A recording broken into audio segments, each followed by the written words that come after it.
I'm taking this seriously. We're way out at that time.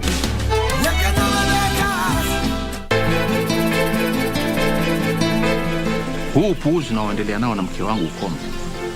Tena ukome kabisa au utakuja kuzama. Mimi ni mvuvi bwana. Zari, haya ndo mambo mimi nilikuwa sitaki. Wakati wote nitakuja kumwona mwanangu, nitakuja bila pingamizi. Pili, mimi hapa sitoki. Wewe na ule mzee Kongo mlijuana wapi?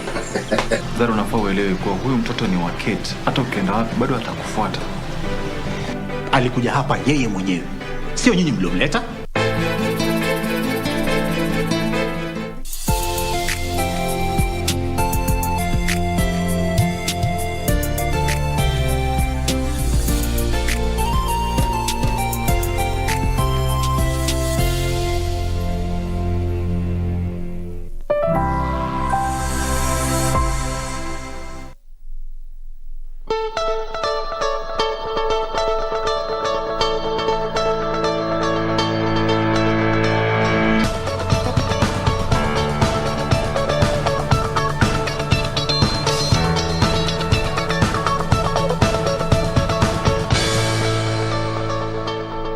Very well, thank you for joining us. It's 24th day of May 2022. It's a Tuesday and we are glad that once again you are up and early to join us on Good Morning Kenya. This is KBC Channel 1. Which part of the country or even across our borders are you watching us from? We are streaming live on our various social media platforms. You can go there and find us. You can also watch us even as you travel to work, you know, at your workstation already or just on your mobile. Here we go, and we have got a lot lined up for you on this particular day. A lot is happening politically speaking, so we'll be discussing that in details later on in the next 1 hour. But before then, I'm not alone, always with the beautiful and energetic team every single morning. Today is GG, 2 men, 2 ladies. Umechukua hiyo bana. GG. Only GG. Only GG, my friend. It's always a pleasure, actually. Yes. Yes. Let me start with Jen next to me here. Jen, good morning. Good morning. I hope you had a fantastic... It's getting colder day by day. Have you noticed that? Yeah. Mimi na baridi. Hivi. Hatutawahi patana. Allah. But it is getting cold. Yeah. The evenings are much colder and the mornings. But nonetheless, we have to be here to make sure that you start your morning the right way, as we always do here on Good Morning Kenya. A warm welcome once again to the program. We are glad you are with us this morning. My name is Njue on this 24th day of May 2022. We hope you're going to stick with us through and through. And just as Victor said, we'd love to know where you are watching us from this morning. So feel free to use the hashtag Good Morning Kenya on Twitter. Doreen. And today is actually the official open day for the Green Park bus terminus. So for those plying Ngong Road, those complaints that a good number of you Kenyans had, particularly when it comes to walking from the terminus up to the CBD, well, today you get to experience that and so much more. Has been quite a lot of complaints from Kenyans and also the Matatu Association saying that the NMS has not really heed to their plea. Remember that last year there were 3 test drive runs to see how it's going to just work if at all they choose to officially open the Green Park bus terminus, and that is actually taking place today. And on Friday, routes of Lang'at Road will also be using that particular terminus. So they're just actually doing it in phases to continue seeing how all this will work together. So that is one of those things that we'll be keeping tabs on, to just see again the reactions of Kenyans and to see how this is actually going to work even after the different test drives that were done. In addition to that, also being a Health Tuesday as we gear up for the World Tobacco Day on 31st of May. That is a conversation we shall be having this morning on Our Conversations. Many thanks for making time. I'm Doreen Arange Okelo Troy. Always a pleasure. My name is Njue, and of course from the news desk, all the latest when you talk about politics, when you talk about nation building, sports and also business. I'll be coming back with all the latest. My name is Njue and holding brief for Regina Manyara. Always a pleasure.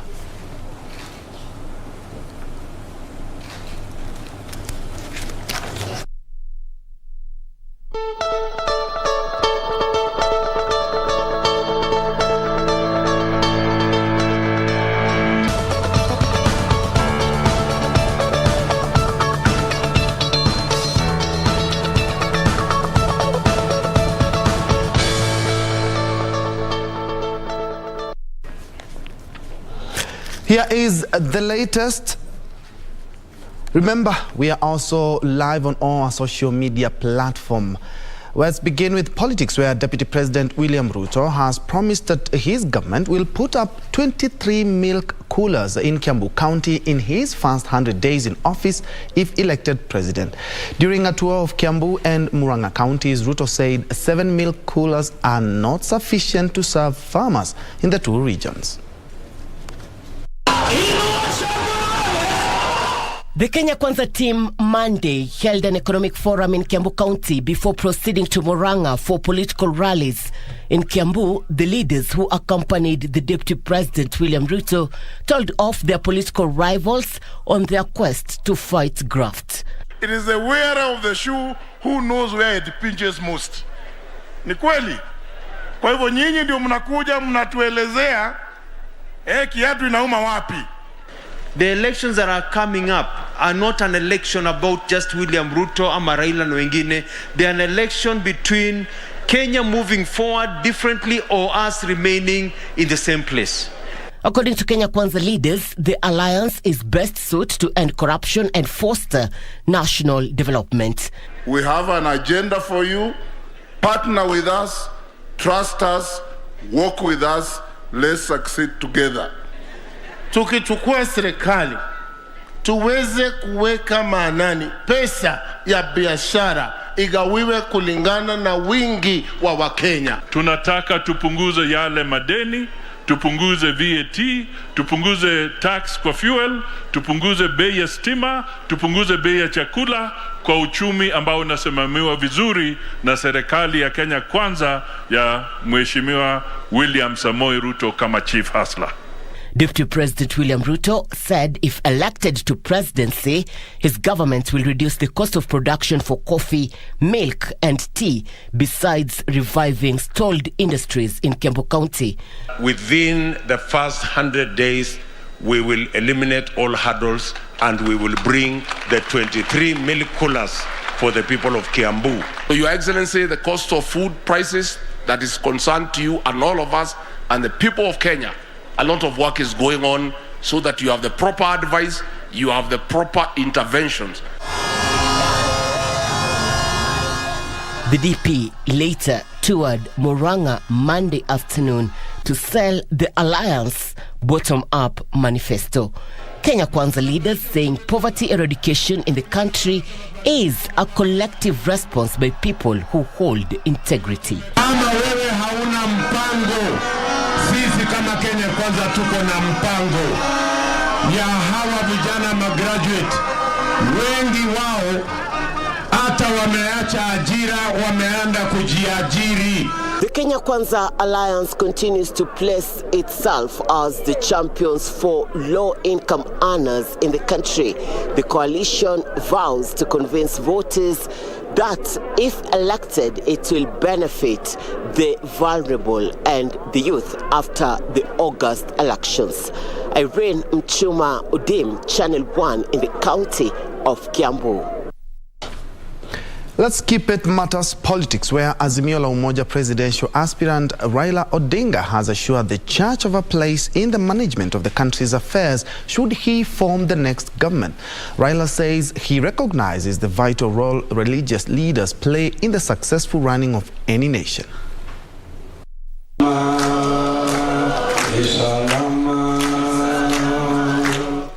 Azimio la Umoja presidential hopeful Raila Odinga indigenous churches in Kiambu, accompanied by his running mate Martha Karua. Raila rallying the church leaders for their support for his presidential bid, pledging to give them a place in the management of the country's affairs should he be elected. We want to work together with the church so that our people can be able to realize their potentials. And we have said that we want to deal with three major enemies of our people: ignorance, poverty, and disease. Na ile mnapigania kama kanisa ndio tunapigania haki, kila mtu apate haki yake. Sana sana wanyonge wapate haki yao. This country needs leaders who are ready to sacrifice their ego and greed to alleviate the suffering and struggles that almost every Kenyan citizen is going through.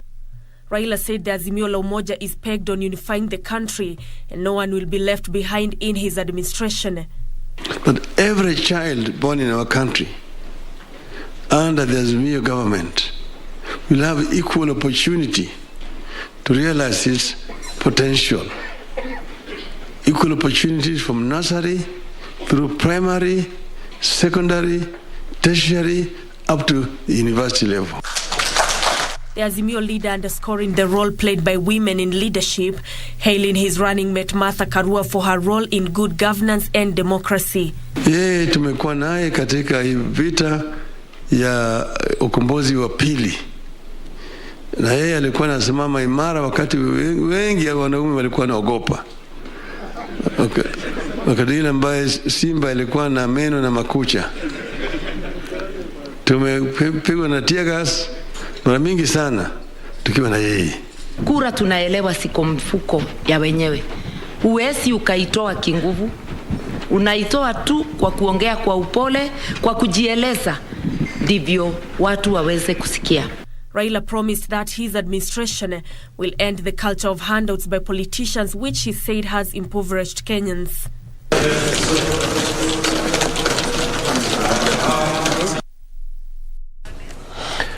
Now, a section of Wiper leaders want Kalonzo Musyoka to rethink his position and rejoin Azimio la Umoja. The leaders who met in Machakos say the party is ready to give structured dialogue a chance before arriving at a decision on the way forward. They have, however, maintained that should the offer made to Kalonzo by Raila Odinga turn out to be insignificant, they will support a Kalonzo Musyoka presidency.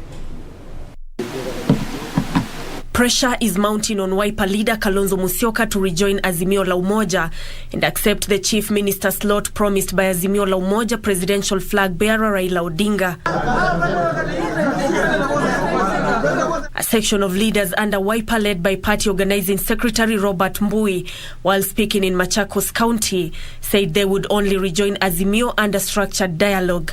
Because we had already agreed to work under the Azimio One Kenya Alliance, that maybe it is time that we exhaust all the options that were available under the Azimio One Kenya Alliance, because there is a dispute resolution mechanism under that alliance. So we are asking our party leader that we do reconsider the possibility of having further discussions on this coalition arrangement. Mbui is saying that the party jumped ship as it was not satisfied with the manner in which Azimio picked its running mate.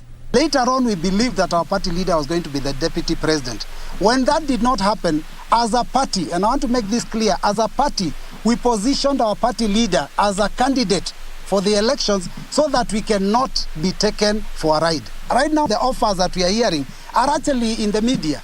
That I don't know how many kilometers of road, I don't know what percentage of government. All that we are reading in the media, we don't know. Our party leader has not received any document indicating what is the offer under One Kenya and Azimio arrangement. The leaders, however, stated that should the offer tabled before them by the coalition party turn out to be dismal, they are willing to support Kalonzo in his quest to be president. At the same time, we also do realize that there were some offers that may not have been given to us in good time. And so they were mentioned on the day that our party leader was also unveiling his candidate because we had disagreed on the way forward. And now still on matters touching on polls, the government has urged business firms and the private sector to resist blackmail and extortion disguised as protection money by rogue politicians. Interior CS Dr. Fred Matiang'i says intelligence agencies are aware that politicians are extorting donations from prominent businesses in exchange of alleged protection in the next government. Matiang'i has assured business owners of their security and of that of their businesses before and after the elections. Credit growth and liquidity. Interior CS Dr. Fred Matiang'i has called on politicians to be ambassadors of peace and keep the country above their political interests. We have no evidence at all that we are going to have any problem of any kind. We ask our brothers and sisters who are on the campaign trail, who are seeking leadership, to remember their citizenship responsibility and duty. This is our only home on earth. Let us not incite anyone, and let's be here. Kenya is here today. We have only been given a responsibility to run the affairs of the country now. Matiang'i says law enforcement officers are ready to help IEBC conduct peaceful general election with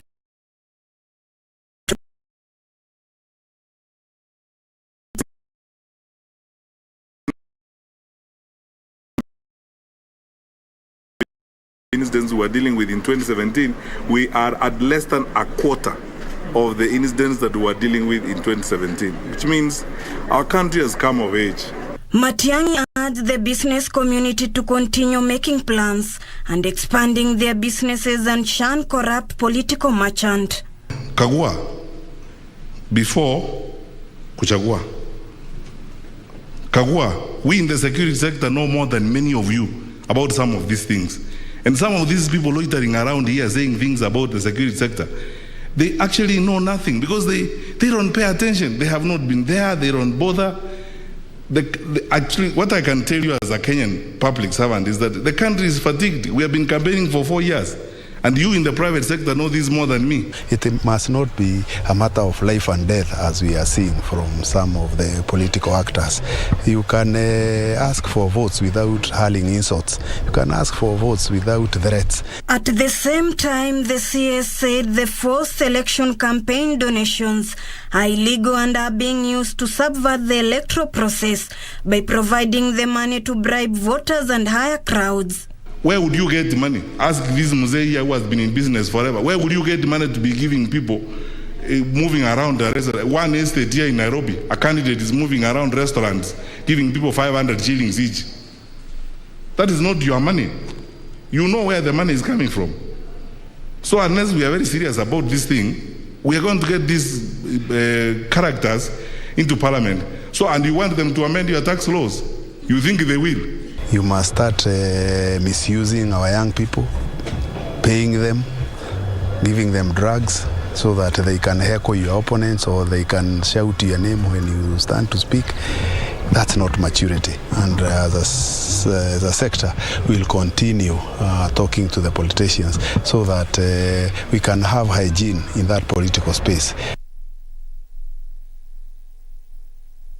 Moving on, 11 out of 55 president hopefuls have been kicked out after they failed to name their running mates by the 16th of May.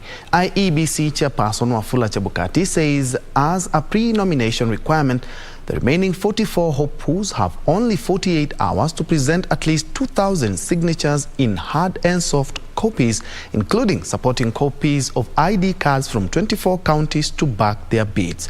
Those who will have met the deadline will then be required to present themselves before the Commission between the 29th and 6th of June for clearance.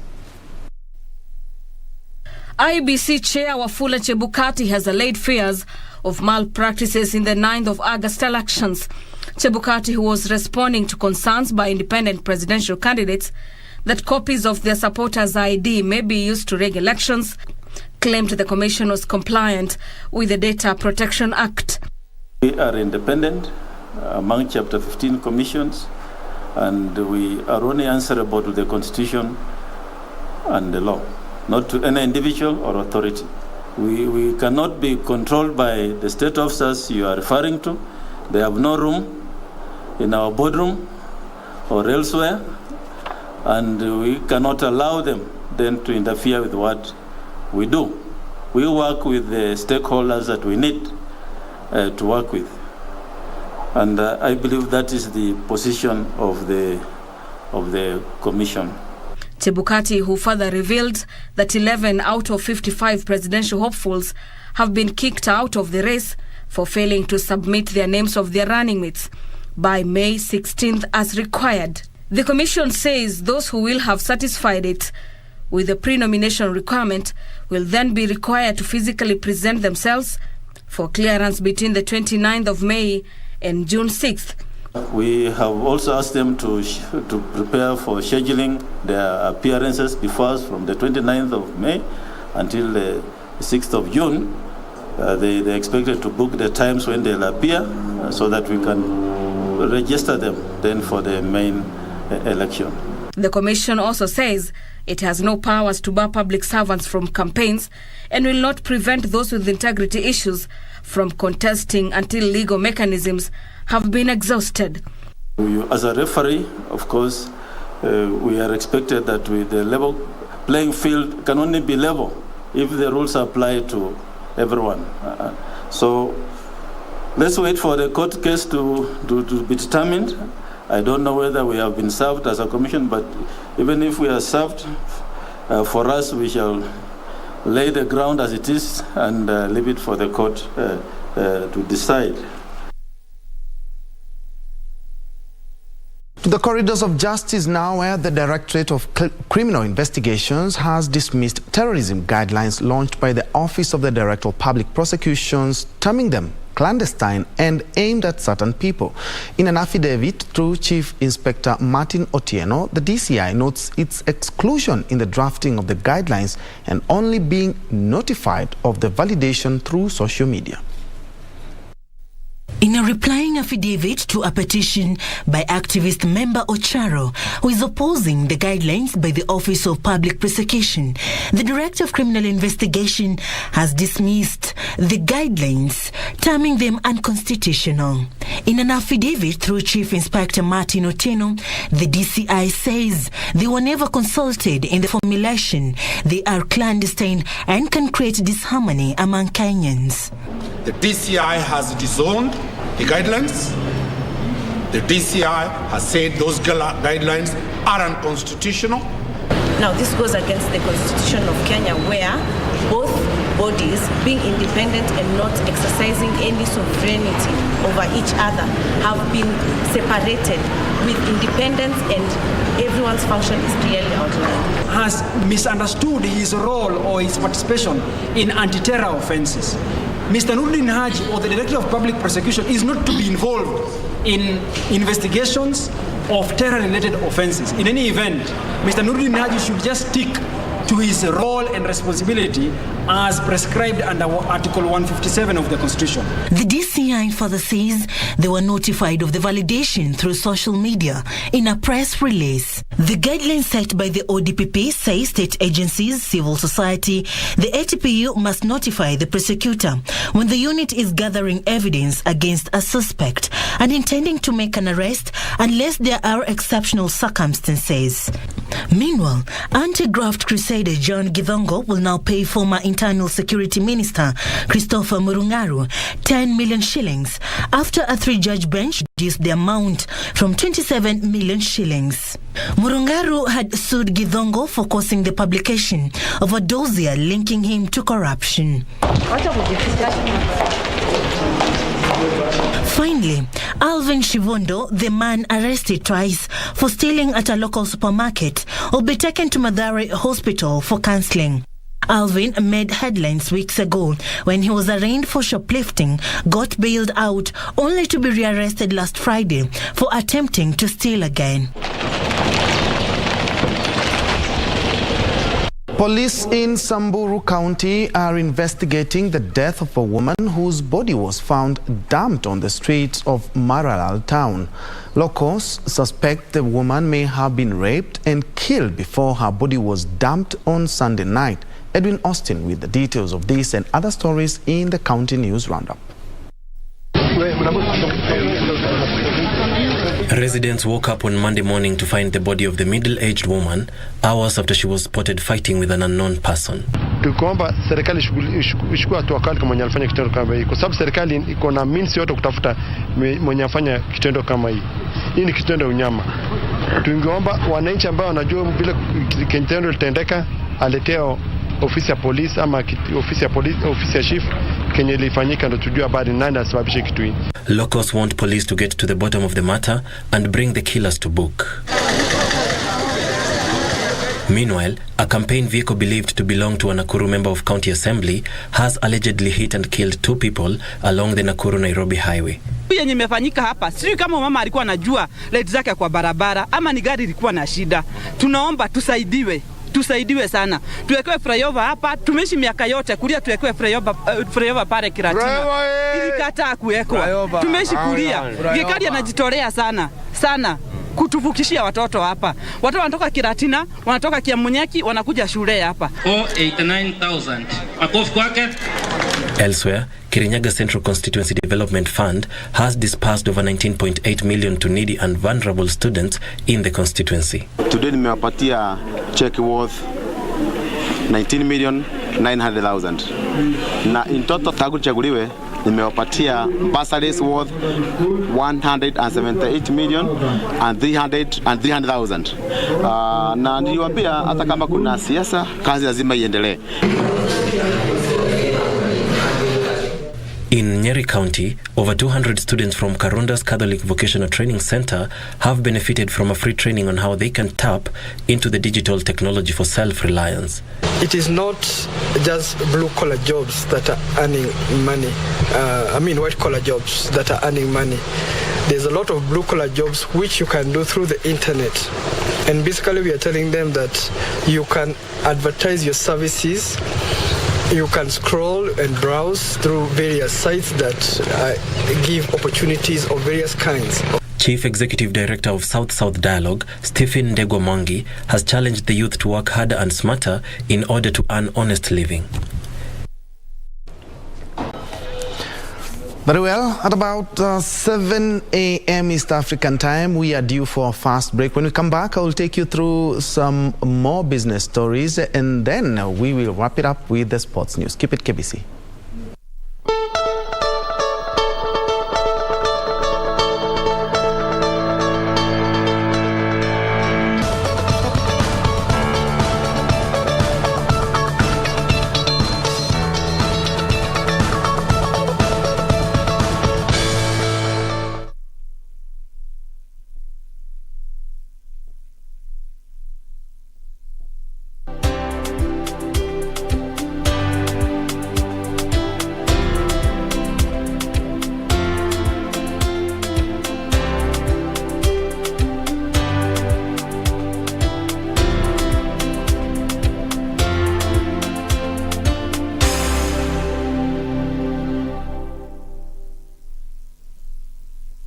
As campaign intensified for the upcoming general election, what does all this mean for you, the voter? What do the candidates have to offer? How prepared are agencies charged with the election process? Join John Kuria and Safina Chieng on Kenya Decides. This and every Tuesday from 10 p.m. on KBC Channel 1 as we unpack elections 2022 with a panel of various stakeholders. Make informed electoral decisions. Huu upuuzi unaoendelea nao na mke wangu ukome. Tena ukome kabisa au utakuja kuzama. Mimi ni mvuvi bwana. Zari, haya ndo mambo mimi nilikuwa sitaki. Wakati wote nitakuja kumwona mwanangu, nitakuja bila pingamizi. Pili, mimi hapa sitoki. Wewe na yule mzee Kongo mlijuana wapi? Zari, unafaa uelewe kuwa huyu mtoto ni wa Kate. Hata ukienda wapi bado atakufuata. Alikuja hapa yeye mwenyewe. Sio nyinyi mliomleta.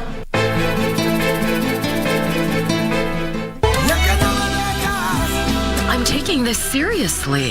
Hey Dario, what do you think of the two of us leaving at the same time? Out at that time.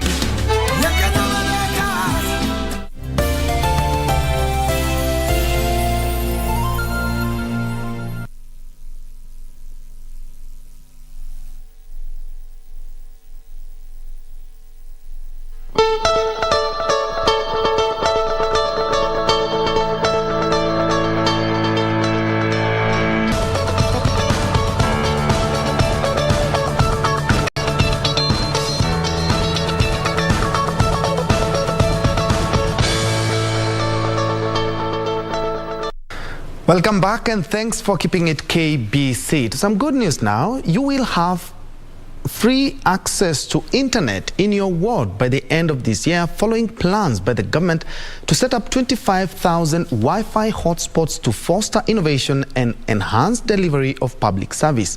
Government spokesperson retired Colonel Cyrus Oguna says the country already has a 90% internet connectivity rate and plans to provide 100,000 kilometers of fiber optic network within the next 10 years. However, infrastructure vandalism remains a live challenge. The government has so far automated 300 public services, enabling Kenyans to access vital documents without physically visiting public offices. Government spokesperson retired Colonel Cyrus Oguna says the government is deploying the necessary infrastructure to enable Kenyans easily access free internet in even the most remote areas by setting up internet hotspots in public areas such as government offices, public schools and Huduma centers. The government is very, very concerned about internet penetration, not only to provide a platform for innovation, but also to make this country be an attractive investment destination. ICT Authority Acting CEO Paul Rono says 200 public schools have been connected with the internet, with a target of connecting all public schools that will serve as hotspot centers within the next 3 years. He, however, says the high cases of vandalism is setting the efforts back. If we have in every center, every business space, every public space, we have accessible internet services through the normal Wi-Fi, then everybody will sort of get engaged.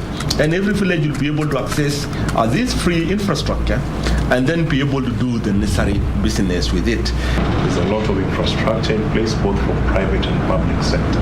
So as a result of that, I plead to Kenyans, let us take care of this infrastructure. The ICT Authority plans to increase community innovation hubs to 1,450 that would create jobs to over 10,000 youth, as well as train 100,000 software engineers to take advantage of the lucrative software and application development market. Our immediate target is to target areas with public-facing services that are offered to Mwananchi, so that there's an immediate value derived from the, giving this free Wi-Fi. A promise of internet connectivity to Kenyans in even the most remote of places to ensure that the youth can take advantage of the digital market. In other news, Kenya and Uganda have rolled out a program aimed at addressing bottlenecks weighing on cross-border travel. Kenya is banking on her popularity among Ugandan visitors to market and boost her standing as an ideal tourist destination. Uganda is Kenya's second top tourist source market after the United States of America.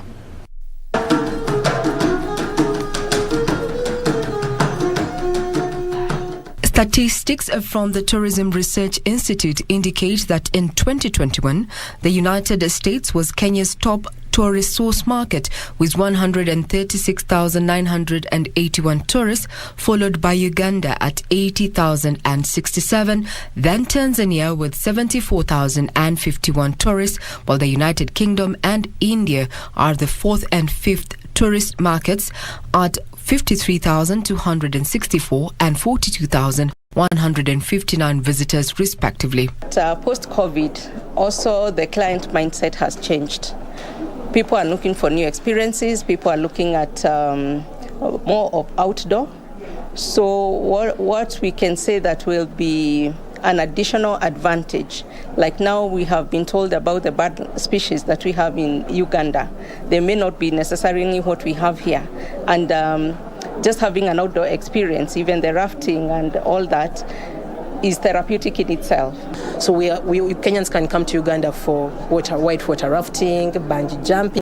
There's a zillion activities that you can partake in. Kenyan tour operators have partnered with the Ugandan Tourism Board under an initiative dubbed Explore Uganda, aimed at boosting inter-regional travel. The campaign involves over 278 operators from Kenya who will create business linkages with 35 operators from Uganda.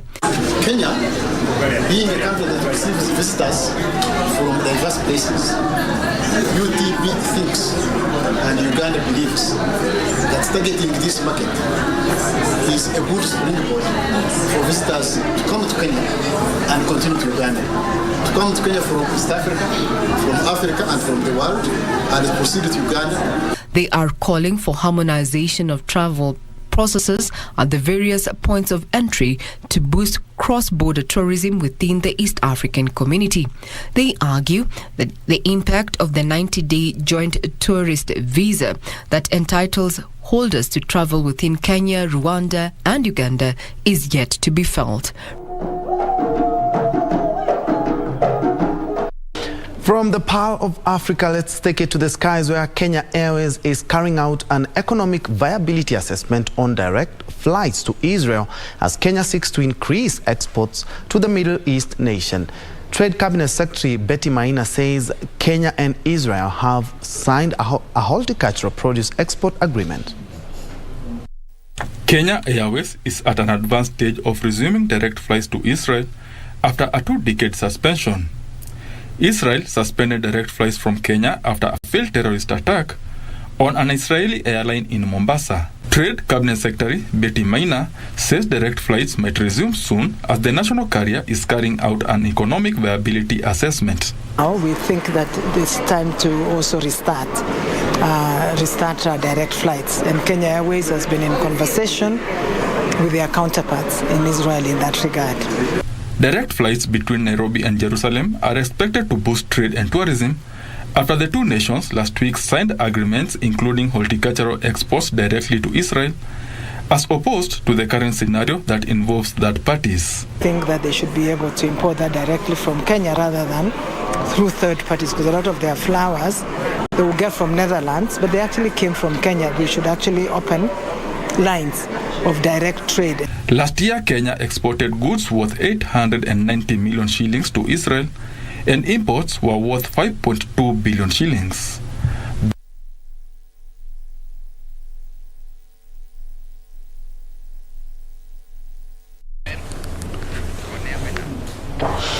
And that's how we wrap it up here at Good Morning Kenya. Thank you so much for keeping me company. Don't go away. We'll be right back.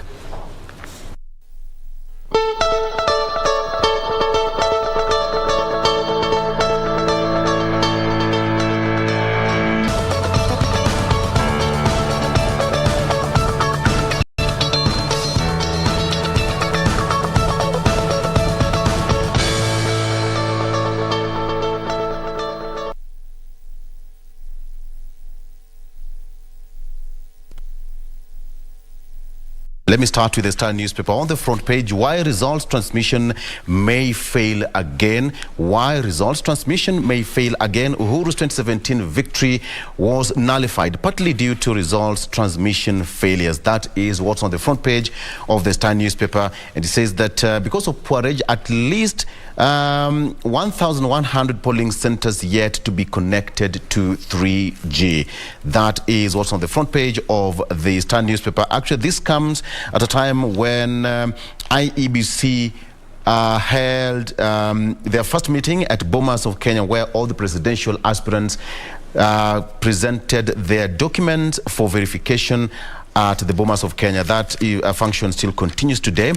Again, here, confusion roils Wiper Party over Kalonzo game plan. It's said that Wiper Party parliamentary group and leaders saying that there's some, confusion is rocking the Wiper Party over his leaders, Kalonzo Musyoka's game plan, after the outfits official asked him to rejoin ODM boss Raila Odinga's Azimio la Umoja coalition. Now, this, as reports emerge, that the Azimio la Umoja One Kenya coalition agreement could be reviewed to accommodate Kalonzo's fresh demands after a fallout with Raila over losing deputy slot. That's something that we'll be discussing in the next segment. Woman sues Sonko for 450,000 shillings child upkeep. She says that she's unemployed and cannot raise 86,000 shillings for fees.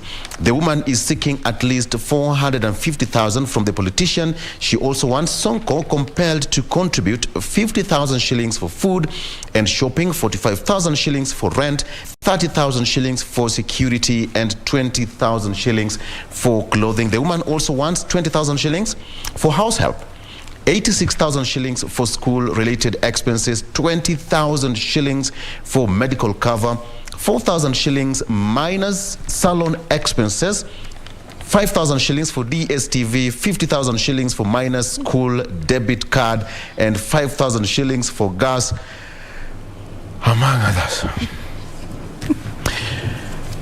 Okay.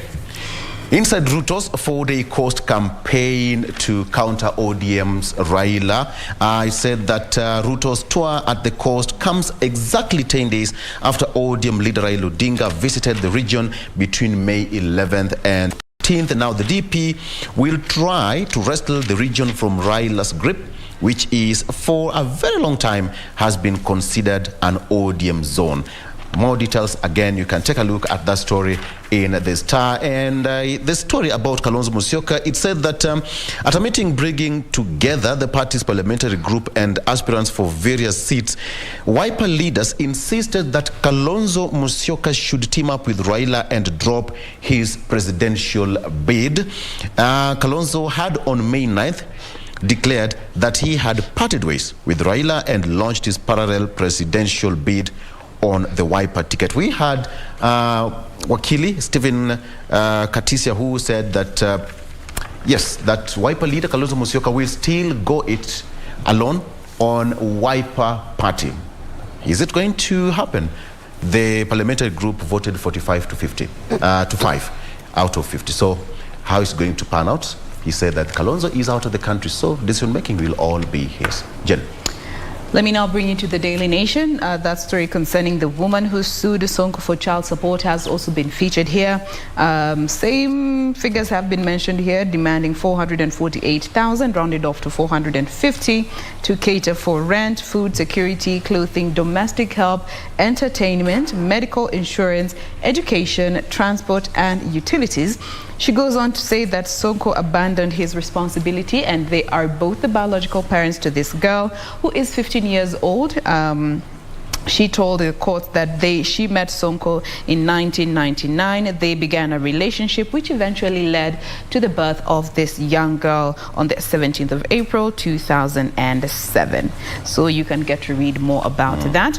Other stories that have been featured here: Wiper resolves to drag Kalonzo back to Azimio. 45 out of 50 aspirants under the Wiper banner voted for Kalonzo Musyoka to rejoin the coalition. Here they go on to say that he did share his thoughts through a phone call, given he's currently outside the country.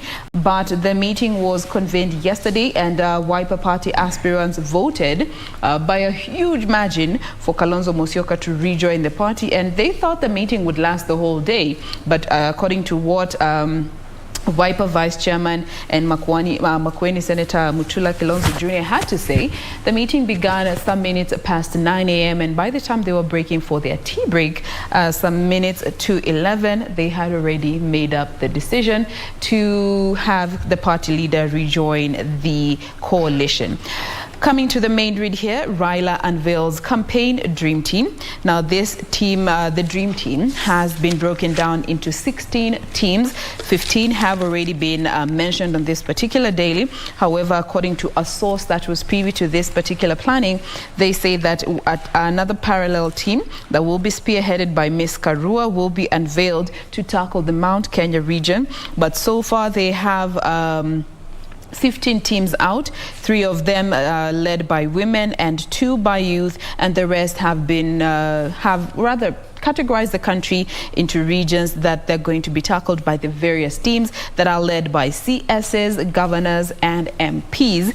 And of course, the presidential team is led by presidential aspirant Raila Odinga and his deputy Martha Karua.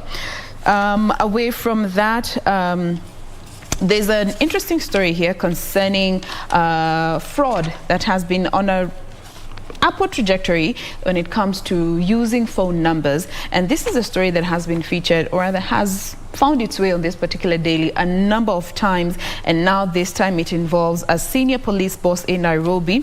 He's actually, let me get his title.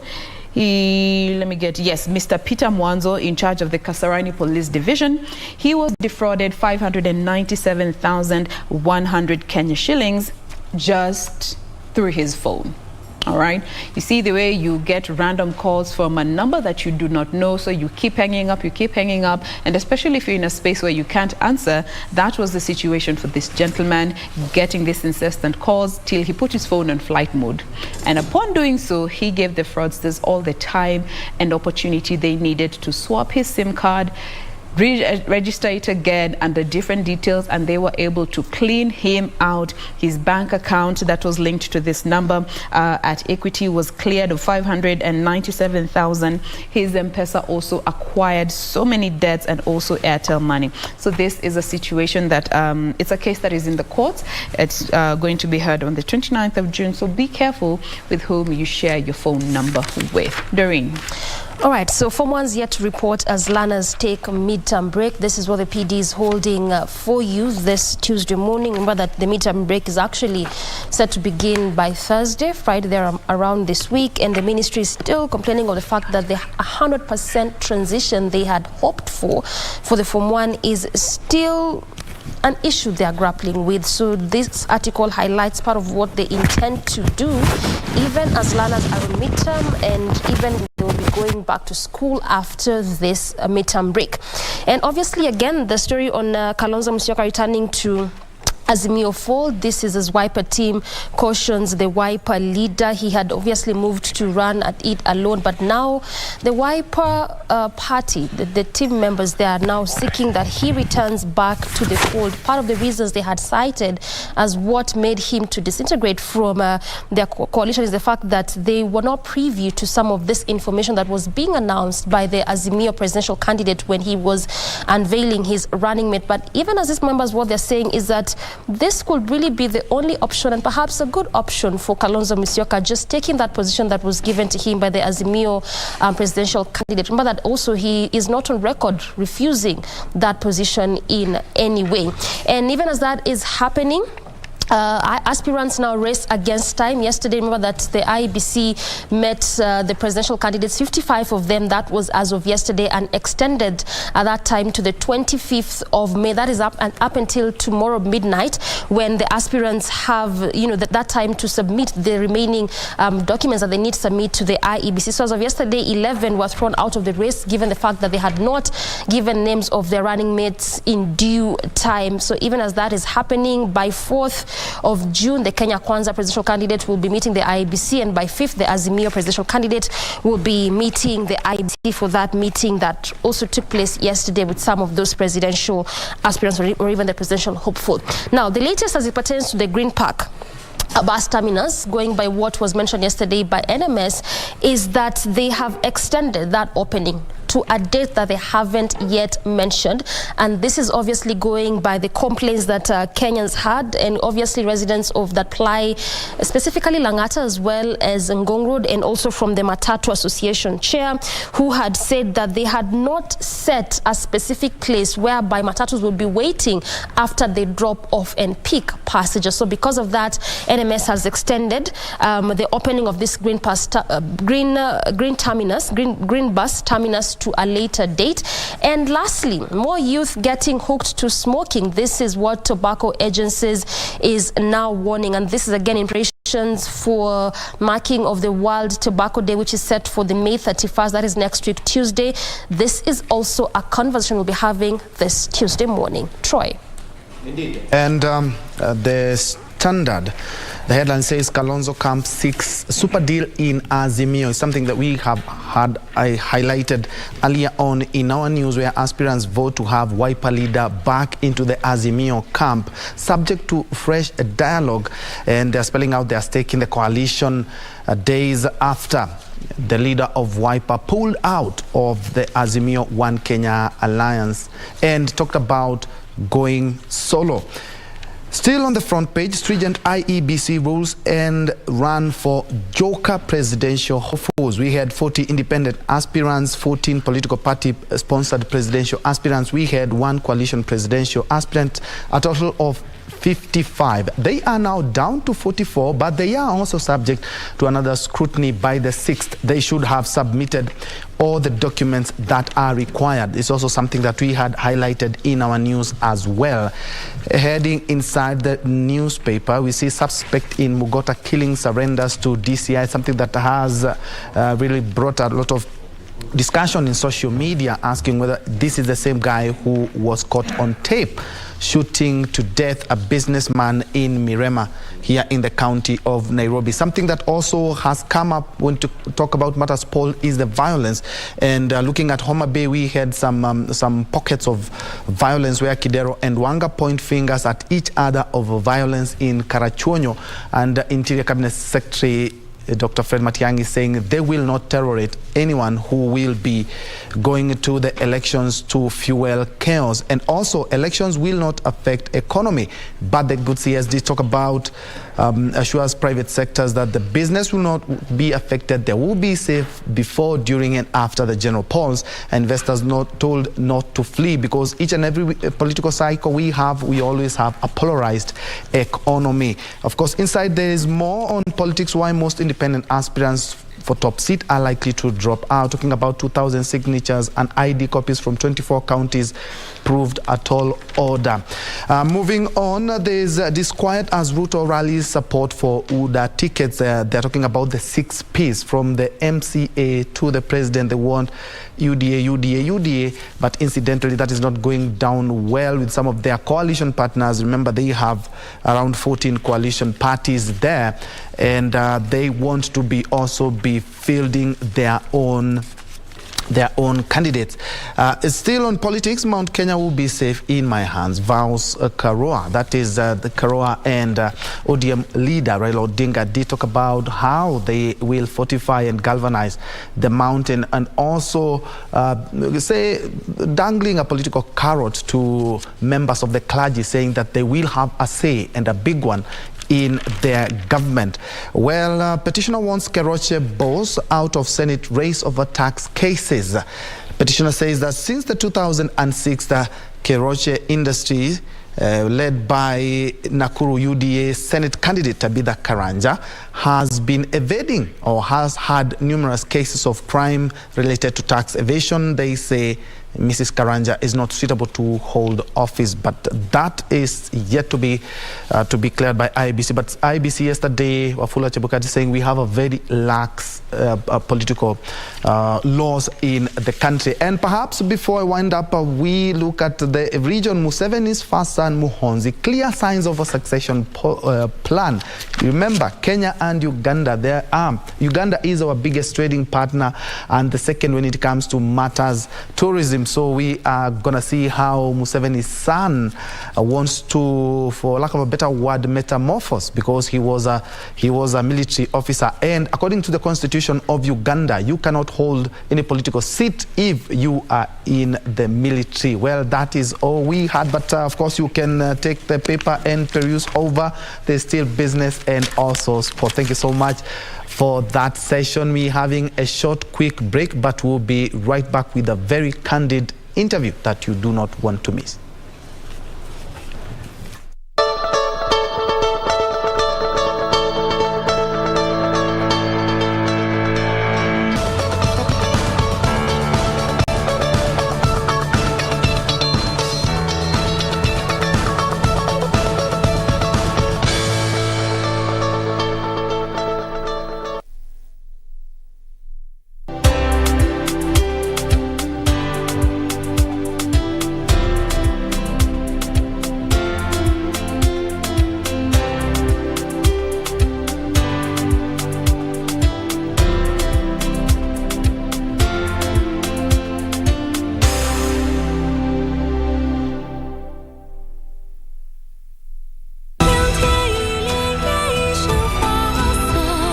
Master once talked about the avians. They said the current avian king is ambitious. He'd like to start a war with our kind. Watch out!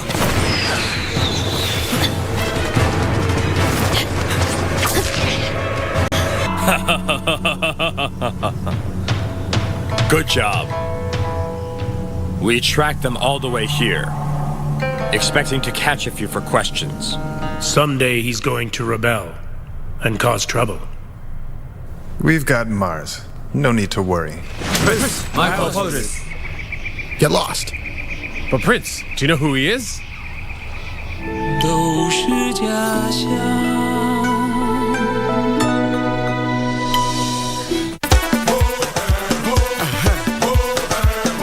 Tarehe 28 Mei, barabara zote zinaelekea Harris Tavern, Nairobi. Manake kutakuwa na kongamano kubwa sana la rumba siku hiyo. Kikosi kizima cha Bridge Over Congo kimeandaa tamasha kali sana kwa nyinyi wapenzi wa muziki wa rumba. Oh yes, there will be lots of fun. Talk of nyama choma, lots of drinks, lots of giveaways from KBC, and not forgetting to mention rumba music with DJ Walter. Oh, and did I mention that there'll be free t-shirts for the first 100 people. Nitakuwa siku hiyo. Tafuta sheri. Kama una sheri, omba sheri. Nitakuwa your host Simeon Mfumo with my running mate Winnie Marie Jose. Yay!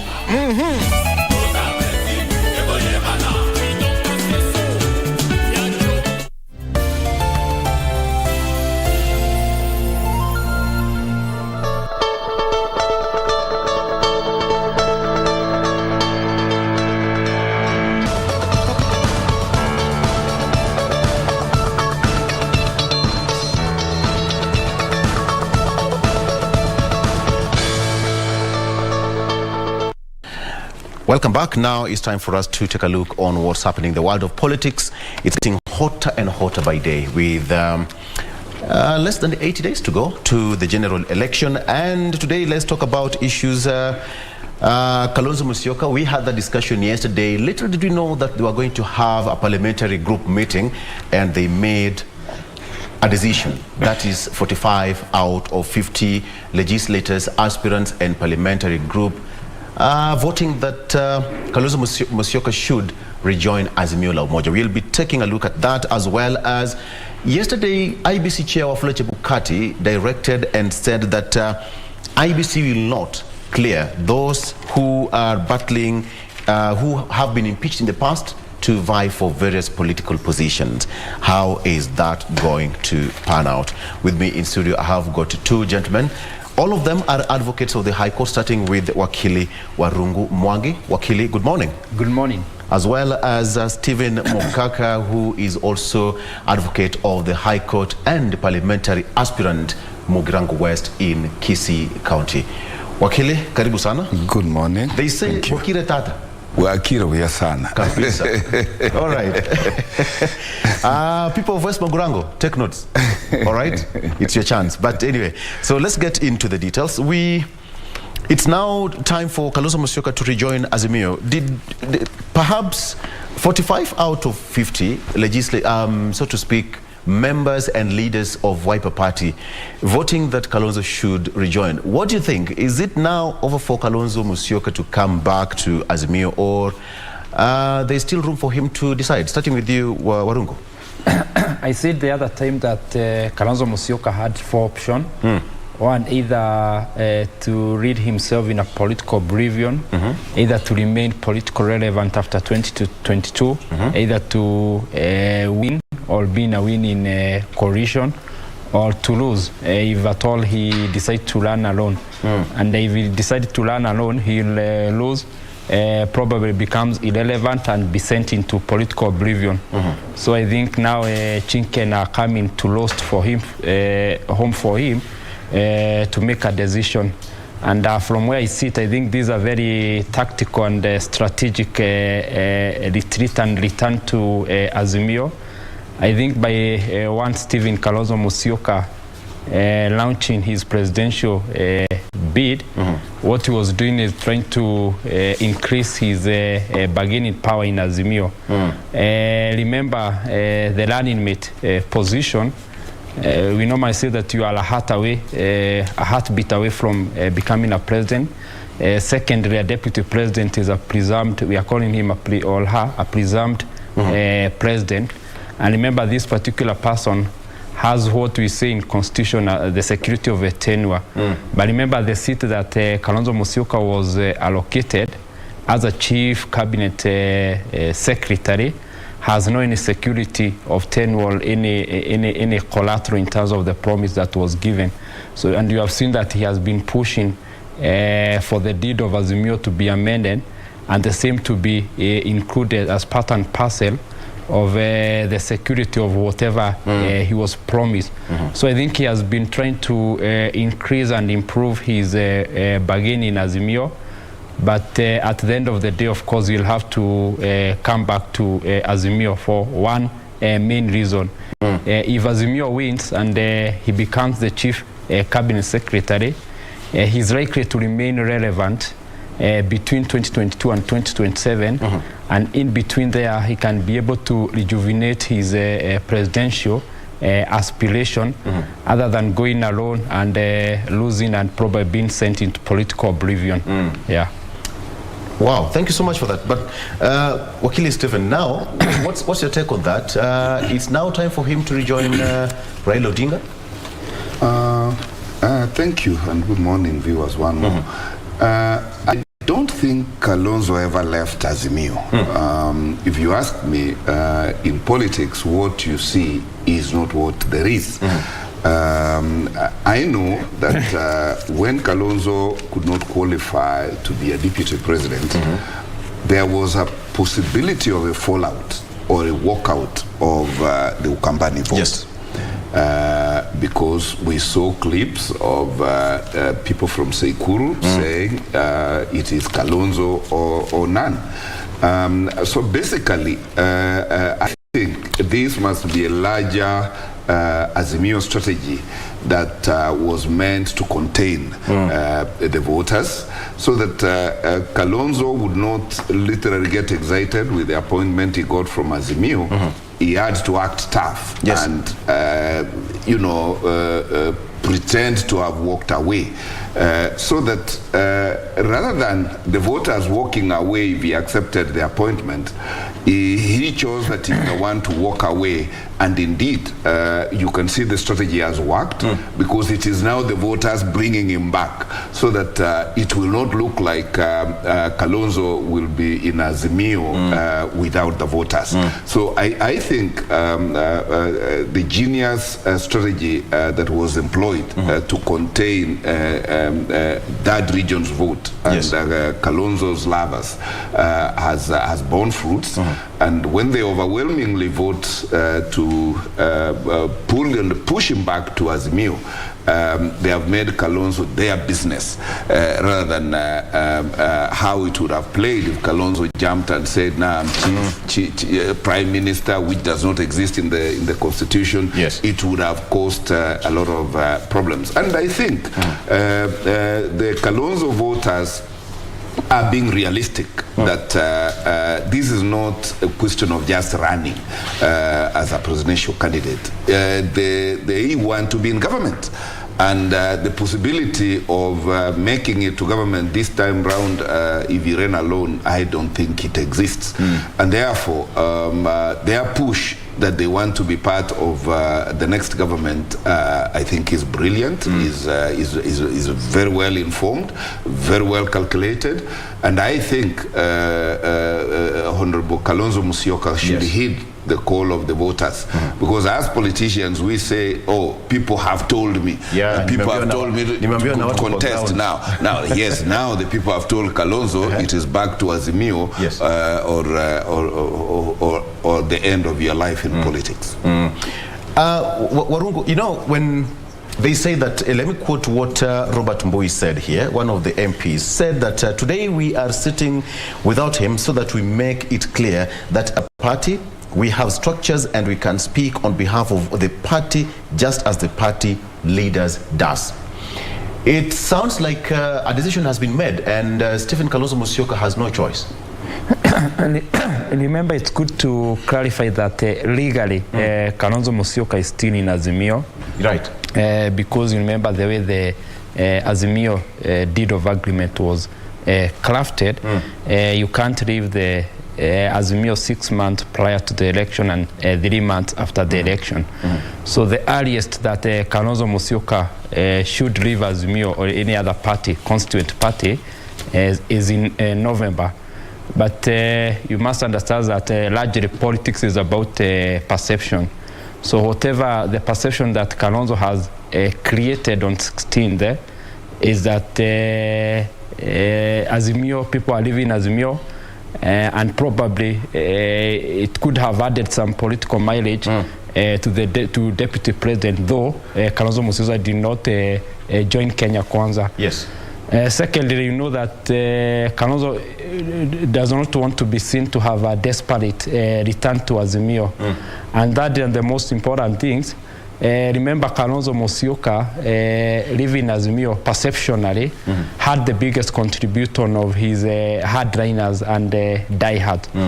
For one major particular purpose, that they wanted, if Kalonzo Musyoka could vie as a president, he could create that presidential euphoria in the Lower Eastern, and that presidential euphoria in the Lower Eastern, most of the politicians would ride on it and probably be able to recapture their seat. Yes. It's good to understand that it's only very few politicians in Kenya who have created their personal wave or personal euphoria. What they do is that they ride on the three leading politicians in Kenya, may it be Raila Odinga, Kalonzo Musyoka, William Ruto, and probably Musalia Mudavadi, for them to capture their seats. You know, Mogaka, you know what happens is that at this particular point, when you have 45 parliamentary group and aspirants out of 50, that's a big number. And we still have the two governors now backing him. We have got Charity Ngilu, who is in Azimio, as well as Professor Kifutha Kibwana. We only have Governor of Machakos, who is on the other side of Kenya Kwanza. But then, with this particular number, does Kalonzo still have any room left for him to turn around, or is in a straight jacket? No, he's cornered. If indeed he meant that he wanted to walk away and run on his own, then obviously his goose is cooked. But as I say again, and I can't agree more with my learned friend, there is an existing Azimio agreement which does not allow Kalonzo to walk out in the manner he suggested that he is walking out. And prior to the naming of the Azimio running mate, actually Kalonzo was a Kenya Kwanza nominee for Azimio as running mate. Yes. Yeah, it was Kenya Kwanza who were drumming up, indeed looking like mourners weeping louder than the bereaved. They made it their business to prescribe and recommend and push and incite Kalonzo to insist that he either is running mate or he walks away. Basically because their strategy was that if they have Kalonzo as a mere running mate, then they have a field day in the mountain. Right. Yeah, and the strategists in Azimio knew that really they were being set up. They were being set up, and they took their break and made their correct decision. And I think their decision is going to pay off. And I know in the heart of hearts of Honorable Kalonzo, he knows that he lost the running mate position to a better candidate. And because Azimio has really to form the next government, Kalonzo cannot afford to be out of that government. If he dares, then his people will not want to be out of government. And you really need to understand that from the time Azimio unveiled their, or even before they unveiled their running mate candidate, Wiper candidates were busy promoting Baba as their presidential candidate. Right. They have printed materials saying they are in Azimio with Baba as their presidential candidate. Of course, they are running under Wiper in their various tickets. So to force these candidates or aspirants to unwind and now say, oh no, it is not Baba we are carrying as our presidential candidate is Kalonzo, it is a disaster. In fact, some of them said yesterday it was going to be so expensive. It is a disaster. The posters, we have got the banners, the billboards, have the writing of R that they're supporting Raila Odinga. Precisely. So now that Honorable Kalonzo Musyoka is now bolting out to run as a president, how are they going to make it? It's going to be expensive for them. Yeah, it couldn't fly, and therefore I can't agree more with them when they emphatically told Honorable Kalonzo that they are in Azimio. If he walks away, he's on his own, and really that is what it's gonna be. But I think as soon as Honorable Kalonzo comes back, obviously the small adjustments of the agreement that he wants to entrench the appointment in the agreement, that's an easy thing to do, which as a lawyer I can tell you amounts to nothing, because that position does not exist in the Constitution, and therefore the insistence that put it in writing really is no value addition, or does not give him any more protection for that. And again, his team, the Wiper team, is suffering a lot of damage on the ground when their candidate is painted as a candidate who does not have a msimamo, and it is eroding whatever gains and traction the Wiper candidates may have got in their various positions they were running for. So it does help that Honorable Kalonzo saves face for the party and for his candidates, so that people get back to campaigns and bring an end to the theatrics. Right. Wakili Warungu, you know what happens in this particular situation? Stephen Kalonzo Musyoka, the Honorable, is out of the country, and the leaders sat and made a decision in his absentia. What does that show? That leaders can still sit and make a decision and tell you know what, this is the way to go. If not, for us, this is the direction we are taking. So if you want to run, you can imagine now he still wants to run for president. He'll be a president without foot soldiers. Remember, we normally say, and on several accounts in this show, I have mentioned that politics is about three issues. One, strategy, numbers and resources. So this also could be a joint agreed strategy between the Member of Parliament of Wiper and Kalonzo Musyoka, so that he cannot be seen to be... Really? It can get to that point? Yeah, it could be. It could be. It's on a higher note that you see it will be very outrageous for a Member of Parliament for Wiper to vote for him to return to Azimio in his present. But as part of the strategy, you remember even when the interviews for the running mate were being conducted by the eminent persons that were appointed by the Council for Azimio. On the days that the interviews were going on, there were reports that Kalonzo Musyoka, before he made his decision to appear before the panel, there were reports that he was to travel to Juba as a way of a strategy. So all these could be a strategy, so that when he returned back, he can be able to mention that even his Member of Parliament have all voted for him to return to Azimio. Yes. And these are the conditions that they have put forward. As my landed senior has mentioned, one, to have the deed of agreement amended, and of course the cabinet, chief cabinet secretary seat to be entrenched, which is not a big thing. Remember, we don't have such a post in the Constitution. Yes, but they want it to be entrenched in the Azimio Pact. Yeah, they want it entrenched. What can happen after Raila Odinga appoints him as a cabinet secretary? Probably he can have an executive order of now having the laws that he mentioned when he was appointed him entrenched in terms of coordinating government and the organizing government. This could amount to that position which was held by Honorable Tuju, the Minister without portfolio. Not necessarily. It could amount to the one that is held by CS Dr. Matiang'i. Right. Yeah.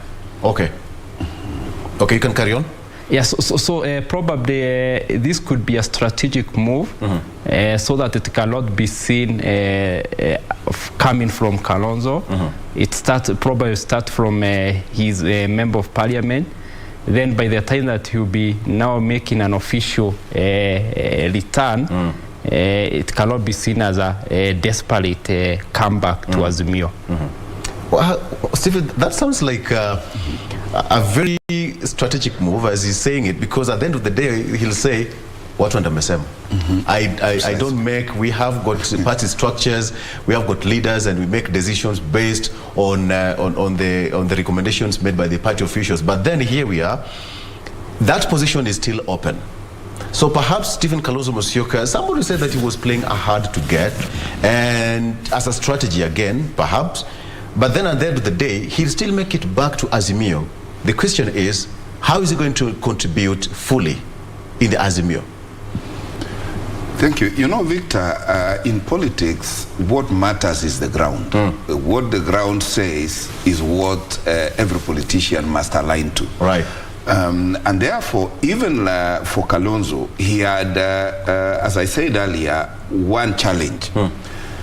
What does he tell the Ukambani people when he had all along been saying, we've written enough agreements with Baba that after this round, Baba is out, I am the one, I am the one. And he had psyched his vote base to look like this time Kalonzo must run as a presidential candidate with Baba's support. Now, when that could not fly, and the question of running mate came in, then really to Kalonzo supporters, that was not even negotiable. And that is why you saw Kalonzo was like, why am I being subjected to interviews? I mean, this thing is a foregone conclusion. What business is here?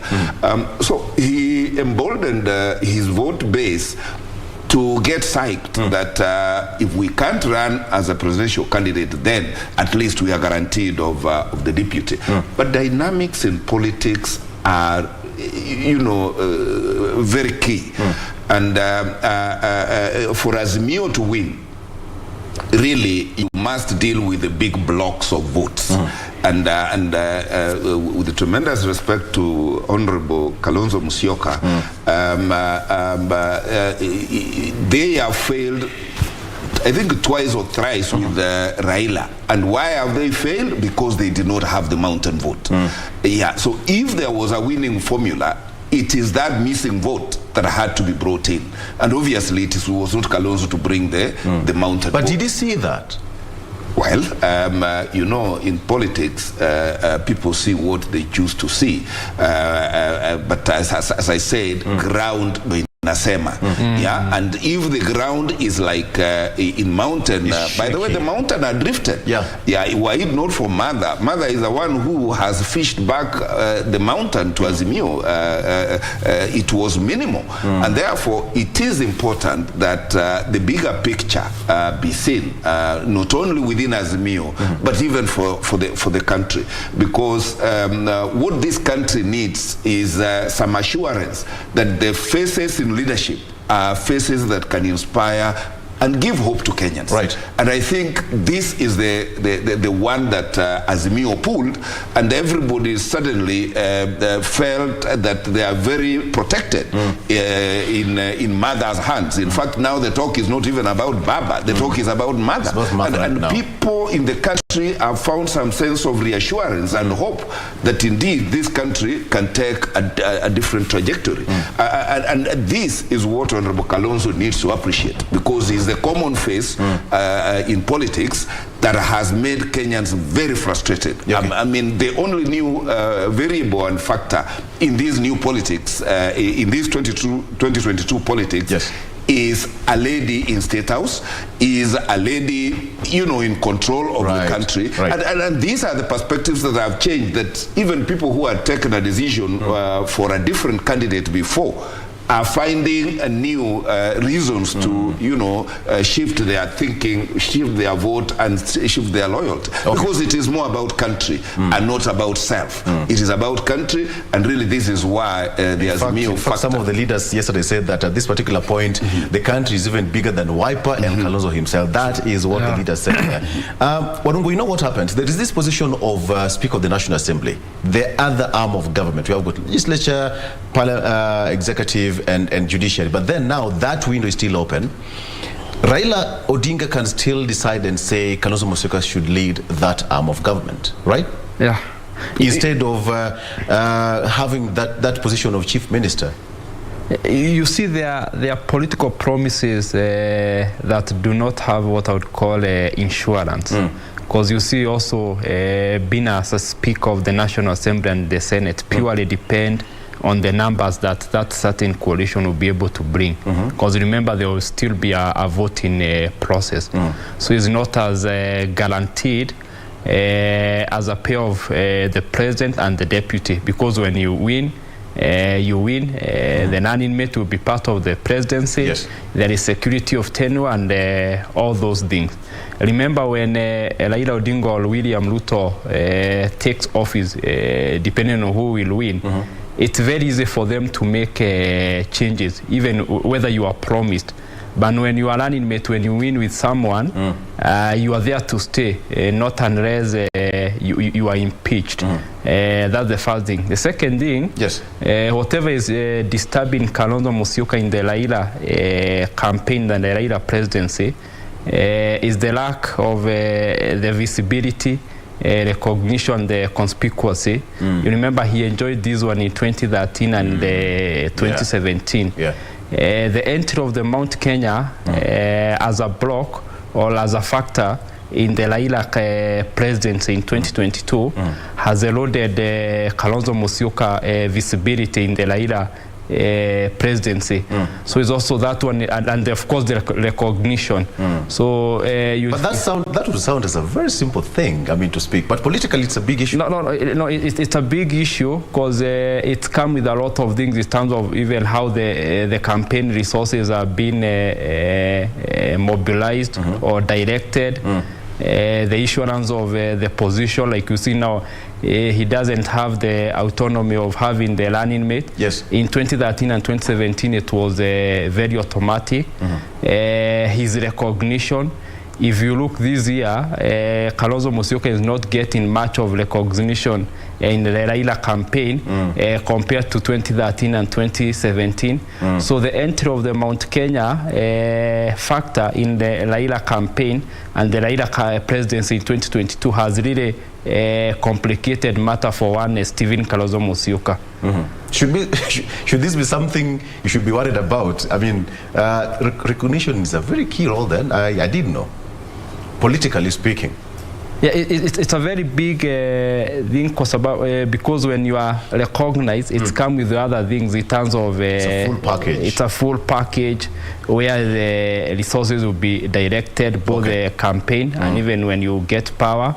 And of course, you also become very important. Remember now, Kalonzo Musyoka is not an important factor in Raila Odinga campaign.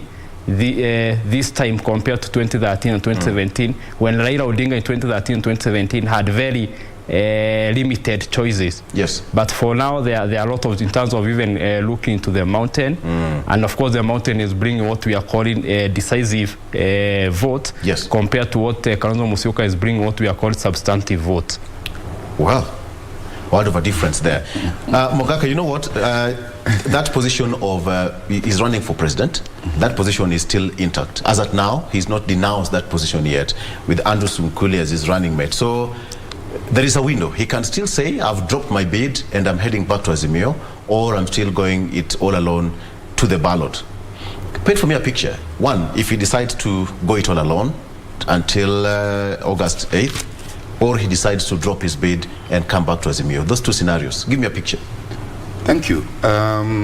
The first option has already been taken, that he has unveiled his presidential candidate, and he has threatened to do the 202, I think it's the 202 or 207 thing. 207. It was a 207 thing when he went with a bit of an orange, and then there was another orange on the other side. If he threatens to do that, then a few of his hardcore followers may decide they will vote for him anyway. And what will then matter is what proportion of the Kenyan vote that will go towards a Kalonzo presidency, and whether that will impact on the 50+1 win requirement for a winning president. So I think in one of his strategic thinking, he was hoping that if he runs on his own, he will actually do a 207 kind of situation where he will force a runoff. And then that becomes a zero-sum game, because even if he forced a runoff, he can still not be deputy president. If that because that slot is already taken by someone else. So that is why that route becomes blind, and that is why his serious supporters will tell him that they would not want their region to be marginalized. If, however, he opts to cave in and say when he comes back, they play one time the Raila thing when they were receiving Baba, and they were saying, Baba, while you were away, we consulted Baba while you were away. So they can replay that clip to Kalonzo on his return from his strategic leave. They can play for him saying, party leader Rais wetu, while you were away, we sat and agreed, and we said we must secure the position there, and you must go back. So he can play that, which works very well for perceptions, so that the Sekuru people say, we have decided that you are going back to Azimio. And that is very important, because if he otherwise walks back to Azimio kienyeji, he might walk without the voters. You're right. And this management is very key, that it be seen as a people-driven comeback to Azimio. Because the parliamentary group is a representative of the people.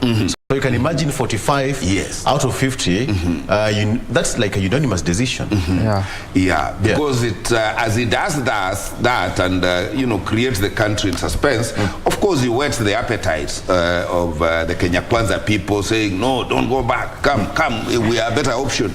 So all those possibilities are going to happen during this waiting moment. But at the end of the day, whatever decision Kalonzo makes, it has got to be made with pomp and color and involving people, so that he appears to be going to wherever he ultimately goes, going with the people. Otherwise, if he makes it a personal decision, it is likely to hurt, and he may find himself walking back with his handbag alone. Okay, Warungo, there's this aspect of 50+1.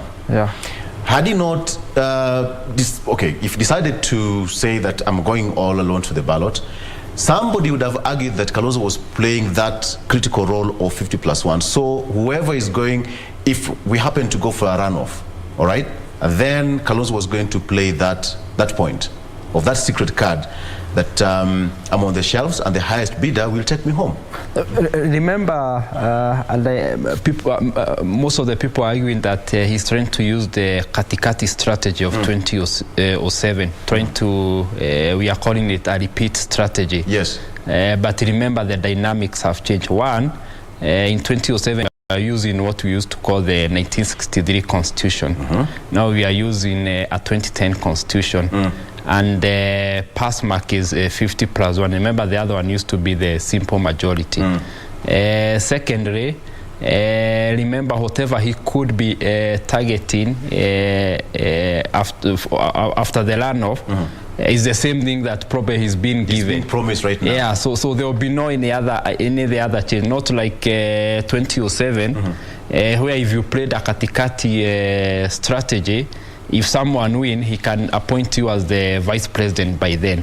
Remember, even if Raila Odinga picks him, in case we have a runoff, remember they'll still go as a pair, the Raila Kalua pair.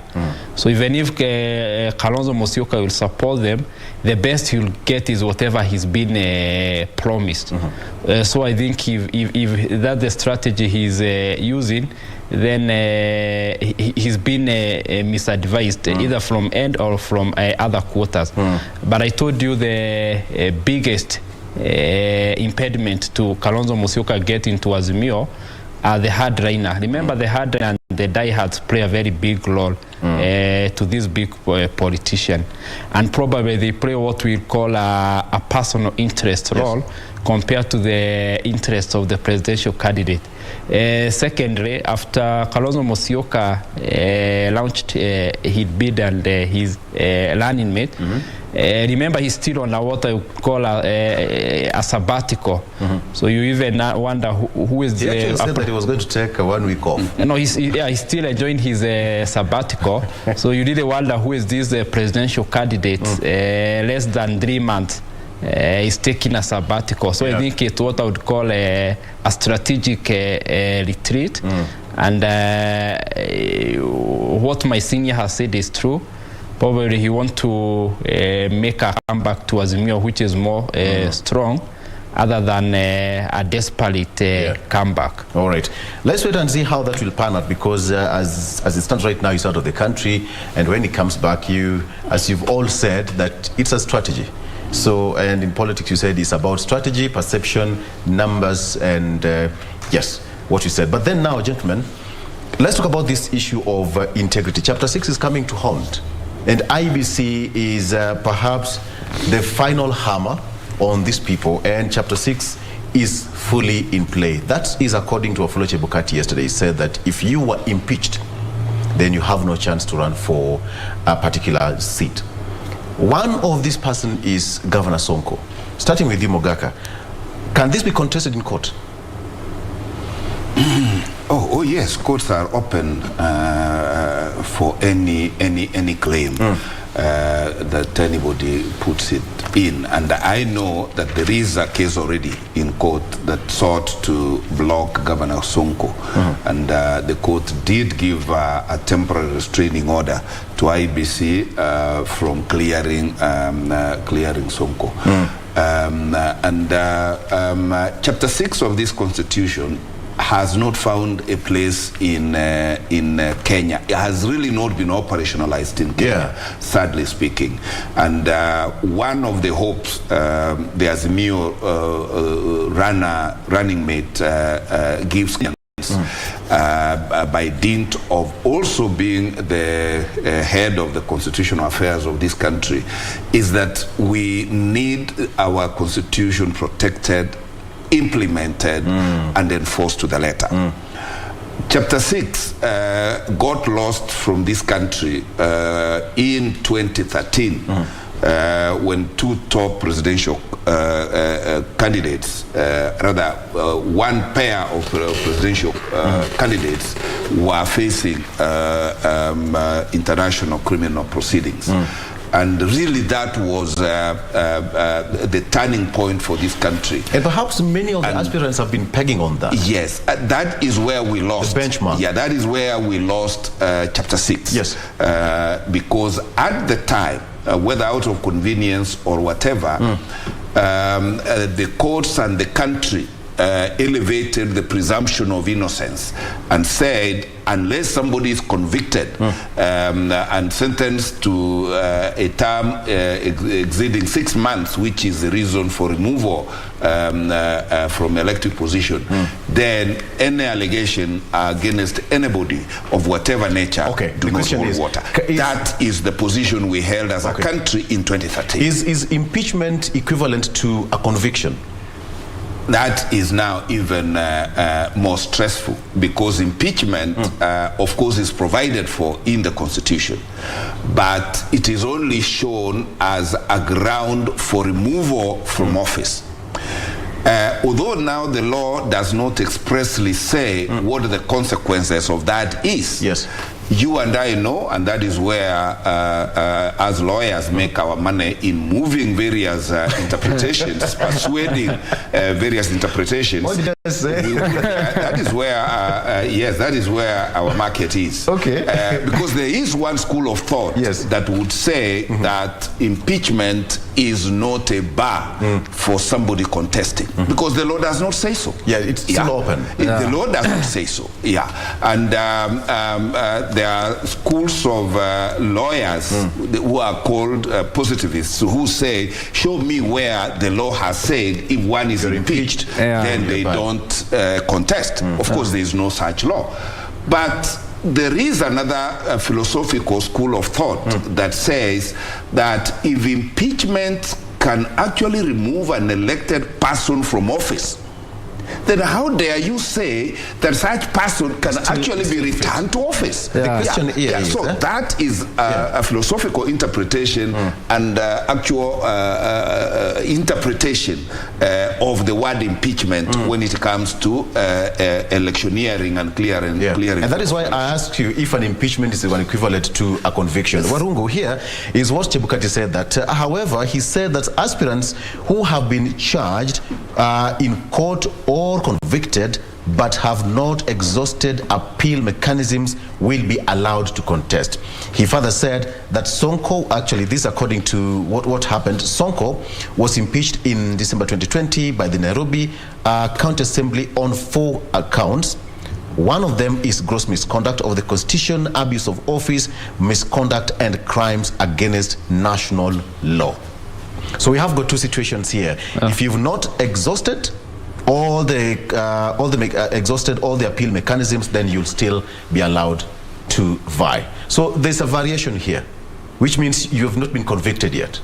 Yeah, and it's very unfortunate. Whatever we are discussing today seems to be a booming business for the legal practitioners. Like I said, that's now your time for you to turn the stacks around. Yeah. So, but on a more serious note, I think we need to differentiate between impeachment as a process and being charged in court through what we call a criminal justice system. Where there is an investigating officer, evidence is presented, you are given an opportunity to defend yourself, the prosecutor bring his witnesses, and of course when you are going through that process, the presumption of innocence until proven guilty plays. On the other hand, there is what we call an impeachment process, which most of the politicians who have been impeached earlier normally term it as a hunting process for either their competitors, others, if it's governors, turn it to be political. Yeah, if it's governors, they claim they are members of county assemblies and of course they are senators. So we have to differentiate between those two. Secondly, remember you have said that Chebukati mentioned about the appeals. Yes. Remember, some of these appeals will go even to the apex court, which is the Supreme Court. So for him, probably he's using the presumption of innocence until proven guilty. Right. Then we have to ask ourselves a very critical question, and I hope my senior will be able to answer it. Is the presumption of innocence until proven guilty applicable to the process of impeachment, where we have been impeached, but the same impeachment, you are contesting it in a court of law? Yeah. Okay. Maybe you've been given that question. Let me run with it. As I said, this is something that should be fattening my bank account. If I knew this is the discussion I was going to have. Yeah, but let's look at it this way. Impeachment is a political process provided by law to create an intervention to bring a political solution to some public affair management. And we have an article that permits our Senate to impeach the president if his conduct violates the Constitution. And of course, we have given the MCAs the powers to impeach the governors. Impeachment, therefore, is really a political process in dealing with people perceived to have carried themselves in a manner undesirable to the offices they hold.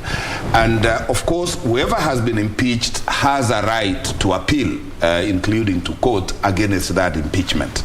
And therefore, if one has appealed and exhausted that avenue, and they have not succeeded, then it is assumed that that impeachment hangs like Damocles sword upon his head until to eternity. Yeah, and I am now dealing with the question of criminal proceedings, particularly criminal proceedings relating to abuse of office. Yes. If one is charged with criminal proceedings relating to abuse of an office that they have been elected or appointed to, and they get convicted and get sentenced to a period of 6 or more months, then obviously that is expressly provided in the law as a disqualification for one to vie for a particular office. But there is nowhere, as I've said earlier, that impeachment has been put as a disqualification for anybody to run for office. And what is happening on what Chebukati has said, of course, some of the matters are alive in court and we need not delve into them specifically.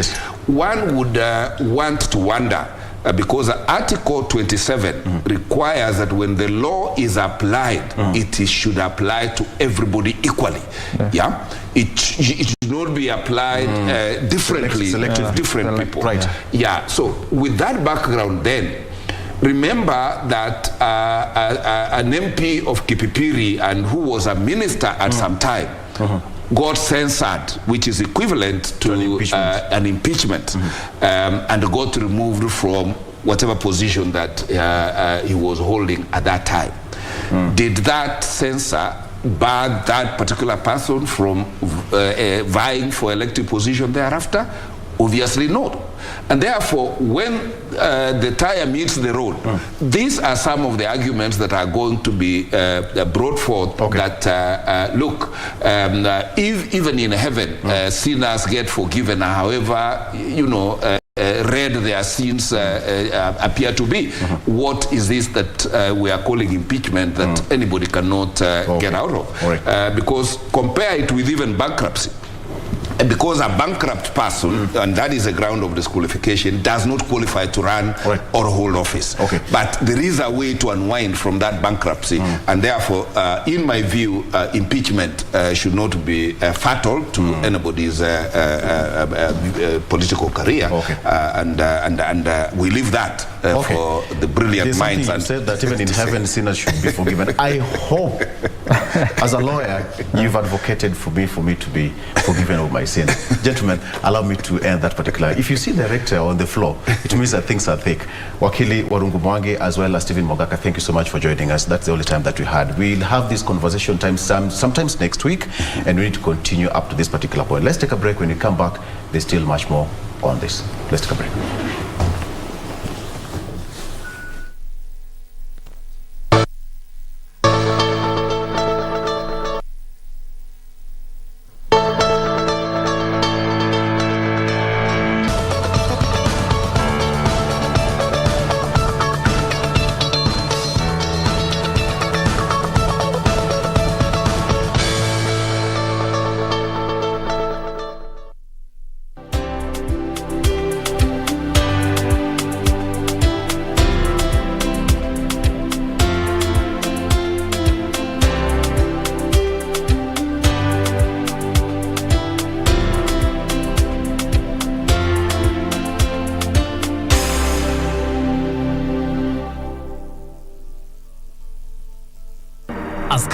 intensified for the upcoming general election. What does all this mean for you, the voter? What do the candidates have to offer? How prepared are agencies charged with the election process? Join John Kuria and Safina Chieng on Kenya Decides. This and every Tuesday from 10 p.m. on KBC Channel 1 as we unpack elections 2022 with a panel of various stakeholders. Make informed electoral decisions. Huu upuuzi unaoendelea nao na mke wangu ukome. Tena ukome kabisa au utakuja kuzama. Mimi ni mvuvi bwana. Zari, haya ndo mambo mimi nilikuwa sitaki. Wakati wote nitakuja kumwona mwanangu, nitakuja bila pingamizi. Pili, mimi hapa sitoki. Wewe na yule mzee Kongo mlijuana wapi? Zari, unafaa uelewe kwa huyu mtoto ni wa Kate. Hata ukienda wapi bado atakufuata. Alikuja hapa yeye mwenyewe. Sio nyinyi mliomleta.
And 98% of the passenger transit in any country, most particularly Kenyans, happens on roads. Kwanza ningempa kongole sana Mr. President. Barabara si kitu ya transport peke yake. Sisi ni ofisi yetu. Muza mboga, muza matunda, muza kila kitu hapa. Ni barabara ndio kupeleka. Tuna pongezi kubwa sana kwa sababu barabara imetengenezwa mzuri. Wametutengenezea barabara kama ya Ulaya. Yote haya kwenye KBC Channel 1. يظل يجيء إلى ربوة قرار ويسمو وذا مرتضى. Wewe una afya, ni mzima, huoni kama ni neema? Unaacha kuswali ndugu yangu, unaacha kufanya ibada, ndio bado unamkufuru Mola wako, una maasi Mola wako usiku na mchana, unafanya madhambi usiku na mchana, na Mungu akakupatia neema. Wa in ta'uddu ni'matallahi la tuhsuha, na mkihesabu neema za Allah hakuna idadi yake. Jinsi alivyosema ni kwa tukimkumbuka atatukumbuka, na pia tukimshukuru atatuzidishia katika neema zake. Waddu'a wal-layli idha saja ma wadda'aka rabbuka wa ma qala walal akhir. Elliot and Master once talked about the avians. They said the current avian king is ambitious. He'd like to start a war with our kind. Watch out!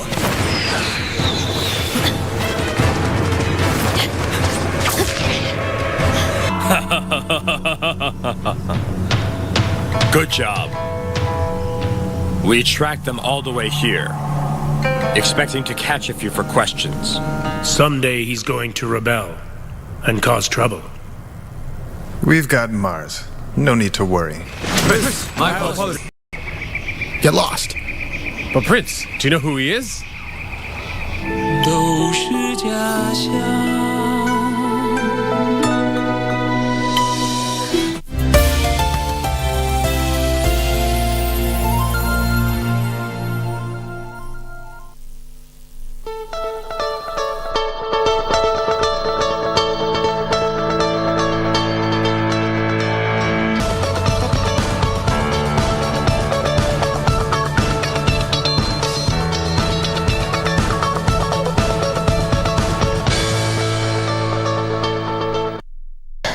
All right, and as we gear up towards the commemoration of the World No Tobacco Day, what are some of the gains that have been made some of the loopholes and missing link still existing in the effort to combat the use of tobacco. This is a conversation we're about to have right now.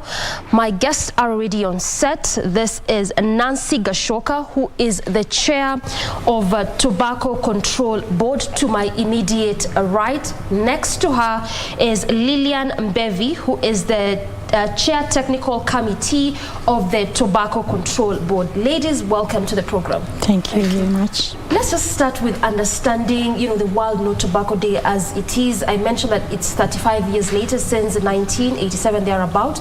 But what was the whole idea or the thinking behind coming up with the World No Tobacco Day? Let me start with you, Nancy. Thank you. Good morning, viewers. World No Tobacco Day is a day commemorated the whole world in the calendar of WHO, World Health Organization.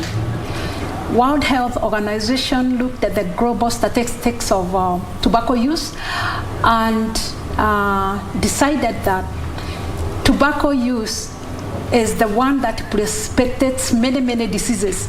And therefore, if tobacco is regulated, controlled, curtailed, then we would bring half the menace of diseases, because about 8 million people die of tobacco globally, and here in Kenya at least 6,000 die annually, and weekly we have about 69 men and about 37 women dying here in Kenya out of the causes brought about by tobacco use. So World No Tobacco Day, therefore, is commemorated within the calendar of WHO.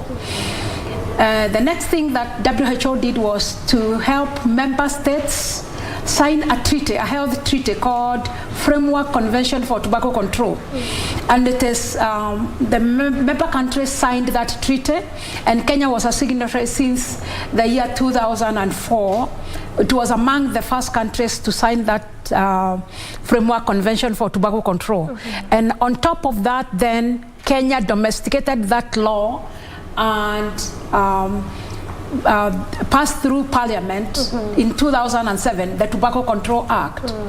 Therefore, this World No Tobacco Day is part of the calendar of stopping tobacco use within the Framework Convention of Tobacco Control. Well, given analysis, Nancy, and just from your analysis, it shows that the number of men precedes that of women in the use of tobacco. Clearly, we'll come to that in a bit. But Lillian, when you look at those statistics, 8 million globally, 35 years down the line, are we looking at a time whereby this number might reduce? And what is still causing this number to rise, even after some of these gains that have been made as a globe and even as a country? I think those statistics are very clear on the effects of tobacco. Yeah. And so when we look at where we are headed, and the many productions that are being done in different and diverse manners, then it makes it almost a thinking, it keeps me thinking that the statistics are going to increase because one, the information is not as out there as it should be. Specifically to the students in the universities and even the youth.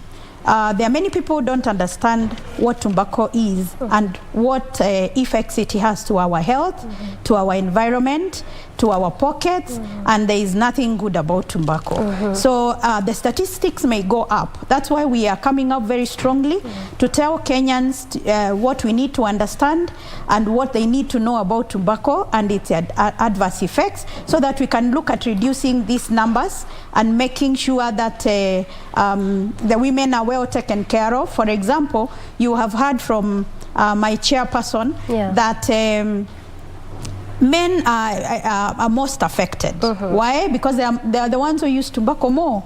And secondly, women come next, because if you smoke in the same house that we are in, it means when you take 5 sticks of cigarettes, then I have taken half of what you have taken when I am around you. Why? Because there is what we call second-hand smoke.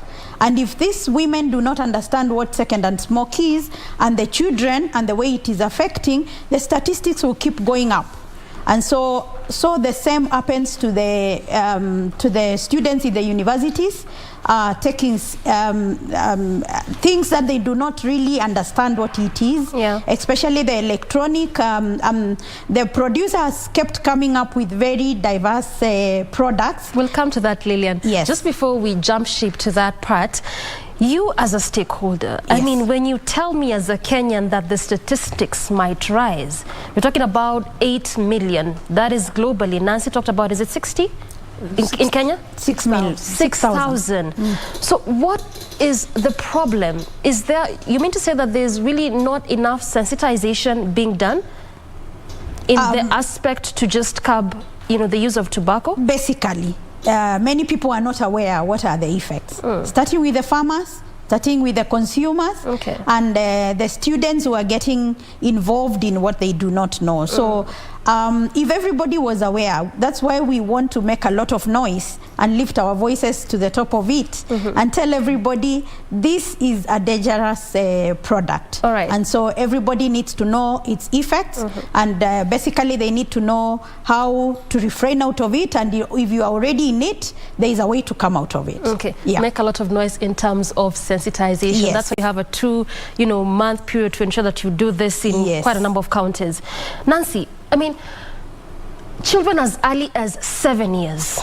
These are children that have just got into primary school and they're already being exposed to tobacco. What is happening? Where is the missing link? Why is this even happening in the first place?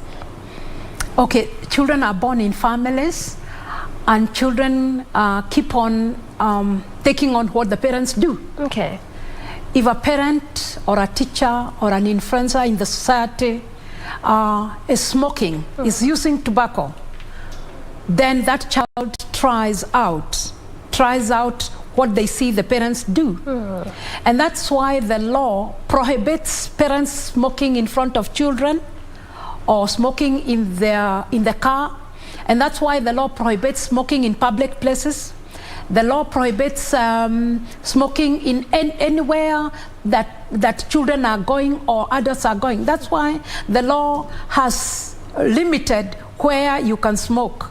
And it is going on to say every public place you cannot smoke, because we want to cut off the generation that is exposed to, at all attracted to tobacco. We, as a Tobacco Control Board, and the law, Tobacco Control Act 2007, is to rescue and shield the young people from getting there. The law prohibits promotion, advertising, sponsorship of any event. And that is why you see the tobacco manufacturers and importers, they cannot come here and advertise. That's why you see they cannot put a billboard, because the law limits. And it is not just Kenyan law, it is a global law in the Framework Convention for Tobacco Control. So the law prohibits, you cannot advertise, you cannot promote, you cannot sell single sticks, you cannot send a child, you cannot sell to youths below a certain age. And because of all those limitations by the law, and the law is pushing very hard to regulate and control that space.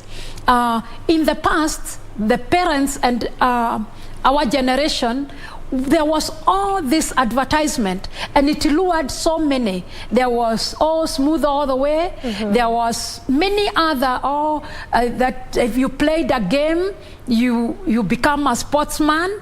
So there was all that lure. And so those parents were swallowed, and they continued to do that. It was, it was a cool way. The reason why we are limiting this is because when you get to one stick, the second stick and the third stick, when you start using, the nicotine in tobacco is so highly addictive. You need very few days to be addicted to nicotine. It is more addictive than all the other narcotics. You need to just start slowly. And so the manufacturer exploits that addictive nature of tobacco, the nicotine in it, and tries to capture people within that addiction. And so because Tobacco Control Board is within the Ministry of Health, we are about public health, because we know the dangers. There are so many dangers, all these diseases. Maybe you have come across the smoker's body. There's no part of the body that is not affected. The skin, the hair, the eyes, the nose, the larynx, the voice box, the tongue, the teeth, the body, there are breast cancers, the stomach cancers, the lung cancers, cervical cancers, impotence, low libido, sterility, amputated legs, because inhaling tobacco and with all the carbon monoxide gets into lungs and compromises the blood, and the blood goes everywhere. What we have noticed of late from many psychiatrists and practitioners in health centers is that more and more young people who are being attracted to different derivatives of tobacco, the nicotine pouches, the vaping, the electronic cigarettes, and others which are flavored. So when you are caught up in that nicotine addiction, a lot of it goes right into the brain, and we don't know what it's doing. Maybe that's why there is such a rise of mental illnesses, and there is also a lot of low fertility. Many young people are trying to conceive. They cannot because they have tried one of these products. And that's why the Ministry of Health, in conjunction with Tobacco Control Board, we banned shisha. Because shisha was a combination of many things, including tobacco. And so shisha starts banned, so that these 7-year-olds and 10-year-olds and 9-year-olds and university students don't get up into the cycle of addiction and become permanent customers or customers for life for the tobacco manufacturer. And that's why we are here. I hear you, and that was done in 2017, but we'll come to that in a bit, just to understand why it's still on the rise out there. But let me come to you, Lillian. I mean, when you hear Nancy speak, she will clearly outline all the disadvantages of tobacco. And if you're someone of sound mind, you'd actually, if you even are using it, you'd say, maybe I would want to stop doing this. If you're farming this product, you'd say, I want to stop farming this. But let's also not be dead to the fact that we still have farmers who are farming this product, and some would say it is the source of livelihood that I have. So then again, where do you reconcile the fact that it could be, or it is, a hazardous product with the fact that it is my source of livelihood as a farmer? Okay, we have many farmers who have found themselves in this. When they were born, they have found their fathers doing the same, and so they continually did the same. And we have quite many of them. So we could not just tell them to stop immediately. And what we have done, we have taken it upon ourselves to educate them, to make sure that they understand what are the effects of growing this, because it affects from the soil. When you look at this tobacco plant, it grows to be a very leafy plant and a big one, and it draws all the nutrients from the soil, in that it depletes the soil, depletes the environment. When you once you start curing it, you have to get trees and cut them down into wood so that you can cure the tobacco. So it depletes the environment, and also the children who are used as laborers, especially in those areas where we grow tobacco. You find the children do not go to school. They actually are the ones who are used to water it, in curing, in growing it. They are the ones who do that. So it affects the children, it affects the growers, it affects, as you continue to interact with the plant, you are actually taking it in. As you continue to use your bare hands even to without handle necessarily it. smoking Yes, it. without even smoking, just handling the plant, you are actually bringing it into your body, because it's a very corrosive product. And so it gets into you actually get a disease in your hands as you continue to interact with it. So that it affects. And so we have continued to educate the farmers. We have gotten into partnership where we now educate them that they can make their source of livelihood from other things or other plants, you can grow something else. And also trying to educate them on how to change that soil and make it better one more time, so that they can be able to grow different kinds of products, and they can also make money. We also try to show them how this plant is actually controlled by the manufacturer. So it's a manufacturer who decides how much am I going to pay the farmers for them to be able to give me their product. And you can't stay with the product, because where do you take it? If you don't give to the manufacturer, so it has no use for you. So you have to sell it at whatever low costs. So eventually we show them you can make more money, and a few have transformed, and we are continually showing them it is possible to do that. And we are hoping in the near future we will have nobody growing tobacco.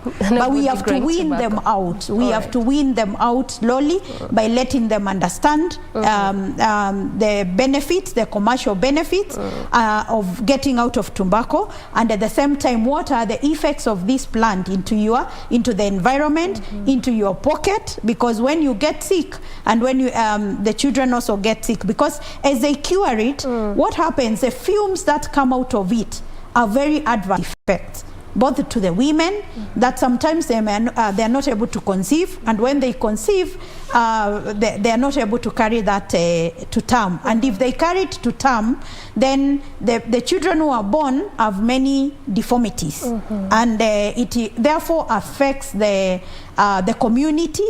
And then the money that you get out of selling that product, you eventually use it on your health to be able to make your life better. And so just to show them that it is more, when you put it in a weighing scale, the disadvantages are more than the advantages. So they understand that, and we help them. We give them the seedlings, we give them the information, get fertilizer for them, for at least for them to be able to jumpstart their lives again from whatever they have been doing, and then looking into the forward. Right. Yeah. So you give them seedlings. I mean, which alternative crops is this that you're telling them to grow, and possibly why that could replace them, farming tobacco? I want to pose that question to my chair, because she has been there where they are usually grown, and she has seen what seeds are doing better. But the first of all is to cure the soil, because without curing the soil, there is basically no other plant can make it there. But so when we cure the soil, we are able to give them diverse seedlings for the same. But I would want my chair to add on to that. All right. Yes. So the chair technical says you're the best person to respond to that question. Yeah, thank you. The pilot project, we partnered with WHO, FAO, Food and Agriculture, and World Food Program. And the crop that we tested was beans. High iron beans. So this is the alternative? That is the alternative, called Njue bean. And it is doing very, very well. And we have met those farmers, and they are very, very happy. So the beans was the first crop that we introduced. But first we had to regenerate the soil, because tobacco plant is very greedy. It's a very greedy. It depletes all the nutrients, the nitrogen. It depletes all the pests. It just makes the soil useless. And so we have introduced in two ways: the regeneration of the soil, planting of the Njue bean, because it's also nitrogen fixing, and it is doing very well. 60, 70 days you have a harvest. And then the labor, tobacco plant is a very labor intensive, and you have to almost be there 24/7, 365 days, tending it and growing it. So we are bringing the farmers less burden, more food to eat, and the land is regenerated, because for one acre of tobacco, you have to cut 2.5 tons of firewood. And so there is desertification and complete depression of environment. And that's why the World No Tobacco Day this year, on the 31st of May, we are talking about tobacco and the environment. Yeah. Now, I'll come to you on that one. Tobacco and the environment. Actually, the theme is threat to our environment. I mean, when we talk about tobacco usage, we so much think about the health effects. It's not as quick for us to think about the adverse effects it has to our environment. So I just want you to talk to us about this theme, perhaps maybe the analogy behind this theme, threat to our environment, and probably what it's set to do, even in the minds of just people when it comes to conserving our environment and them not using tobacco in the first place. Now, if you go to the areas where tobacco is grown, there is a lot of, as the chair said, there is a lot of depleting of trees. Yeah. One, because you need the trees to be able to cure. Number two is that the, as she has said, that the trees that you use, 1 acre of, or rather one acre of tobacco, you need 2.5 tons or even more to be of wood to be able to cure that small portion of tobacco. And so you cut a lot of trees, and that's why we are saying in this one we are planting trees. We are asking everybody to plant another tree because we have already depleted. And you know, trees, that's why we have had a lot of climate change. Yeah. Because trees will attract, and where there are trees, there is a lot of rainfall coming. And then you can be able to see the fertility in the soil. But if the soil is very infertile, it means that we need to cure our soil by planting more trees. And especially in the counties where tobacco is grown, we are encouraging them to plant more trees to cure the soil and the environment. Secondly, as you cure the tobacco, there is a lot of fumes that go into the environment. And you find that every one of us is breathing in air that is not pure. And so it really causes the effects as well in us. Sometimes you wonder why small children are suffering from cancer. Because of course their health is, they are not very strong in their body. And so when they inhale such fumes that come through the air, then it is possible for them to get very affected. And so this environment is also bringing in, and pure environment is also bringing in a lot of diseases. And so we are asking everybody to be a bit aware about the effects of tobacco to the environment. When people smoke and they throw the remains of what you smoke in the sticks, in the dustbins, they end up going into the rivers, and then there is a lot of clogging, and you know that there is that sponge that is usually there. It means that we are not able to take care of what passes through our environment. And as it goes down to the drain, then it affects our environment in a very serious manner. Some of them is not a decaying, it's not that they are going to decay and get into the soil again. It is actually things that will remain for a very long time. And so we are advocating and saying that people need to be aware of the effects they are bringing into the environment. For example, when you go to the smoking zones, the smoking zones are not into the standard they are supposed to be. So smoke still goes out to the public. And when it is out to the public, it will affect your health because of the environment you are walking in. And sometimes you are not aware, you are just passing through the city and there is a smoking zone there and the fumes are in the air and it's not something we can see. So you end up inhaling every other day and making our environment very very toxic. And when that gets into our body, it affects us without knowing. And you find you are wondering in my generation, because most of them say cancer is genetic. And so when you look at it that way, then they end up saying there is nobody in my lineage who has had cancer. So where did I get it? It is out of the environment. So it's a ripple effect. You just pick it. It's a ripple effect of both the trees, both the soil, the air that we breathe, and also the effect it has on our bodies. So we are saying we want to take care of that so that it can save our lives. This is class 101. I didn't know it actually has an entire ripple effect. I mean, just the way you've mentioned, some people really would be asking, there's no one in my family who's ever had cancer, so how comes this 13-year-old is being affected by, you know, whatever form of cancer there might be? Now, she's just mentioned something about counties, and earlier on you had talked about the gender factor, whereby men tend to be the one who use, you know, this product more compared to women. So then does it mean also that in terms of region base, that there perhaps in our country counties whereby this product is more grown or farmed more compared to other regions? And if so, why? Okay, the agronomist can tell us that even this country, the coconut grows at the coastline. The grasslands, they grow something else. There is a coffee zone, there's a tea zone.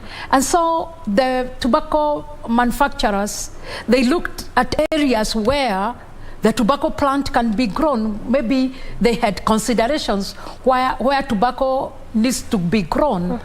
And so they marketed their crop there to be grown, and gave seedlings and gave the pesticides and fertilizers. And so very many farmers came into this hoping or knowing that it is a cash crop.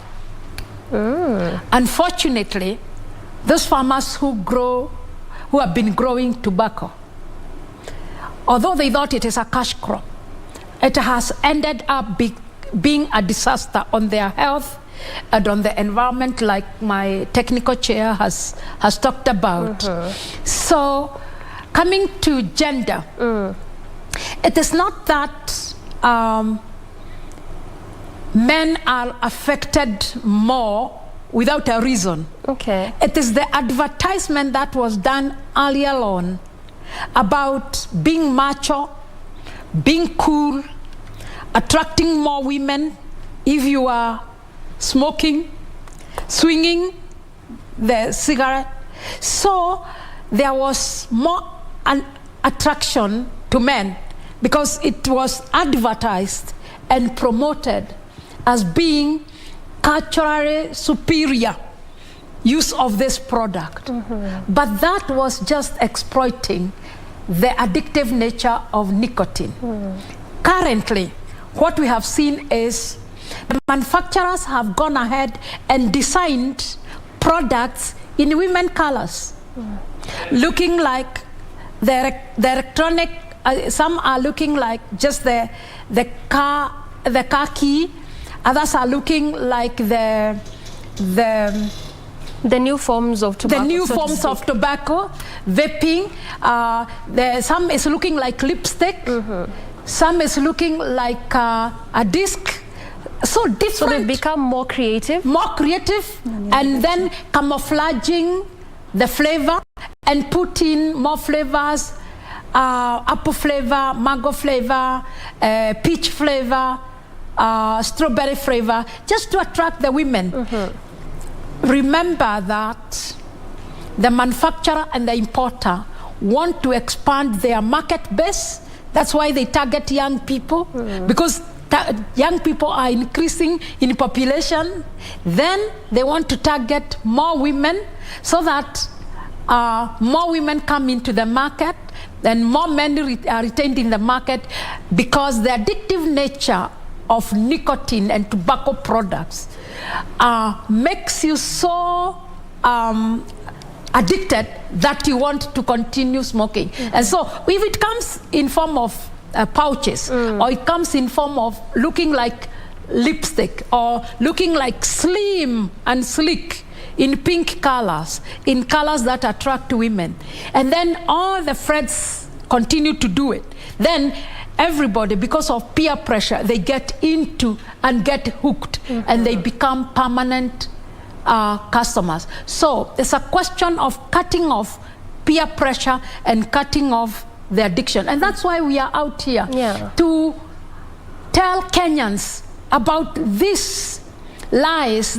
these they are lies just to make profits. So Nancy, just allow me to interject. So then does it mean that we now need to be more aware of even the kind of products that you're buying? Because I mean, when we talk about these new forms, the electronic cigarettes, the pouches, you mentioned earlier that some are even being hidden in candy. You know, you've mentioned the women products. So then does it mean that we need to really be more aware of even what we are buying, let alone what we are consuming? Yes. In the law, in the Framework Convention of Tobacco Control, Framework Convention of Tobacco Control, and the Tobacco Control Act, there is a demand for disclosure. Disclosure of the ingredients within tobacco products or nicotine pouches. And again, Kenya Bureau of Standards demands that every product being sold in Kenya, there's a disclosure of what is contained, and all the ingredients should be named there. Yeah. But there are people who still don't disclose what they have put in a product, and those are the products that we should be worried about. Because that exploiting addiction to something is very evil. Because if this product is so addictive, I must get it, and then one person is making profit out of my predicament of addiction, then that is evil. That's why we want to protect and have a generation. It contravenes the law? It contravenes the law, and that's why we want to have the generation that is tobacco-free by following the law. All right, well said, well said. I mean, clearly we need to now be more aware. If you're buying those lipsticks, you know, the candy, just be aware of what you are buying. Now, let's cut to shisha. Was outlawed in 2017, but we still see this on the rise, particularly in night joints. And there's, to the extent that much as it's against the law, the way in which people are blowing it, it's like they're not aware of what the law says, or we might be aware, but I just want to have fun. Where is the missing link? Or what exactly is happening? It's really hazardous, particularly to our health. In fact, that's why we are here to tell the Kenyans to be aware that shisha was banned and it stands banned. Why? Because even the laboratories have gone into it and brought out a report on what is contained in shisha. And remember, shisha is something that is inside a bottle. So when you blow it, you are not even aware what you are blowing yourself. And you see, the way it has been marketed is like it's the in thing. You are not in fashion if you are not blowing shisha. So we are coming out to tell our youth that this is not fashion. This is killing yourself. It is a dangerous product, and as much as there are people who break the law, it's not everybody who keeps the law. There are some who break the law, and that's why we are sensitizing our youth as much as possible to understand that when something stands banned, it's because the government is quite aware that this is it is a dangerous product and it will affect your health. And because we care about the public health and working together with the Ministry of Health, we know that the public health is at stake when they blow shisha. And so we are telling everyone to be aware, but we are also going into the law. We are putting the law in place and making sure that we are sending people even in nightclubs to make sure that they try and doing due diligence. Yeah, they do due diligence and also see how do we engage in this so that we make sure that anyway, even if we don't bring it into the nightclubs, people carry it at home. So the most important thing is for you to be able to understand, as much as you are doing it in your house, which somebody may not come to look at it at your house or to see what you are consuming in your house. It still stands that shisha is banned. Its contents are not good for human consumption, and it kills, and it brings cancer and many other adverse effects that are coming into it. The reason why we have started a war, and at the same time information to the colleges and to the tertiary education institutions and to the universities to tell the students. We had an engagement with some students last night and they were so surprised that shisha is banned. And they were also so surprised that tobacco products cause a lot of harm to their bodies. And they called us into different universities and says, please come and help us. We are stuck in this thing. We think it's fashion, but it's not. And that's why we are bringing in everybody to be aware of the law and asking as much as possible in connection with the regulating authorities to see that we make sure that this does not happen again, especially in the bus. Well said, Lillian. Yes. And just as we wind down this conversation, I'd want to finish with you, Nancy, in under 1 minute. What would be your call to action even as we gear up for the World No Tobacco Day next week on Tuesday? Thank you very much. We are going to 24 counties today, tomorrow and the day after. And the next phase within the month of June, we'll go to all the counties, another 23 counties. We are saying, if you are addicted to nicotine and tobacco, please go to any health center under universal health care.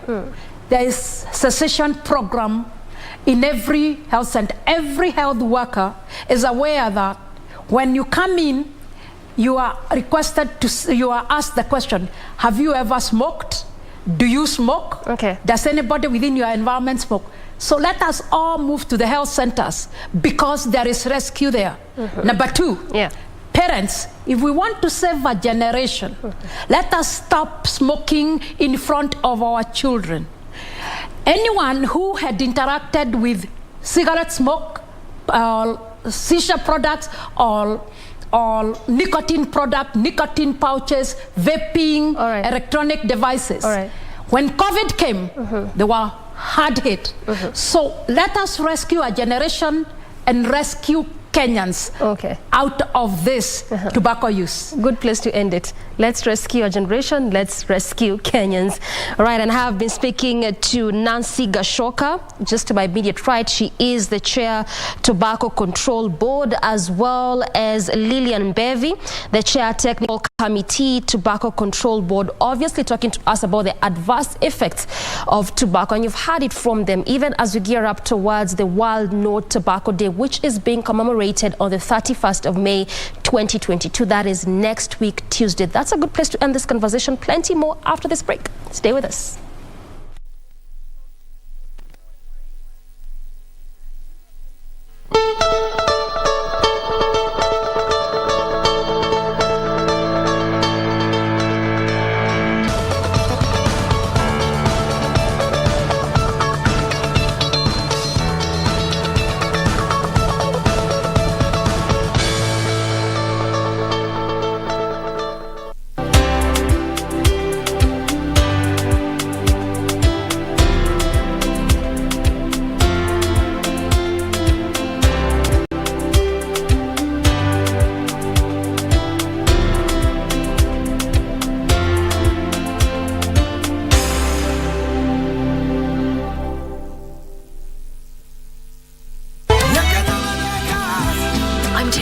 Seriously.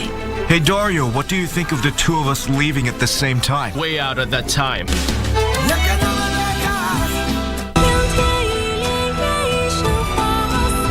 Elliot and Master once talked about the avians. They said the current avian king is ambitious. He'd like to start a war with our kind. Watch out!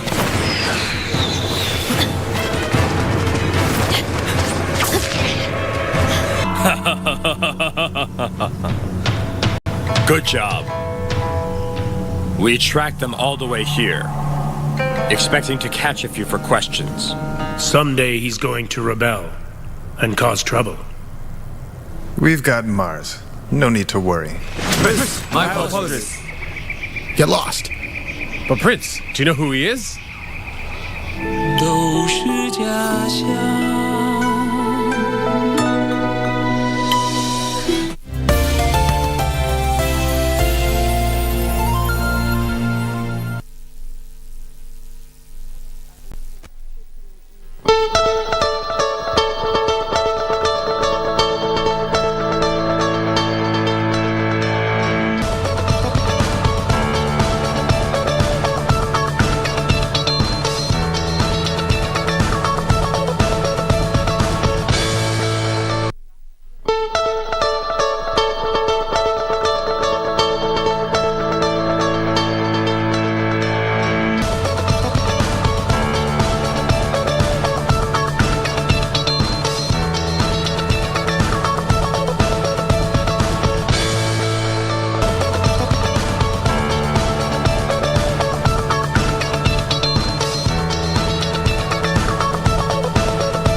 Welcome back. Thank you for keeping us company. This still is Good Morning Kenya. We are glad you are still with us. It is exactly 3 minutes past 9 a.m. And from that insightful discussion all about tobacco right there, we want to keep on that health trajectory and move on to the next segment. And this is all about neurosurgery.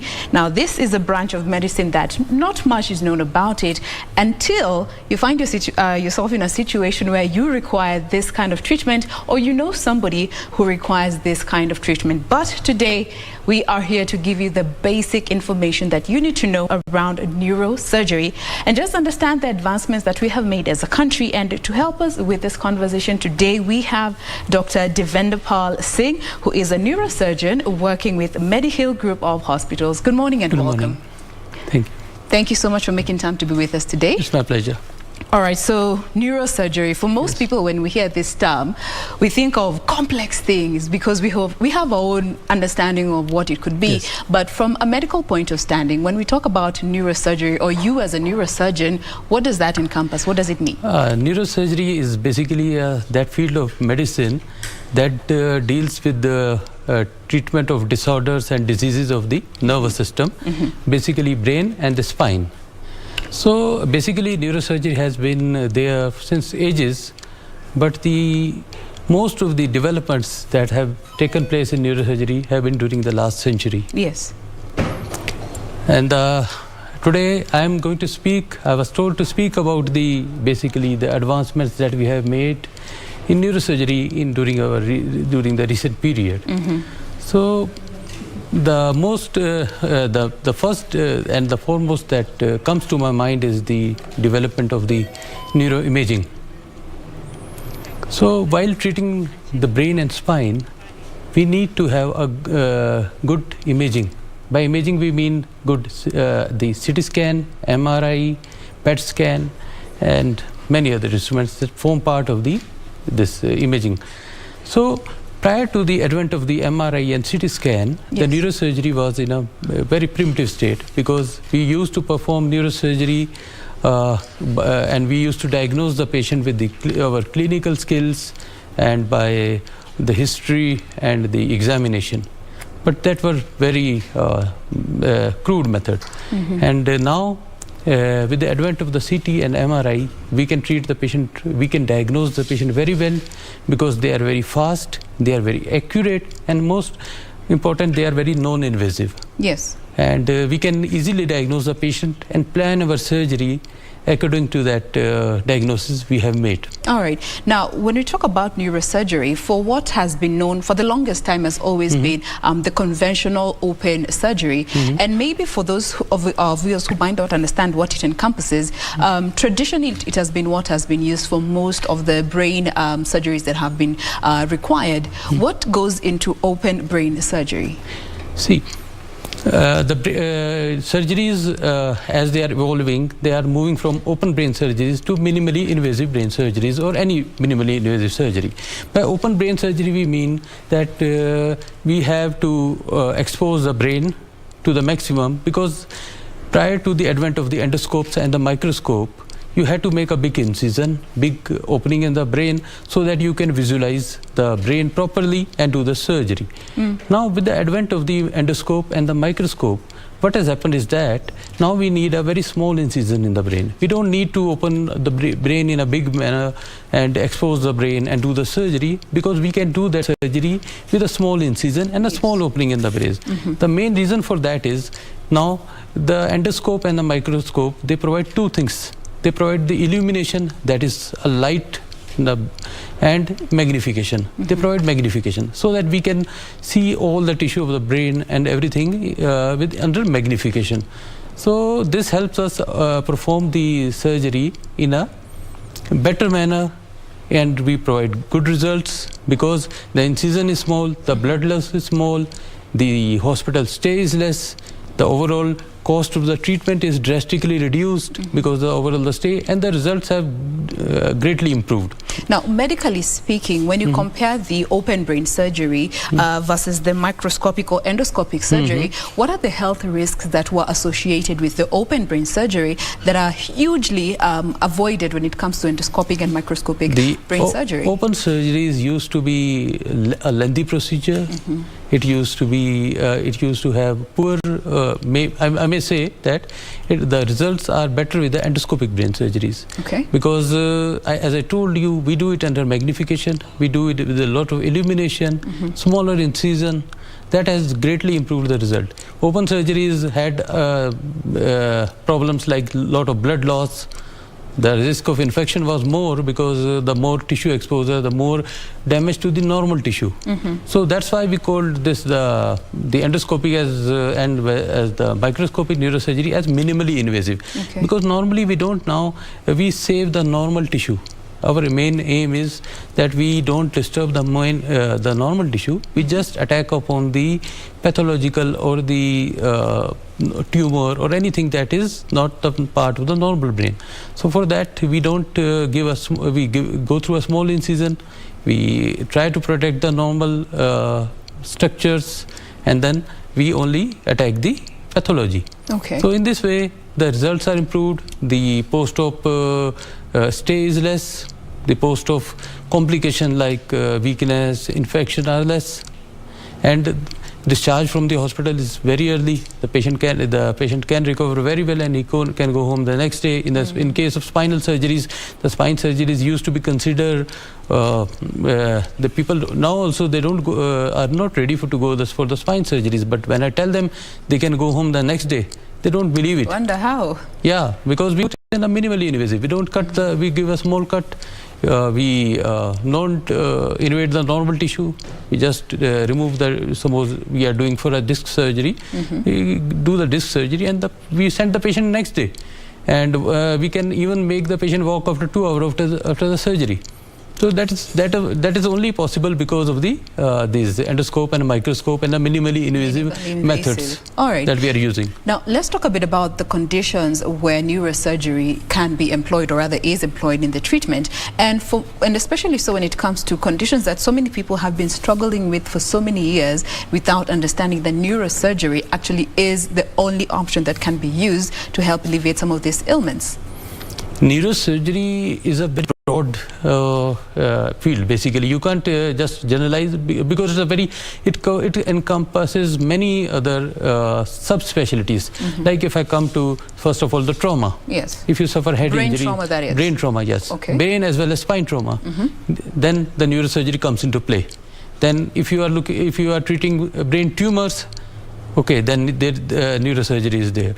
Then, and before we even jump the gun, allow me to just interject. You know, when you talk about brain trauma, from a medical standing, you know what it means, but maybe our viewer is wondering, okay, what is brain trauma or what is spine trauma? Medically speaking, how would you define brain trauma and spine trauma? See, as you know, road traffic accidents, assaults can lead to brain trauma or the spine trauma. What I mean by this is any injury to the brain is called brain trauma or brain injury, as well as any injury to the spine can lead to spinal injury.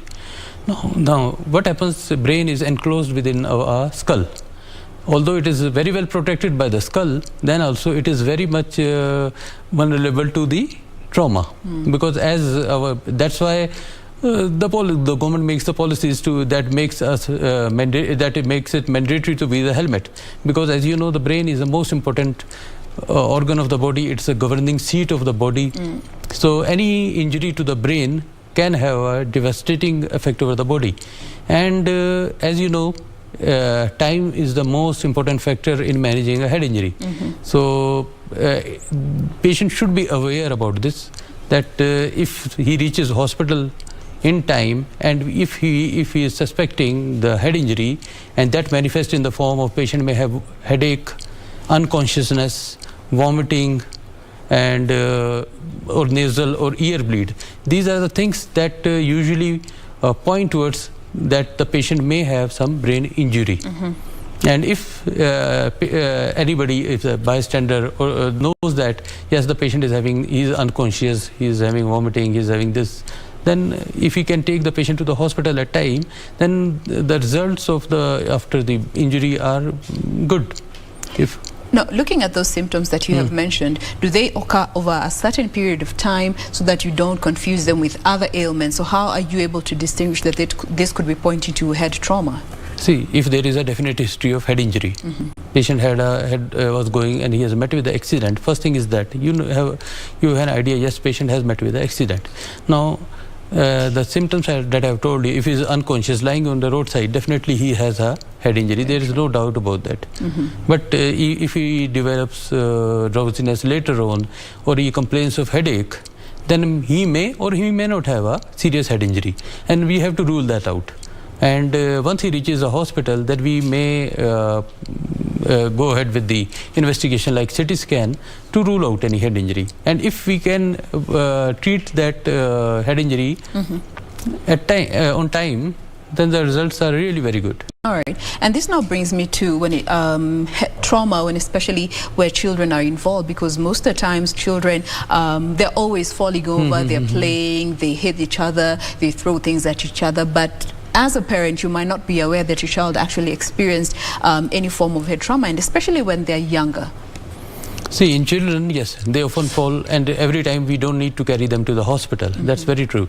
So you can just have an idea that whenever the children fall, and if he didn't fell unconscious, didn't have any vomiting, didn't have any headache, then you can just ignore or just observe him. Okay. But if he is unconscious, or as I told you, is having vomiting, then you should bring him to the hospital, just so that a specialist can have you can have his opinion, and if necessary we can carry out with the CT scan. But most of the patients do not need a CT scan because we don't carry CT scan in each and every person if we don't find any clinical indication for that. But yes, if the child has some positive history, we call it, like vomiting, headache, persistent, he may have the headache at that site of the impact, but that is not important. But if he is having generalized headache, vomiting, then it's important, and it's always better to get an opinion. All right. And what about in situations where we always hear of this phenomenon, shaken baby syndrome? It also results to head trauma or brain trauma for basically, the babies? brain is in the skull, you know, and it is basically floating in the skull. It is surrounded by a fluid called CSF. The basic purpose of the CSF is to decrease the weight of the brain, because it is floating. So what happens when we shake sometime, the brain, because of the inertia, it hits the skull, and it can lead to some form of injury to the brain. All right. So we should avoid that. Avoid that, and especially when you're dealing with babies. Remember, this is meant to be an informative session, so if you have any questions or you're seeking clarification on a question that you have been having in regards to neurosurgery or spinal injuries and head trauma for that matter, we welcome you to use the hashtag Good Morning Kenya on Twitter. At KBC Channel 1 is official station handle. My handle is at Jane Wamboi. I will be sampling them as we keep going, and there's actually John who is asking about hydrocephalus. How can neurosurgery be used in the treatment of hydrocephalus? I will correct you. Neurosurgery can only treat hydrocephalus, because it is basically, first I would like to explain what is hydrocephalus. Our brain, as I told you, it is floating in a water. Yes. That is CSF, and the CSF is produced as well as absorbed. That's the cycle. So due to some reasons, if the production of the CSF keeps on happening, but the absorption, there is a defect in the absorption, it can lead to accumulation of the CSF in the brain. And there are pouches in the brain that are called ventricles filled with CSF.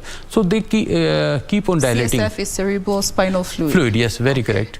So when the water is not absorbed properly, the CSF is not absorbed properly, it can lead to increased pressure in the brain, the dilatation of the ventricles, and the certain symptoms like in babies, newly born babies, it presents as increasing head size.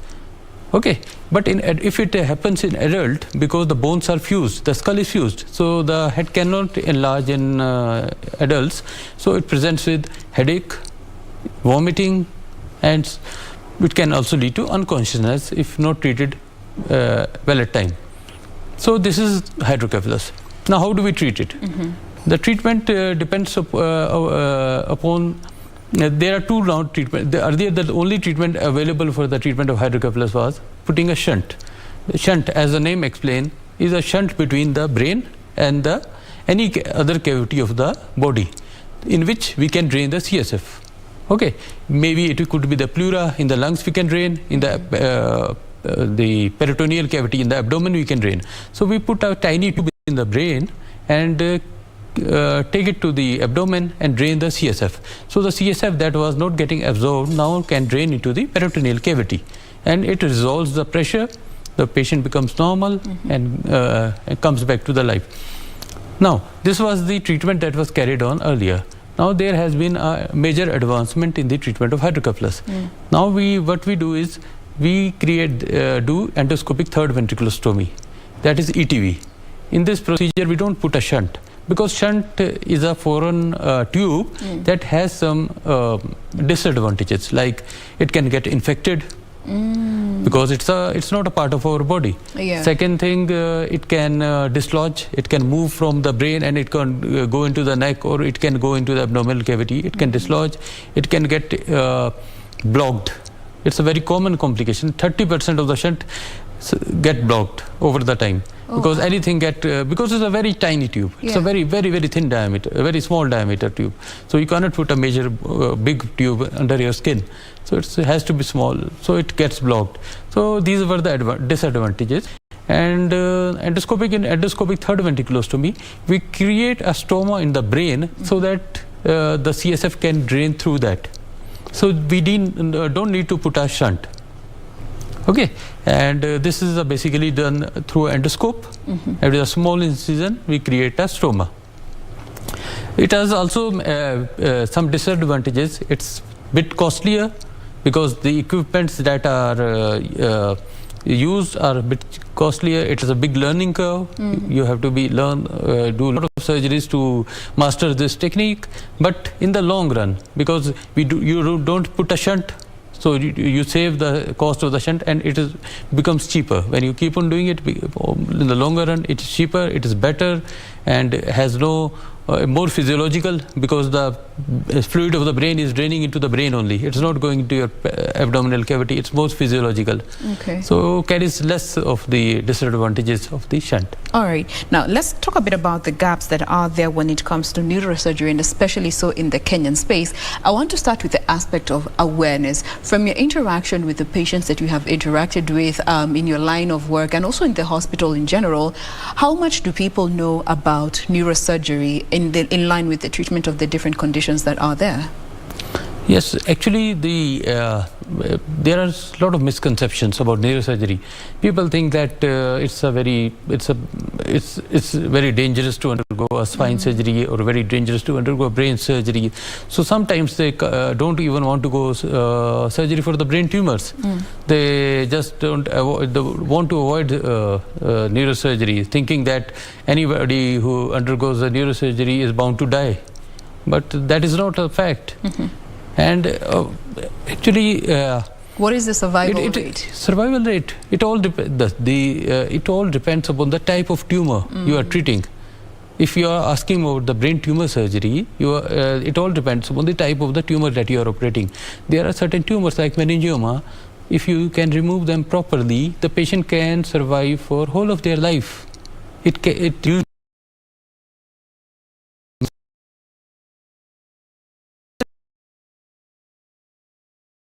Like grade 4 glioma, they are very even if you operate them, the recurrence rate is very high. They're aggressive? Yeah, very aggressive, and they are bound to recur. So they require chemotherapy, radiotherapy, and even after that, the survival may be around 2 to 2.5 years, maybe. So yes, but you have to treat them. That doesn't mean that we don't need to treat them, because after treating them, we can guarantee a good life at least for 2 to 3 years. And if we don't treat them, the survival is only 2 to 3 months.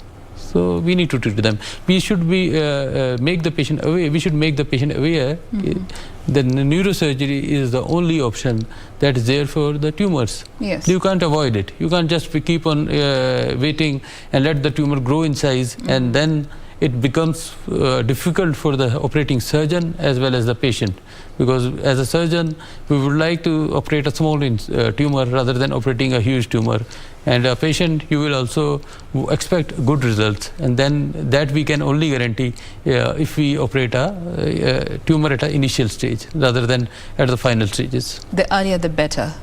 Yes, definitely. All right. Now, that brings me to the next challenge, or maybe gap, and maybe you could tell us more about this. And this is the aspect that there is a shortage of specialists in the neurosurgery field. Now, according to the World Health Organization, they gave a ratio of 1 neurosurgeon to a population of about 200,000.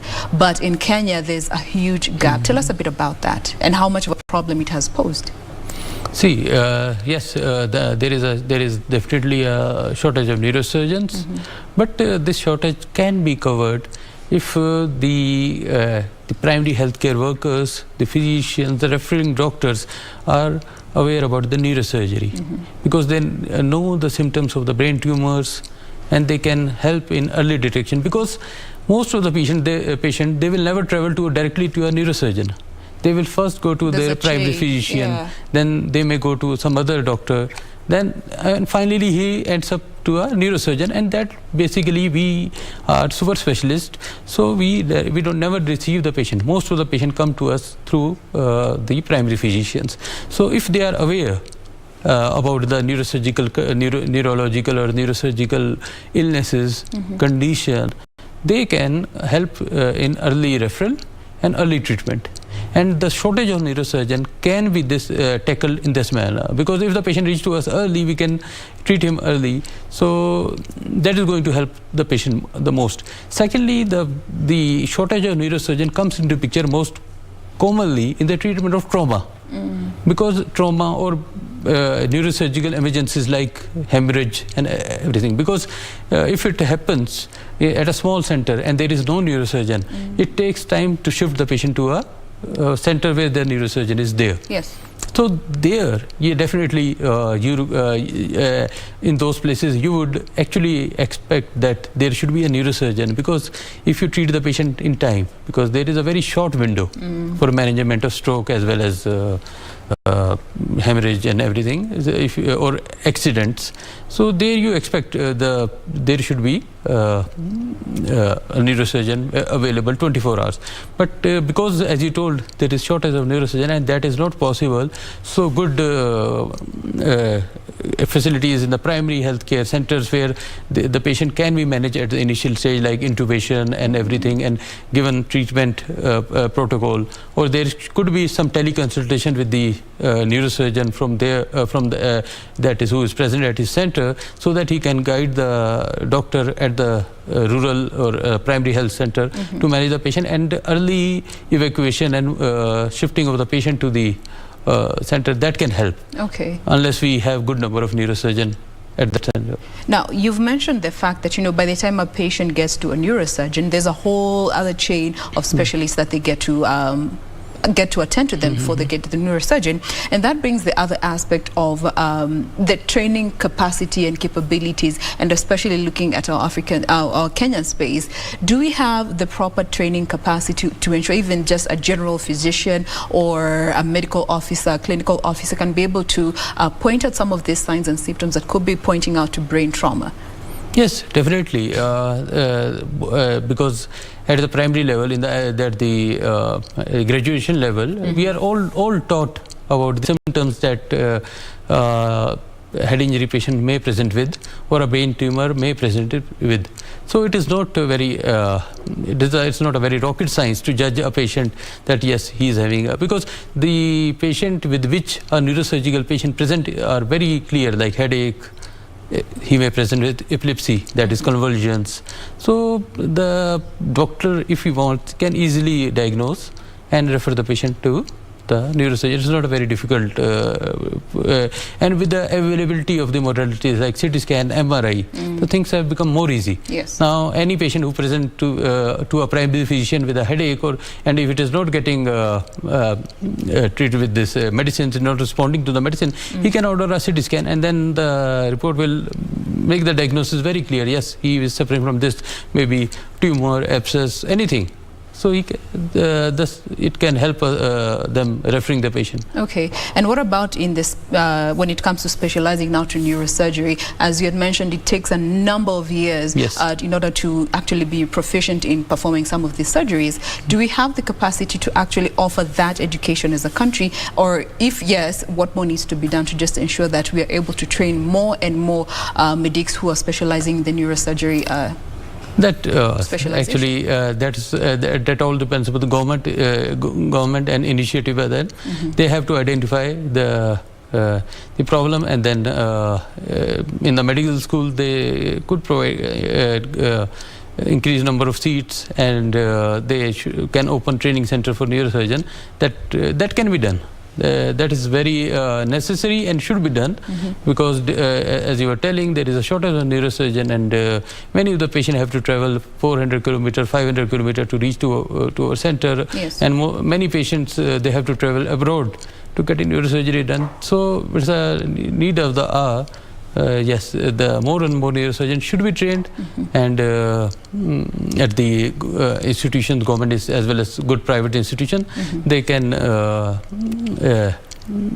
provide training to the body, for the neurosurgery, and then you can decrease the gap. All right. Now, let's talk a bit about finances involved when it comes to neurosurgery, because that is also an area that makes so many people shy away from actually seeking treatment. Tell us a bit about the costs involved. See, as I told you, actually, it was if I talk about my hospital, it was a dream of our Honorable Chairman, Dr. Mishra, to provide world-class facilities at our center at a very affordable rates. Yes, neurosurgery, it is costly because the instrument that we require, the endoscope, the microscope, the MRI, the C-arm, and the cath lab, they cost a lot. But yes, if because of the proper techniques and proper diagnosis and everything, if it is done at time, and if you operate the patient well within the time, we can bring down the cost, because we can decrease the stay, we can decrease the requirement for the antibiotics, higher antibiotics, and everything. We are decreasing it down. Yes. And we actually the cost also depends upon the equipments, or the hardwares and everything, the procedure itself. Okay. So we are trying to because we have a dream to provide these world-class health facilities here to the people of Kenya, and not only Kenya but the neighboring countries.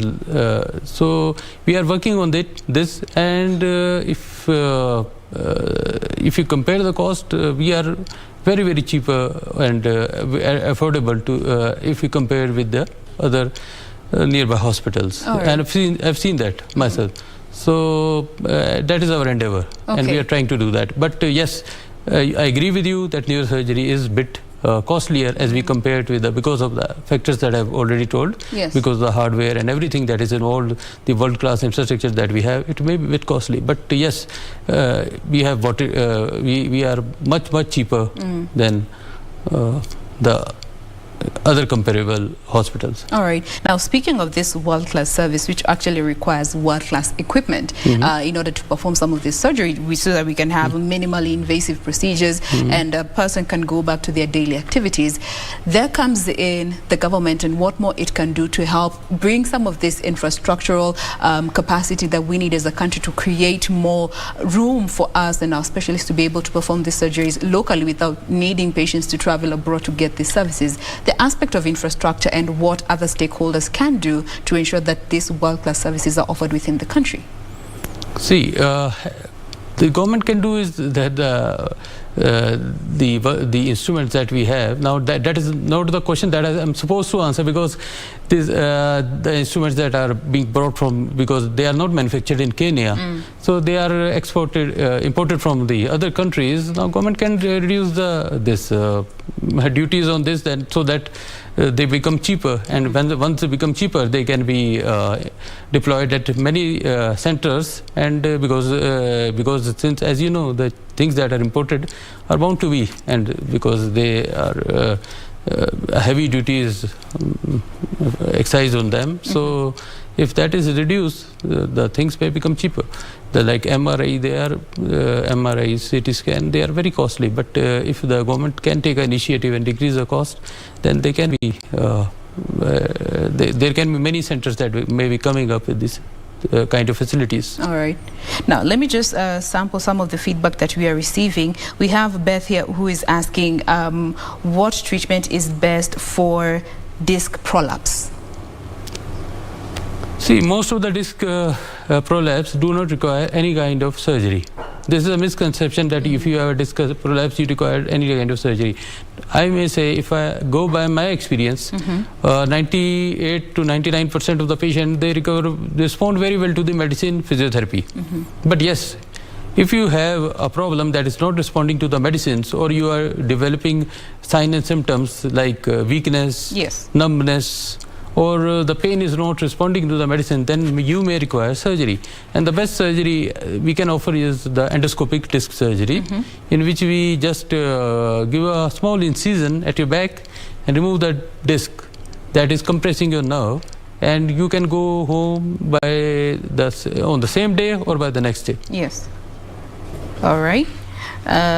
We also have John Kidali, who is asking about neuronavigation. This is an aspect that was actually in some of the notes.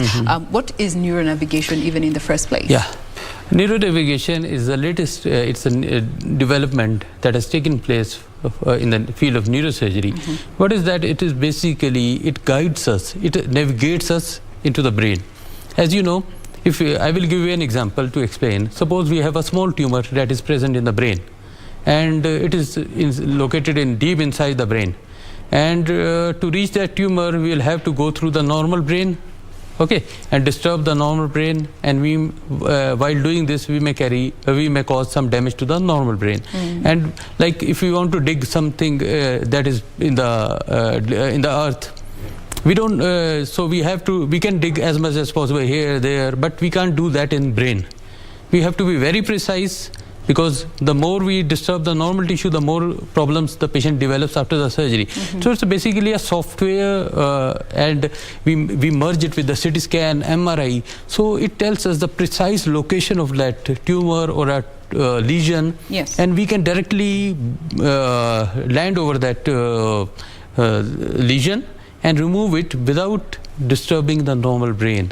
So basically it's a development that's helped us perform the surgery precisely and with a minimal damage to the normal brain and normal structures. What is the importance of having an individual awake when some of these procedures are being done, and especially for some cases that we have seen traditionally with open brain surgery? See, this is called awake brain surgery.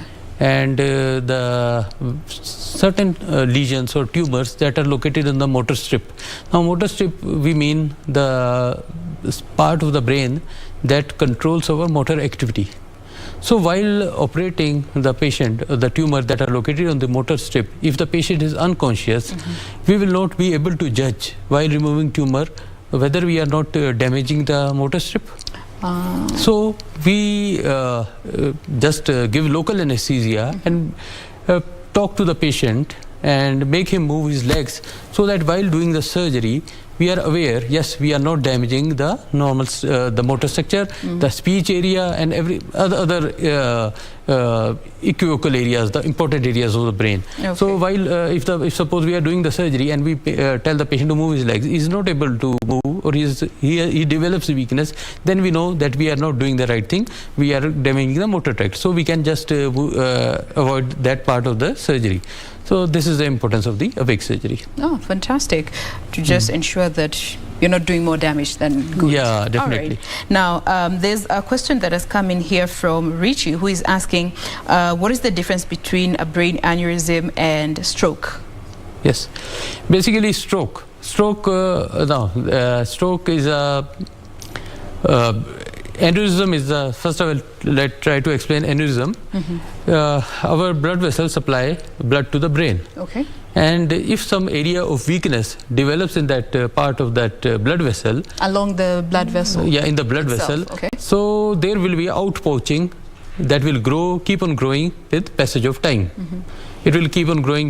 That it's a dome shaped, basically a outpouching in the wall of the vessel. So one fine time, basically most of the time it is asymptomatic, because it doesn't do anything.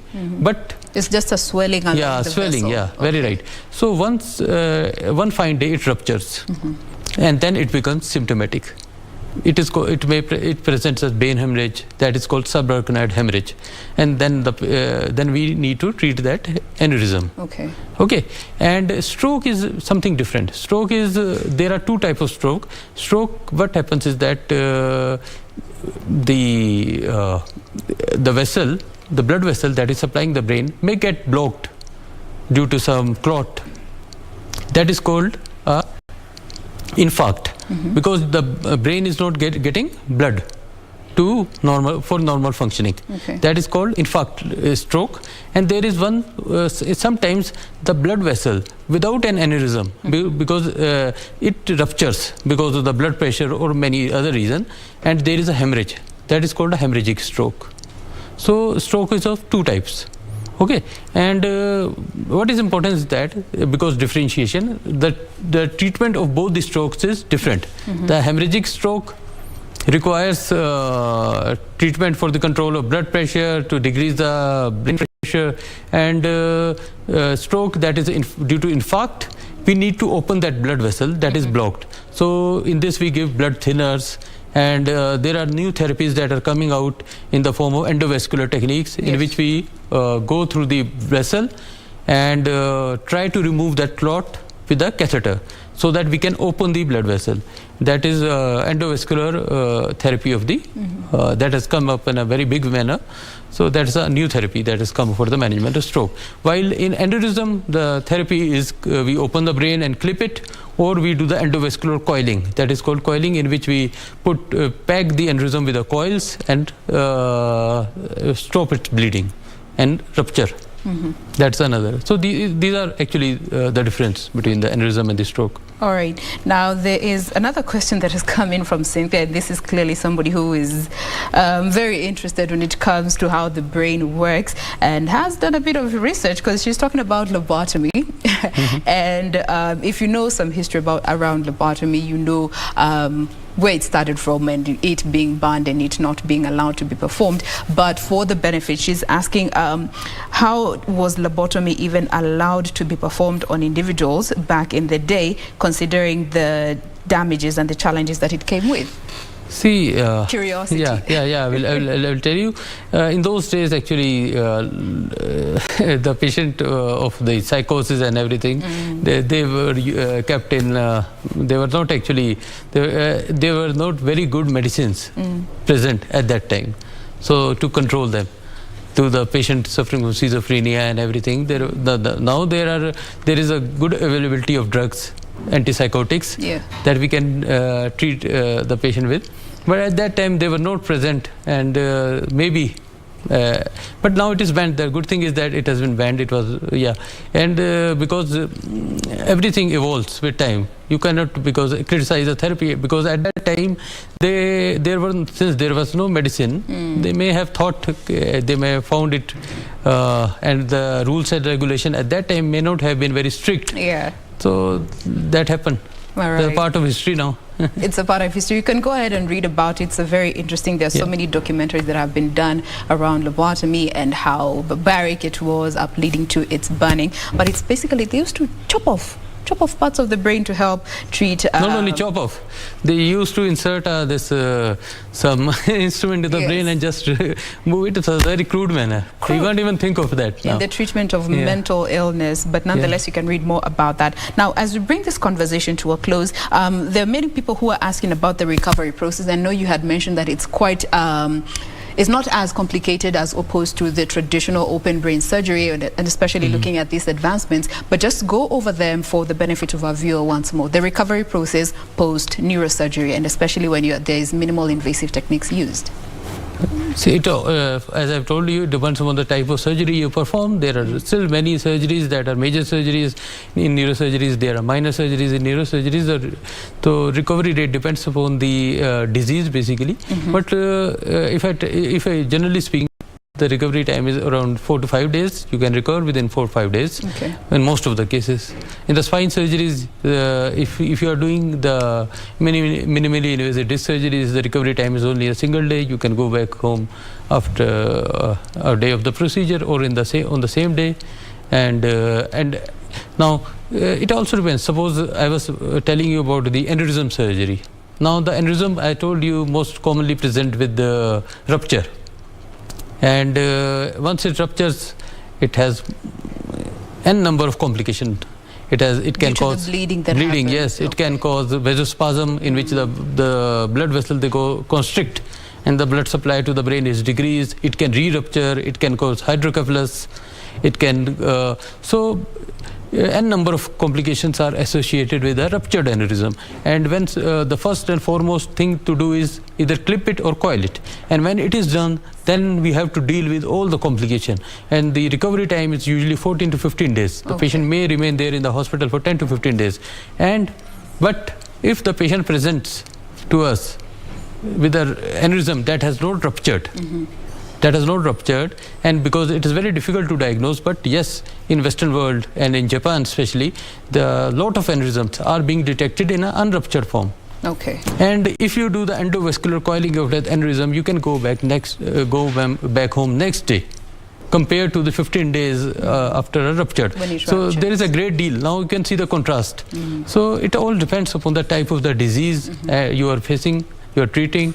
But as I told you, most of the patients recover well within 4 to 5 days. All right. Now, this is a conversation, again, as I mentioned, is meant to be informative, and we're going to be doing subsequent discussions around this science that is neurosurgery to help you better understand and just know there's so many conditions that can be treated, and especially with the advancement in technology that we are seeing. I love this camera. The advancements that we are seeing in technology that are helping our specialists use minimally invasive techniques in the treatment. For now, we have to pause at that particular point. We have been speaking with Dr. Devinder Pal Singh, who is a neurosurgeon working at Medihill Group of Hospitals. Thank you so much for making time. It was my pleasure.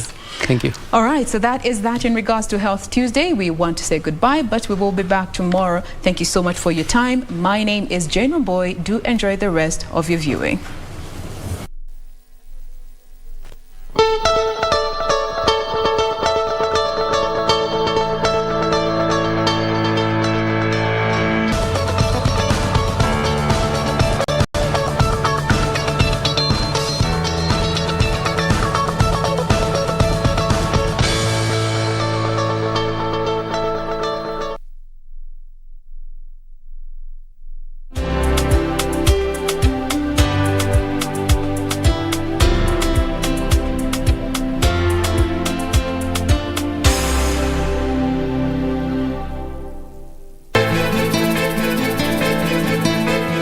Huu upuuzi unaoendelea nao na mke wangu ukome.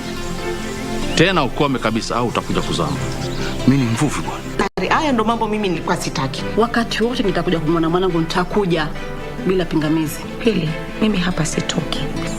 Wewe na ule mzee Kongo mlijuana wapi? Zara, unafaa uelewe kuwa huyu mtoto ni wa Kate. Hata ukienda wapi bado atakufuata. Alikuja hapa yeye mwenyewe. Sio nyinyi mliomleta.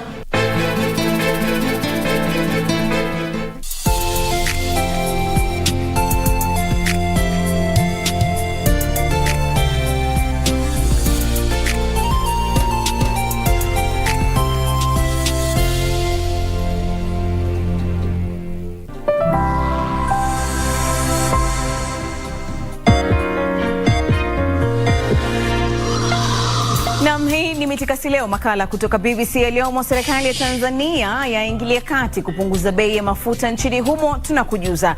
Baadaye Rais wa Tanzania Samia Suluhu Hassan awasili Uganda kwa ziara ya siku 2, kisha mashirika ya ndege barani Afrika kuungana katika hatua ya kujadiliana na wanunuzi ili kupunguziwa bei ya mafuta. Moja kwa moja kutoka Nairobi, Kenya, twende kazi.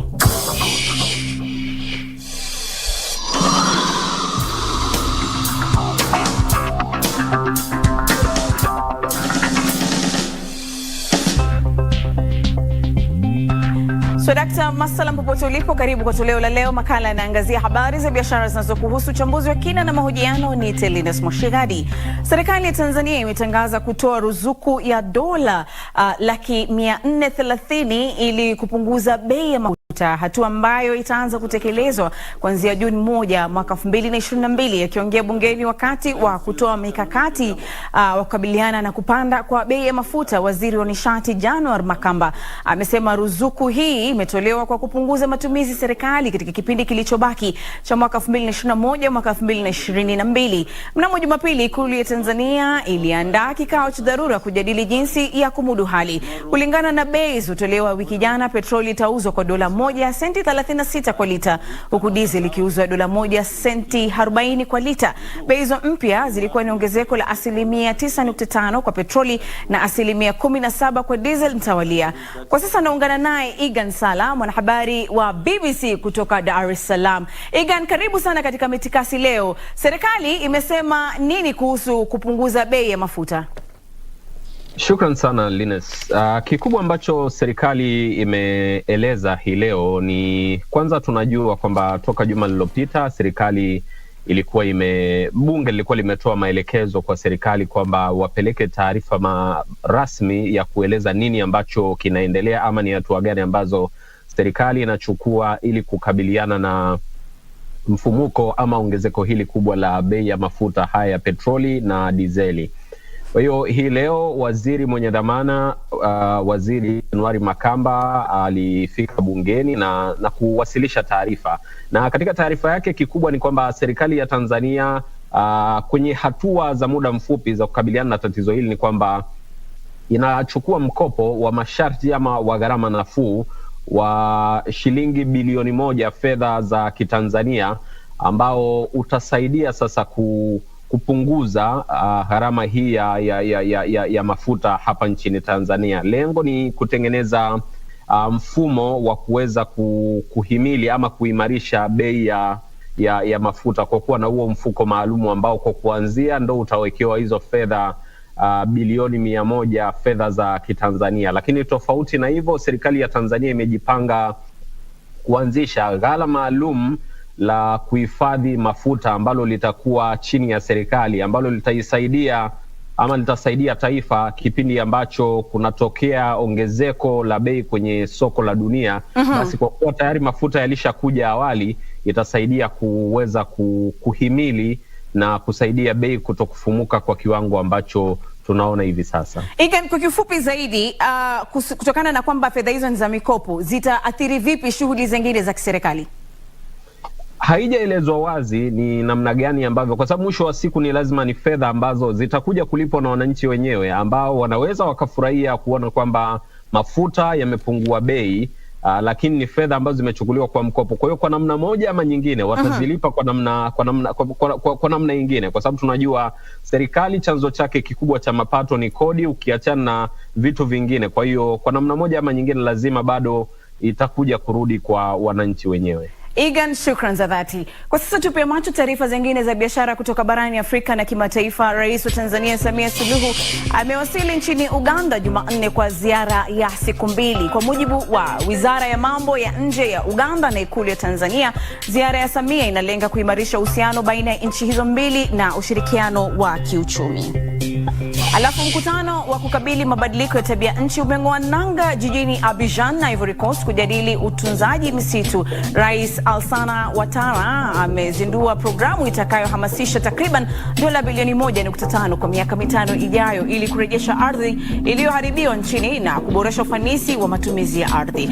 Alafu kisha mashirika ya ndege yakiwemo Kenya Airways na South African Airways yameungana pamoja katika hatua ya kujadiliana na wanunuzi ili kupunguza bei ya mafuta ya ndege kutokana na kupanda kwa bei ya bidhaa hiyo katika soko la kimataifa. Bei za mafuta ya ndege zimepanda hadi wastani wa takriban 30% ya gharama za uendeshaji kutoka 20% kufuatia mzozo wa Ukraine. Hii ni Mitikasi Leo kutoka BBC itakayoangazia hivi punde.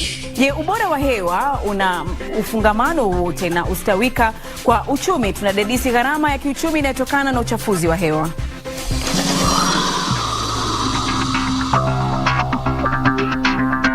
Tusonge mbele, tuzungumze kuhusu ubora wa hewa. Uchafuzi wa hewa unachukuliwa kuwa tishio kubwa zaidi kwa afya ya mazingira duniani na husababisha vifo vya watu milioni 7 duniani kote kila mwaka. Makadirio ya gharama ya kila siku ya kiuchumi ya uchafuzi wa hewa ni dola bilioni 8 au 3 hadi 4 ya pato la kitaifa la dunia.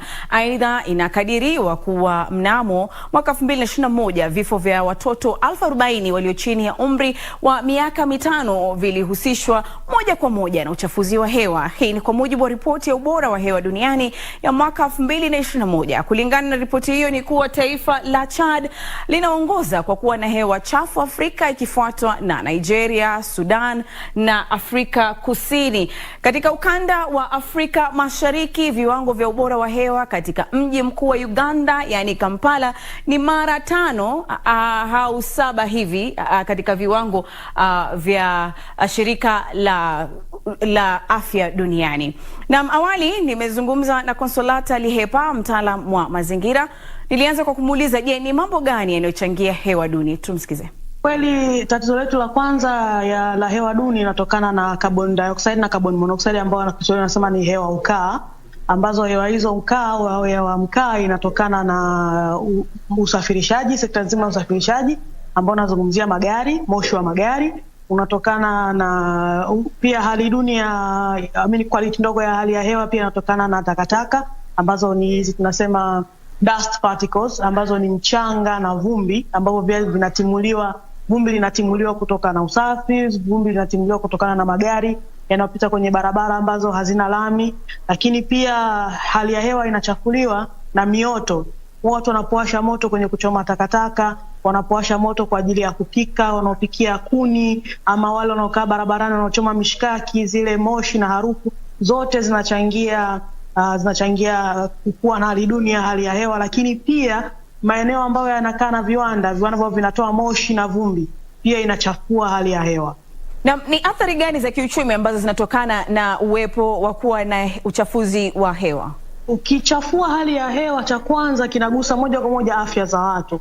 Na kabla hujafika kwa watu wazima, watoto wadogo ndio wanakuwa wako hatarini zaidi kupata magonjwa ambayo yanatokana na hali ya hewa ambayo ni chafu. Kuna vitu kama pumu, vikohozi na nini. Sasa watu tukishaanza kuleta magonjwa, ina maana moja kwa moja tumegusa uchumi wa mtu. Kwa hiyo ukisema ukishagusa magonjwa umegusa uchumi wa mtu, kwa hiyo kuna matibabu, kuna kuumwa watu, kuna kupoteza nguvu kazi, kuna gharama za matibabu, kuna kupanda gharama za maisha. Tunaposema umechafua hali ya hewa, ina maana tutafute njia mbadala ya kusafisha hali ya hewa, tukufungie kiyoyozi. Kwa hiyo kama unafungiwa kiyoyozi, ina maana gharama zako za maisha zinapanda. Lakini pia unaharibu ozoni. Kodi ya uchafuzi wa hewa imependekezwa kama suluhu duniani kote. Je, inawezekana barani Afrika itekelezwe? Mimi nasema kuna faida na hasara za hiyo kodi. Kila kitu kina faida yake na hasara yake. Sasa labda nigusie hapo kidogo kwamba ukisema uweke hii sheria ni nzuri kwa sababu kwanza inatupunguzia heka na kupambana na mabadiliko ya hali ya hewa. Alafu pia inaongeza matumizi renewable energy, na ukiweka hii sheria pia inasaidia kupunguza inapunguza ongezeko la hewa ukaa, carbon monoxide, kwa sababu watengeneza magari, ukiwawekea hii sheria watengeneza magari pia wanaanza kuwa wabunifu, wanaanza kubuni magari ambayo hayatoi hewa nyingi chafu, na ndio maana sasa kuna magari ya umeme. Songe mbele. Ukienda katika chumba cha marubani mara nyingi unakuta ni wanaume ndio wanaodhibiti ndege. Mtu ambaye amebadilisha hali hii kwa takriban miaka 50 ni Asli Hassan Abade kumradhi kutoka Somalia. Ameweka historia kwa kuwa rubani mwanamke wa kwanza kabisa jeshini barani Afrika. Nilipokuwa shule nilikuwa mmoja wa wanafunzi hodari nikipenda sana hisabati, fizikia na unajimu. Nikawa navutiwa sana na usafiri wa anga. Wakati nikiwa nasoma nyumbani huona ndege zikisafiri na nilikuwa nikiomba Mungu kwamba nami nitakuwa mmoja wa marubani watakaobahatika kuendesha ndege hizi. walaalahay dhammaan ciidanka u badneed marka saa darteed waxaan deganeen xerada aviazione. Zama zile watu walikuwa na wasiwasi kwamba wasichana wanataka kuchukua udhibiti wa majukumu ya wavulana, hivyo wazazi hawajawapeleka wasichana wao shuleni. Siku ya mwanzo ambayo itakuwa naendesha ndege peke yangu, wiki nzima vyombo vya habari kiwemo Radio Mogadisho walikuwa wakielezea tu taarifa hii hadi siku ile niliposafiri peke yangu. Walielezea kila kitu. Umma ulifurahi, lakini pia baadhi ya watu walikuwa hawakuamini, wakisema haiwezi kuwa, lazima mwanamume ndiye aliyekuwa akiendesha ndege na yeye kakaa tu pale. Kamwe hawajawahi kumuona rubani mwanamke. Wanawake hawajawahi kufanya kitu kama hiki. Amine. Waye madama gabar ina hore u jiri jirin.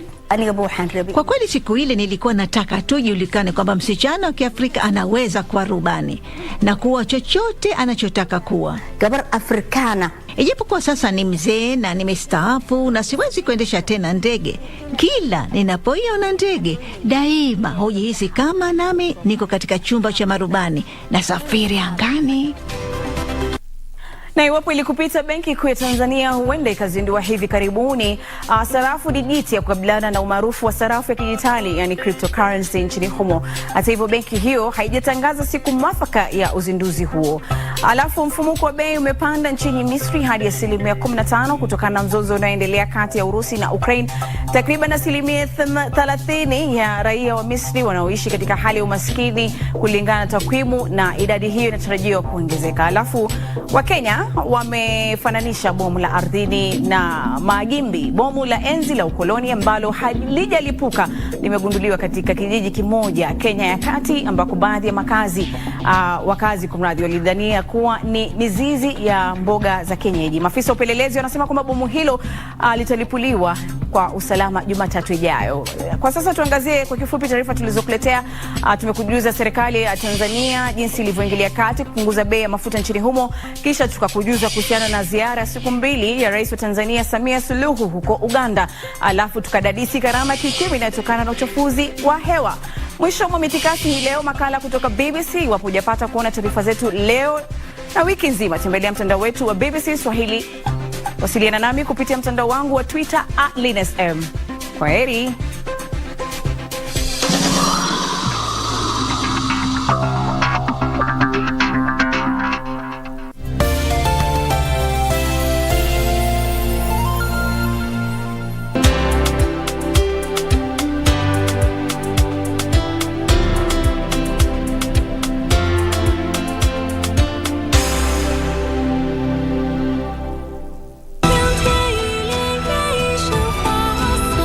Elliot and Master once talked about the avians.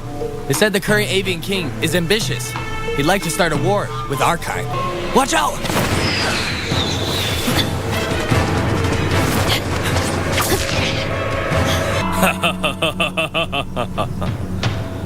Good job. We tracked them all the way here, expecting to catch a few for questions. Someday he's going to rebel and cause trouble. We've got Mars. No need to worry. Prince, my apologies. Get lost. But Prince, do you know who he is?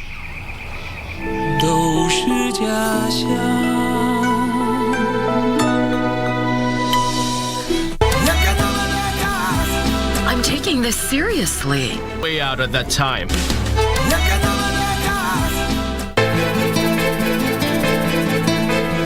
Huu upuuzi unaoendelea nao na mke wangu ukome. Tena ukome kabisa au utakuja kuzama.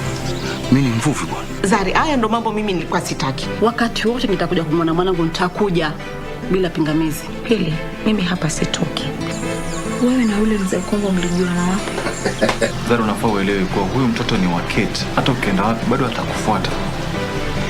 Alikuja hapa yeye mwenyewe, sio nyinyi mliomleta.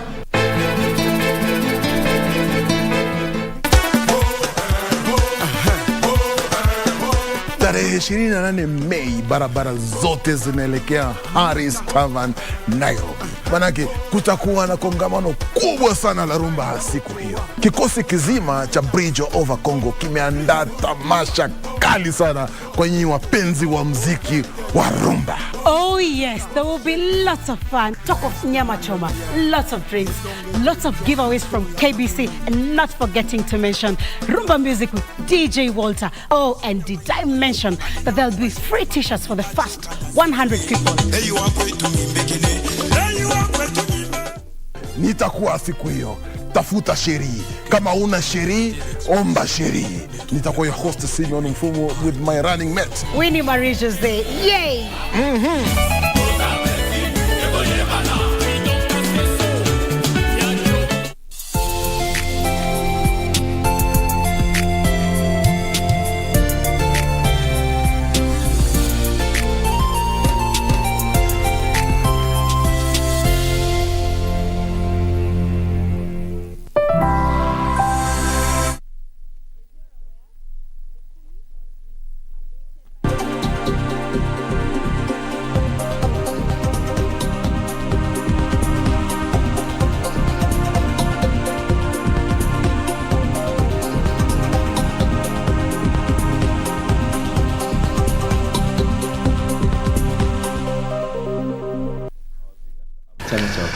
The day is the 24th day of May 2022.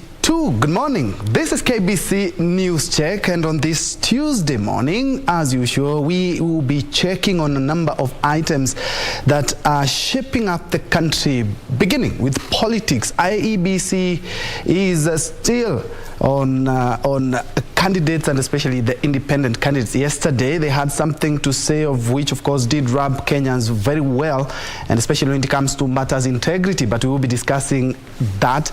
But on the second hour we will be talking about fistula, and 3,000 women of course are affected by this condition every year, but less than 10% are able to get that help. What are the hits and misses? What are we doing right? What are we not doing?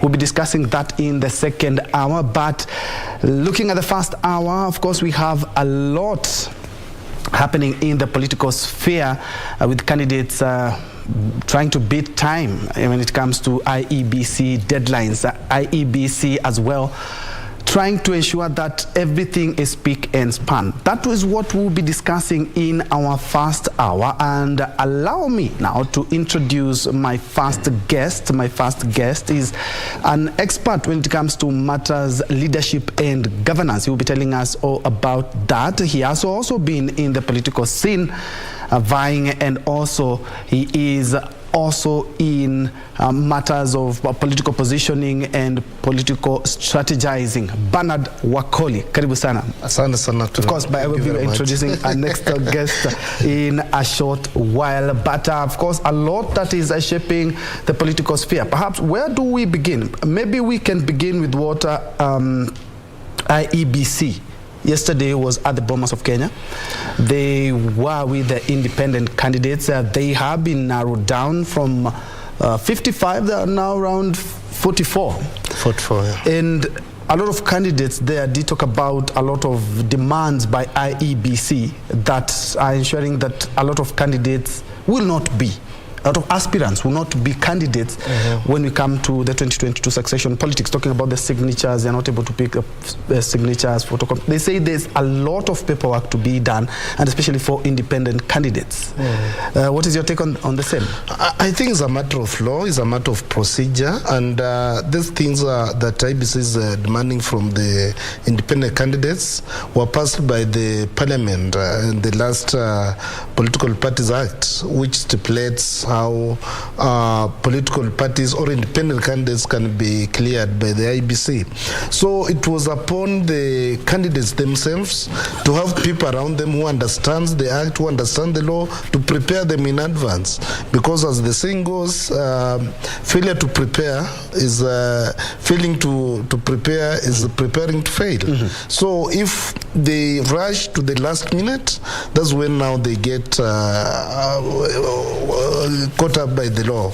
And some Kenyans have argued that looking at if the ballot paper was printed having 55 candidates as candidates as it was, those who were seeking clearance by the IEBC, 55 candidates. They're saying a lot of them are political jokers. Those candidates, okay, we can't say they are political jokers because every candidate thinks or feels that is capable of delivering. And at this moment, I think the law is going just to shape them in or shape them out. Because if most of them won't qualify by the stipulated regulations. Yesterday I saw Chebukati saying about IDs, and one candidate rose up and said the requirement for photocopying the IDs only demands that they give around 500,000, something like that, for just photocopying. And most of them feel like, I think the cost of running is going to be very high, and very few will actually be cleared. So it's a matter of time. Yeah, we can't have all the 50-something candidates on a ballot paper. Yes, sure. And that's just a taste of what we will be discussing, and I'll be joined by a gubernatorial candidate.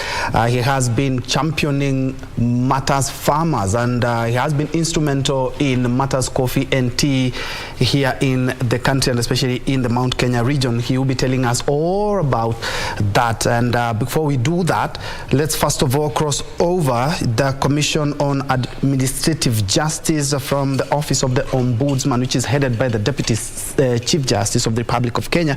They are launching the CMIS portal today. Let's first of all hear what they have to.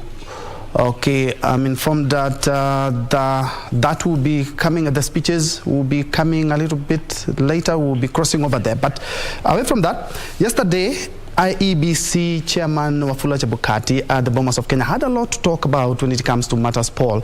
Something that caught my eye is Matters integrity. They say that in as much as a lot of civil societies and Kenyans have asked IEBC to lock out or to bar some of the candidates, some who are actually sitting governors, MPs, senators from contesting in the 2022 parliamentary and all the other civic seats, they're talking about integrity. But IEBC said, as long as somebody has not been convicted, and as long as somebody has not been impeached, then the Kenyan laws are a little bit lax on the same. He talked about a host of things yesterday, but first of all, let's hear what he has to say before we delve further into this discussion.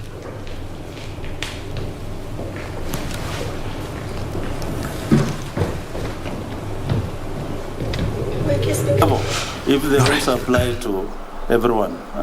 So let's wait for the court case to be determined.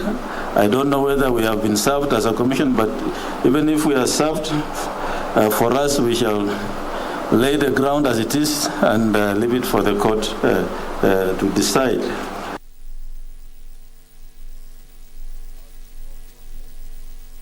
We are independent among Chapter 15 commissions, and we are only answerable to the Constitution and the law, not to any individual or authority. We cannot be controlled by the state officers you are referring to.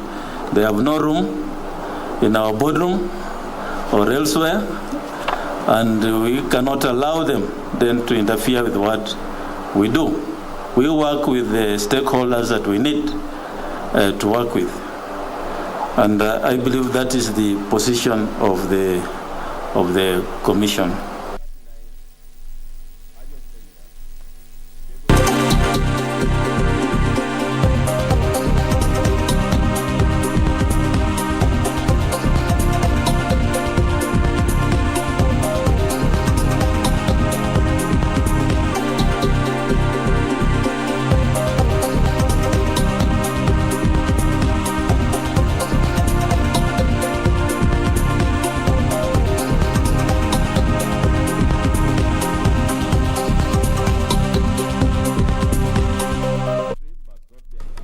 That's just an extract of what IEBC Chairman Wafula Chebukati had to say yesterday regarding polls.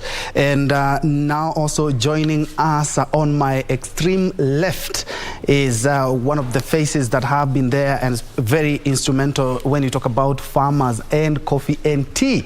He is Irongo Nyakera, who is seeking the gubernatorial seat in Murang'a using the Farmers Party. Just say hi. Hi. Okay, we will be engaging him in a little while, but coming to you, Wakoli, looking at what I think there's an extract that we will also be picking up on, the integrity threshold. IEBC talking about the laws that we have can only do so much. We have governors who have been impeached. We have governors who are still facing cases. And IEBC said, you know, the law is, for lack of a better word, so relaxed that they cannot be barred from vying. And looking at Kenya, a country which corruption has really dented its image, what does it talk about our integrity threshold? Thank you. Setting the bar too low. Thank you very much. We have a constitution framework on integrity.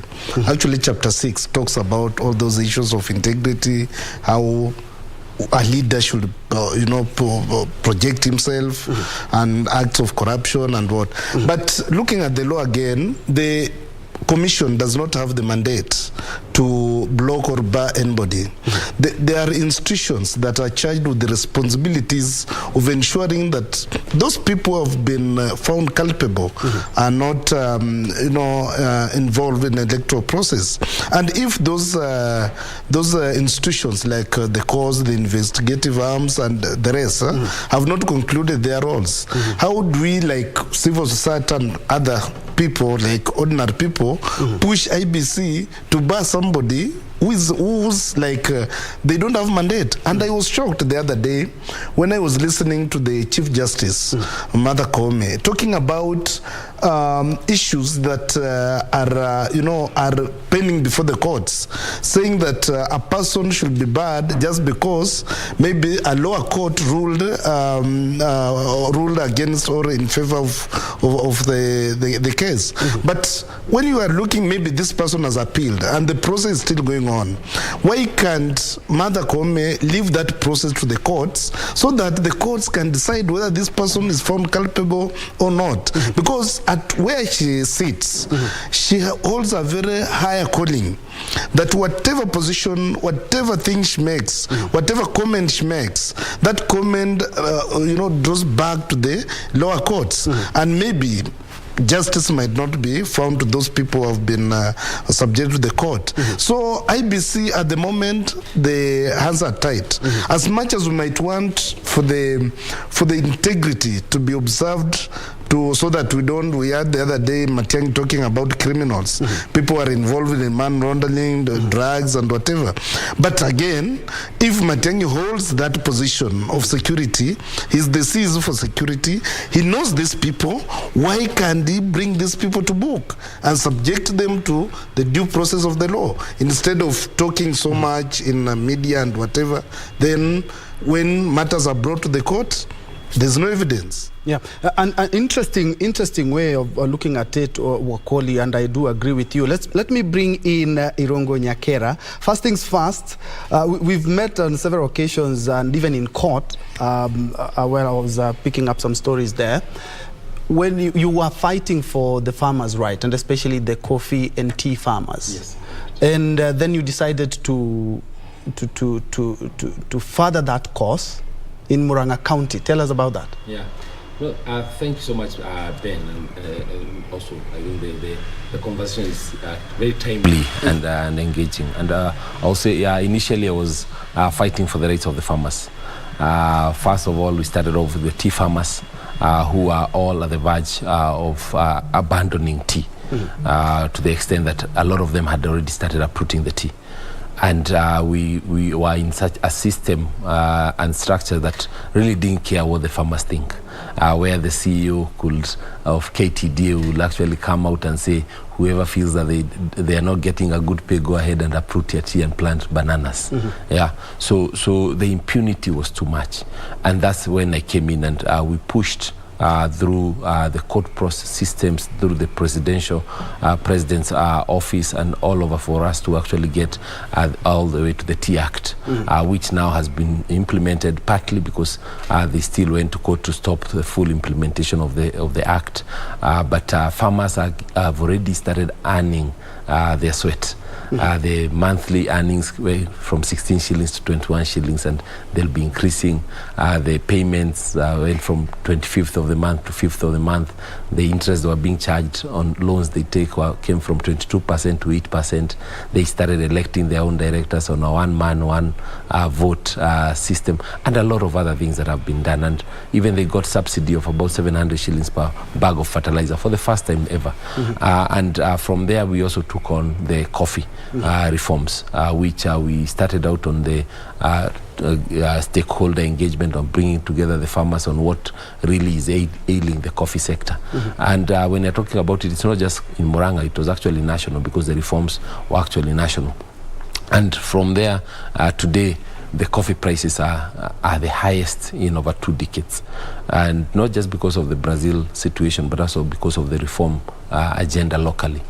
We are seeing a lot more people now starting to buy and plant more coffee. Coffee, the farms that had been, people had uprooted coffee, now you're seeing them all coming back. We are seeing the revival of the factories. In Murang'a, we have 144 factories. About 30 of them are dead. But now I just went to one last week and they were reviving it. Yes, and still on the same, we've seen the tea and coffee reforms. I know this is not quite related to the politics, but at the end of the day, politics and coffee and tea, they go hand in hand. They have been challenged even in court.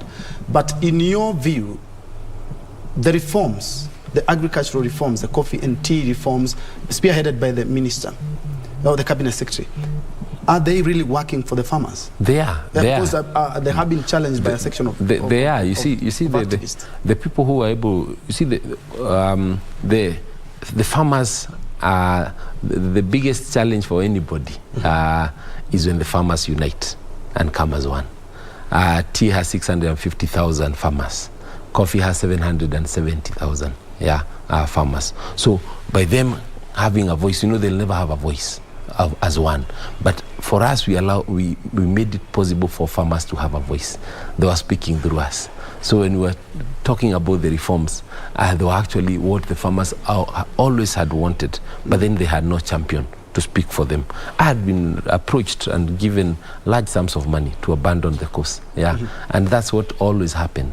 When someone starts on something, and then when the cartels realize that this guy will bring these people together, then they come and approach them. And they did. And I said, I'm not interested. Not that I don't like money, but I felt that this cause was bigger than money, because it was about millions of farmers and dependents. So some people can say it's political, but you see, for the reforms to come through, they also had to go through a political process, because it has to go through the legislature. It starts with the executive, through the legislature, and now it's with the judiciary, of course, on the part that has been taken to court. So yes, there was a political angle, and we had to use that political angle to be able to take it through the process. But today, these farmers are happy. So what we are now looking at, and that's why for me I felt, and the farmers felt, that I've taken them through this process, and they're now getting what they were fighting for. But then how do we safeguard those wins? How do we guarantee that after the next government comes in, we will not have a clawback on the gains? And that's why we also need to have people who have been part of this reform agenda in the next government. The president played a very key role, the Uhuru Kenyatta, on the very key role on getting us these reforms, because he was adamant that the farmers' rights have to be respected and at least taken. So now we are looking at there are two formations. Yeah. Of course, there is a question of the independent candidates, but for me, like many Kenyans, I'll say many of them are jokers. Yeah, you cannot say that you can qualify to run for MCA, but you want to be president. Yeah. So for me, I just see the two formations. Thank you so much for clearing that, and I'm quite sure a lot of our farmers who are watching are quite comfortable with that kind of explanation. Okay, now to politics now. Then you decided to vie for the gubernatorial. You didn't even start with the MCA, as you just mentioned, or even MP. Yes. And looking at the integrity threshold, but 25, I remember 25 names were picked out, or singled out by civil society, talking about IBC, just bar these people. They are having cases in court. They are our leaders, yes. But it seems like in Kenya, the dirtier the politics, it seems the more somebody becomes even more famous in the political sphere.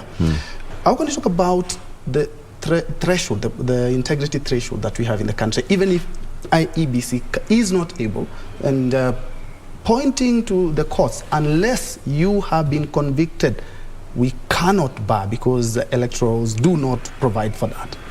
Yeah, first, of course, for me, my track record has been on the corporate side first, then later on I was on the national level. I was a PS.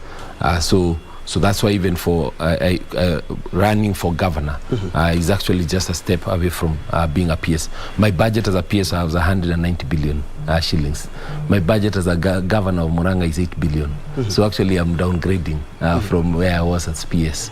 That's why I'm not running for MCA. Yeah. Okay. But some of those people who are running for president have zero track record. Nobody has ever seen their name. Yeah, you see, that's why I'm talking about. When you talk about integrity, you see, it's also we have to. It cannot be too tight because everybody has their story. Yeah, and so that's why it's the Chapter 6 institutions that then are supposed to take the people through that process of do they pass the integrity test? Yeah, because you and I can judge anybody.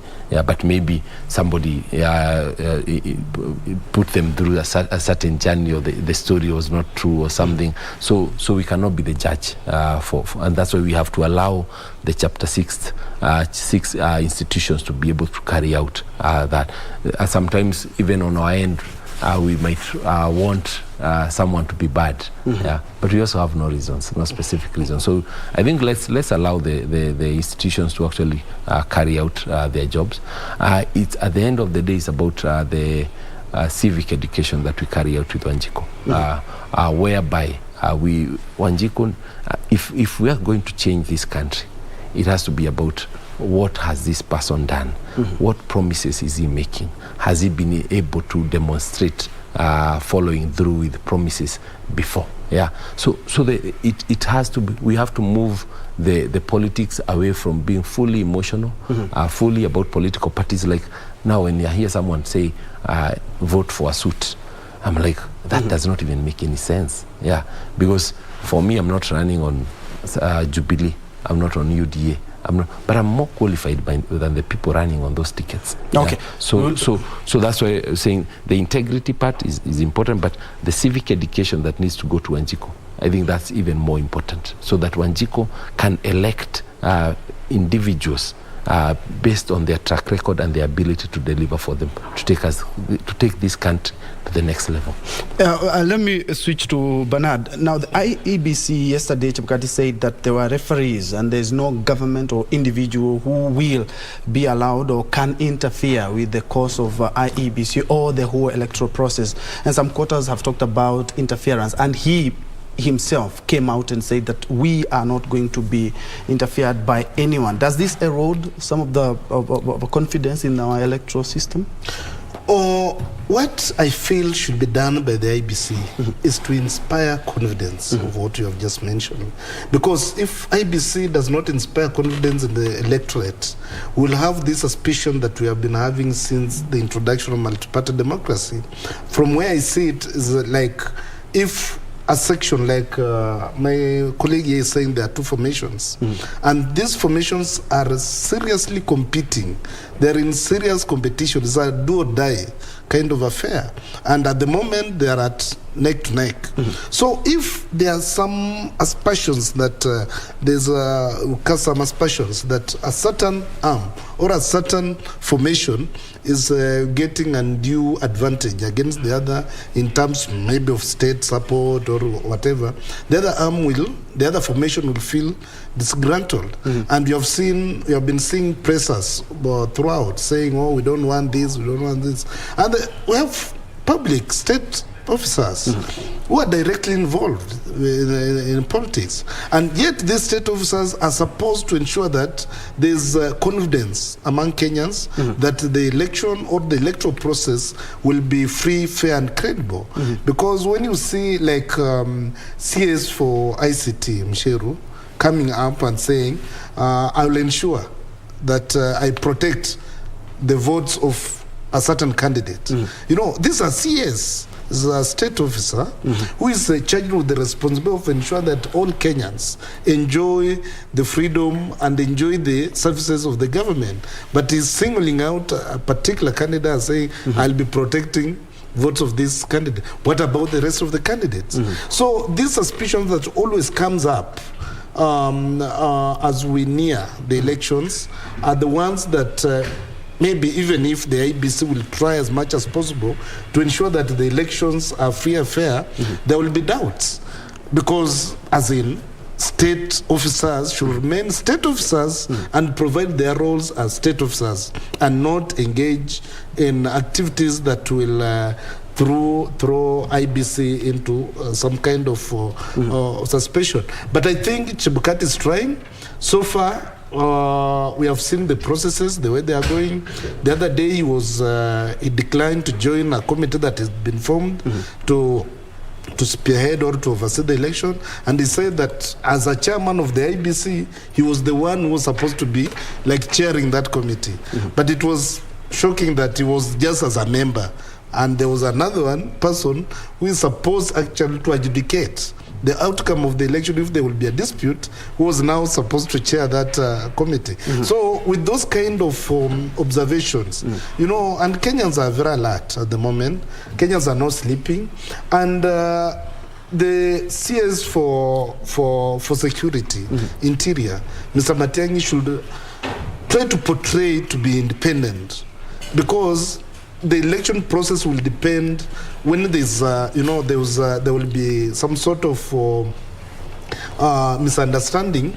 We expect that the security agencies will move in and be neutral or neutralize any form of indiscipline or a form of violence that might erupt. But how I pray that Kenyans will look at their leaders, even if the Chebukati Commission will clear all the candidates.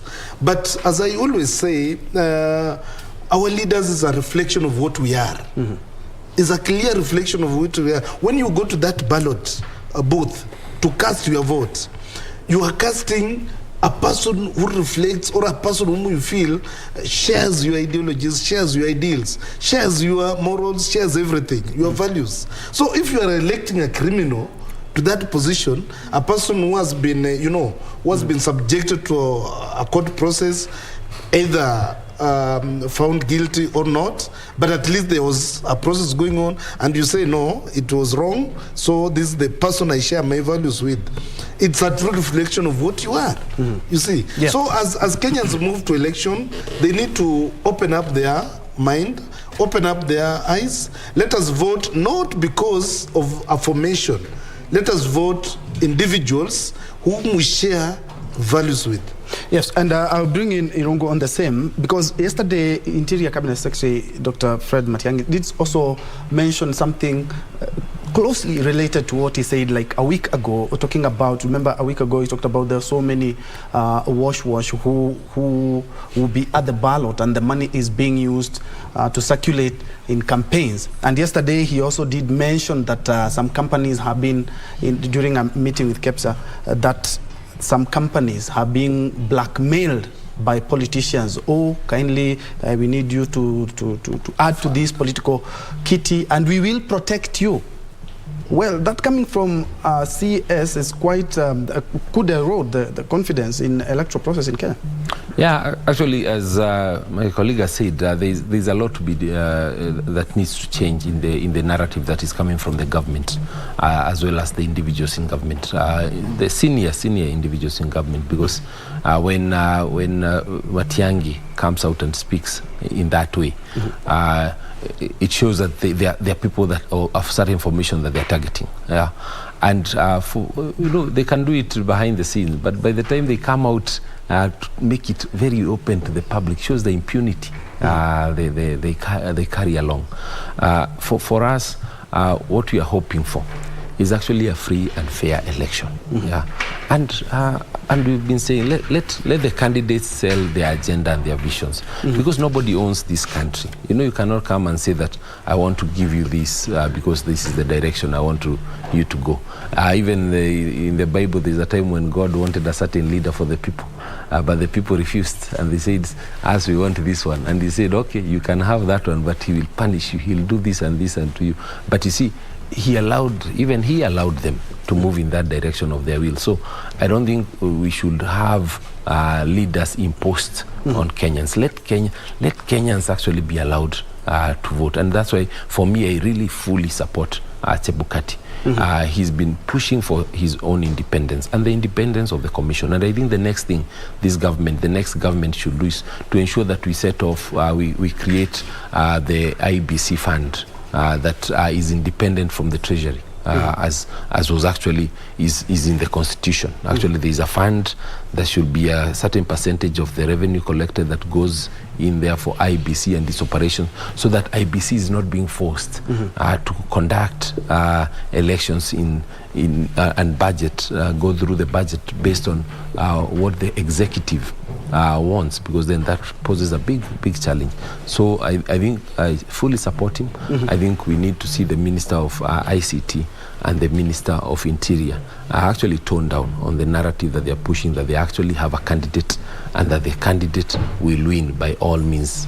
Yes, and speaking of CS Matiang'i, let's first of all hear what he had to say. Of course, we have started witnessing some pockets of violence. We had some incidents, I think, in Murang'a and also in Homa Bay. Let's hear what the CS had to say.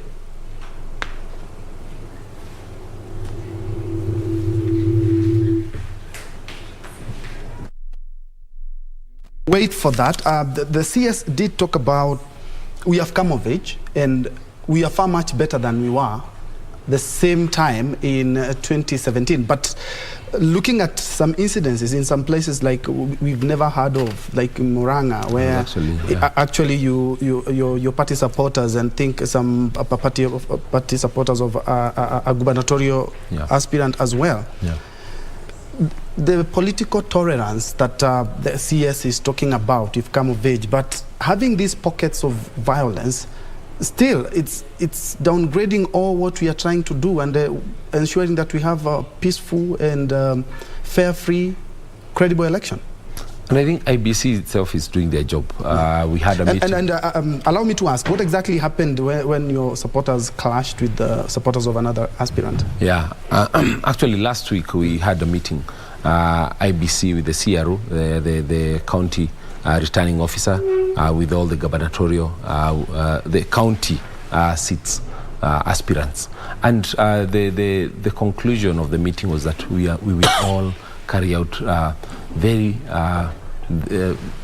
free elections, but during the campaign period we'll have peaceful campaigns, and we all committed to that. And that's why for us, 2 days ago, that's on Sunday, my team was we were campaigning in one of the wards, and happened that the other team had also planned to be campaigning in the same place. And when they met, they agreed on separating, going different ways. This one going up, the other one going down. But the other team felt they are more aggressive because they had their candidate with them. I was not there with my team. I had not arrived. So they followed our team to the next stop, and that's where the altercation started. They switched off the generators, came and with batons and started smashing all the windows, my vehicles, which are still with the police to date. and even brandishing guns and other weapons to them. And even cut my driver's hand. Yeah. And it was that serious? It was very serious. There's even one of the people still in hospital. Okay, let's first of all, because the cabinet minister in charge of security is currently addressing, he is at the White Sands Beach Hotel, the official opening of the 39th ICPAK annual seminar and press conference. Let's hear what the CS has to say. We were only able to register growth of 0.3%. But by the grace of God and through the hard work of all of you Kenyans, our economy grew again and bounced back to a growth of 7.5% in 2021. My colleagues at the National Treasury tell me that we are projecting a growth of about 6% this year. But that notwithstanding, we are still faced with a number of challenges. And that is why it is important to talk about the role of professionals in the coordination of government services. For about nearly 10 years now that I have served in cabinet, it is abundantly clear to me that for a country of our size, we don't have the luxury of working in silos and always trying to sustain the fault line of them versus us. Those of you who are in private sector or those of you who may not be in mainstream government are not relevant or important to the workings and development of government. In fact, the philosophy of government has been, and President Kenyatta has espoused this in his famous all-of-government approach, that we must build an inclusive, integrated framework of providing services to our people. So we benefit a lot from professional advisory services from organizations such as ISPAC. Mr. Chairman, you told me this morning that of the 25,000 members of this organization, a good number of them are public servants.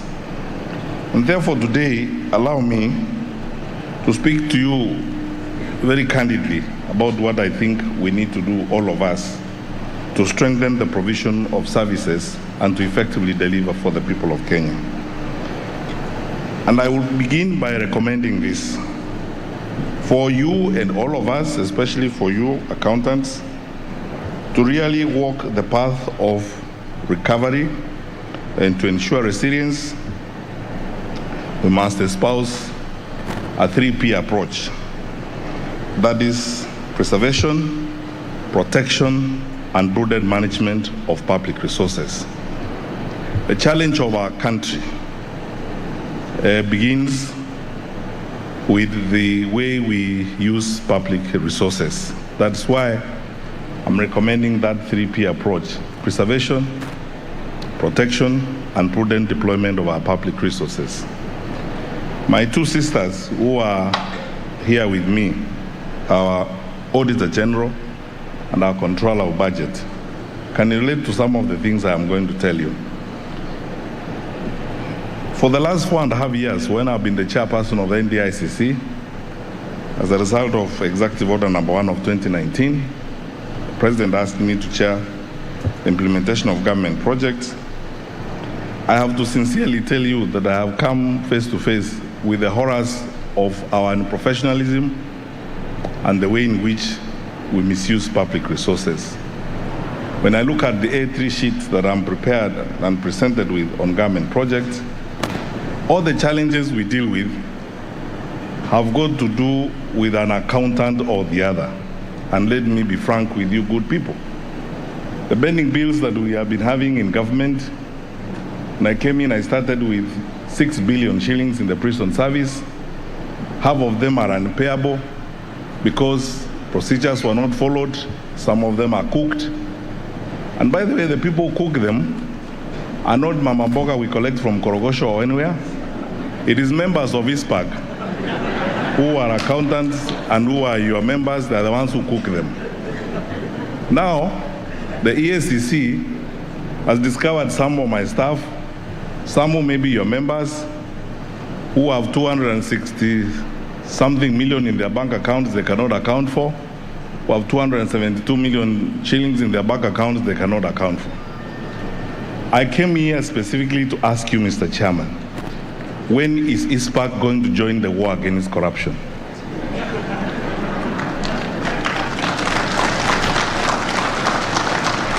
When is ISPAC going to join the rest of us in fighting corruption in the public sector in our country? Because you asked me to talk about the role of professionals in effective delivery in the coordination of services. One role is that we must all join government and help my sister here, the Auditor General, and help my sister, the Controller of Budget, in fighting corruption. We will not preserve, we will not protect, and we will not prudently use public resources if we do not stand up and fight corruption in public service. The challenge of this country, let me be frank with you, my brothers and sisters, our problems, if you are to list them, number 1, 2, and 3. Number 1 is corruption, number 2 is corruption, and number 3 is corruption. They have nothing to do with all this. Yes, we want to fight poverty. How are you going to fight poverty if we are not fighting corruption? If we are losing public resources every day, if government is leaking like a sieve. So when will ISPAC join the war against corruption? This morning, I had this very poetic feeling, and I was telling your chairman in the holding room that we all look forward to a day when ISPAC will buy space in the papers and publish the names of the accountants they are removing from their roles and membership on account of cooking books. Because the problem that Dr. Margaret Nyakango deals with in county governments is not caused by ordinary people who sell sugarcane and sweet bananas in Suneka. It is caused by accountants. The people who cook books are your members, are the ones who got us all these problems. The challenges that, Mr. Chairman, you pointed out about bending bills in government, the reason why we have a problem with bending bills is because of resources being deployed in an allowable manner, and the people who are doing that are professionals. So the first role that you can play in the effective delivery of government service is by ensuring that the law is followed and ensuring prudent management of the resources that have been entrusted with us. Let me be even more sincere and tell you, frankly, I don't think as a public servant we can do without you. So the profession of accounting and auditing and all of you financial experts are people we need. We need you as much as we need doctors. We need you as much as we need lawyers. We need you as much as we need everyone. But I think if you resolved as members of this profession that you are going to stand up for your country, for the protection of the resources of your country, we will do a lot better than we have done in the past. Number 2, if you look at the implementation of government projects across the board, I've never had this opportunity, now I will talk about it today. The implementation of national government projects in the country goes well, but a lot of it is hampered by poor contracting, poor advisory services. The contracting is done by professionals. It's in most cases lawyers, in most cases financial experts like yourselves. And I was asking the Auditor General this morning in the holding room, there are contracts I'm sure she has seen, that I have seen, where you ask yourself the question, who on earth would enter into a contract of this kind? If this was your personal business, would you spend resources in this manner? Where we pay a contractor 40% of the total contract sum for doing nothing, because we've written contracts that allow contractors to get away with murder. Or alternatively, where there's connivance between professionals in government and in the public sector and those that are intent on looting public resources, to do so willingly, and while they are protected by clauses that write into those contracts. My brothers and sisters, we have a duty, and that duty is to preserve, to protect, and to prudently use our public resources. What I said is a 3P approach for all of us. Resilience will come if we preserve the meager resources that we have and use them effectively as we go forward.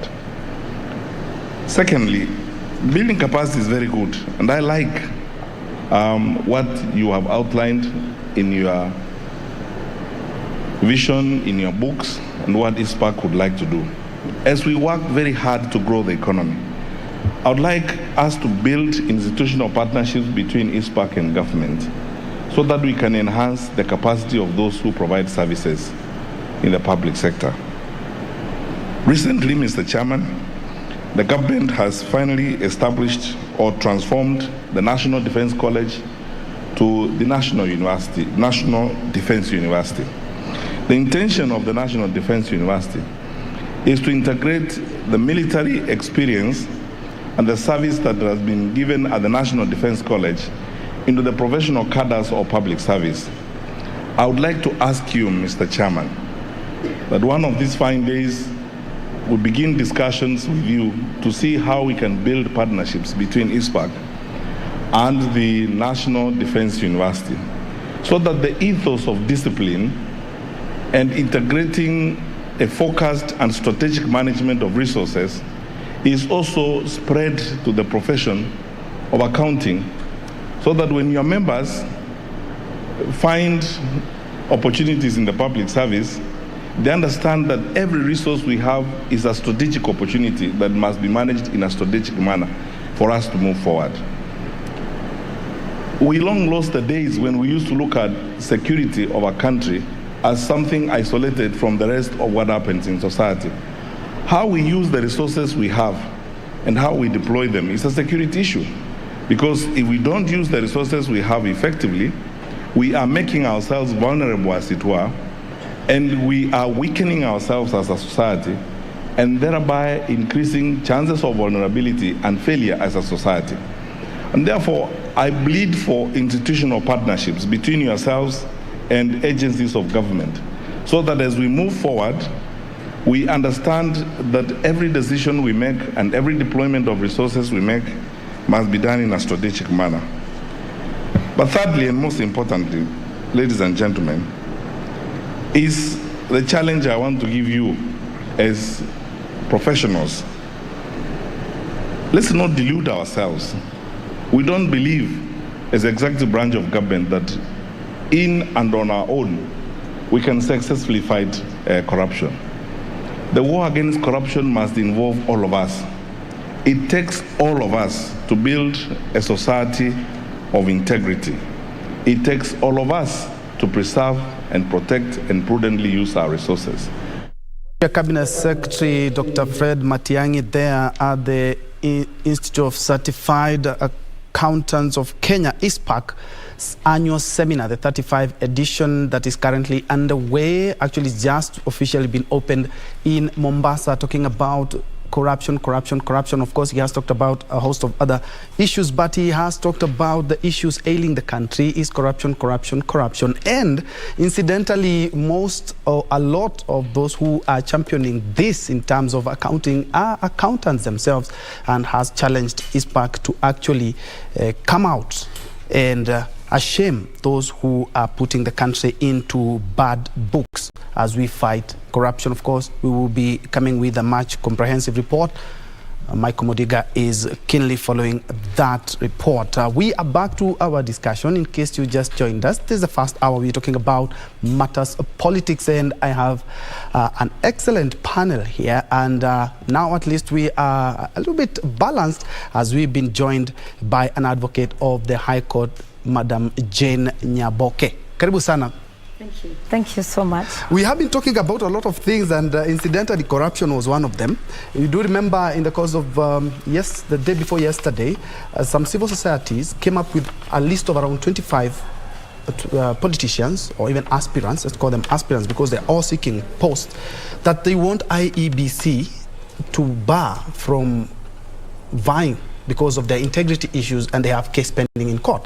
But yesterday, IEBC Chairman Wafula Chebukati said, according to our electoral laws as IEBC, we cannot bar them because they have not been convicted and they have not been impeached. So our hands are tied. Do you believe, as an advocate of the High Court, we need to relook at the electoral laws in Kenya so that if you have pending cases in court, you first of all clear them out, and then you come back and now vie for a political seat? Thank you so much. I'm glad that I'm here. And thank you for that question. I believe very strongly that the revisiting of the laws is not the integral part of our problem in this electoral process. I believe that the laws that are there can be able to clean up the applications and can be able to stop certain persons from being cleared. For example, what is integrity? If we look at it from the point of its meaning, it is standing up in society to be respected by those you want to trust you with leadership. So to that extent, when you have notoriously been charged many times, and many times people have known who you are. Mr. Ben is the common criminal in this county, for example. I do not think that Chepkati waits for conviction. The fact that people are complaining, people have written letters, people have said, no, this kind of person is the one who is oppressing us. This is the kind of person who is working for the county and at the same time supplying to the county. Nobody has taken him to court to be charged. But that is a question of information that can be gotten very easily.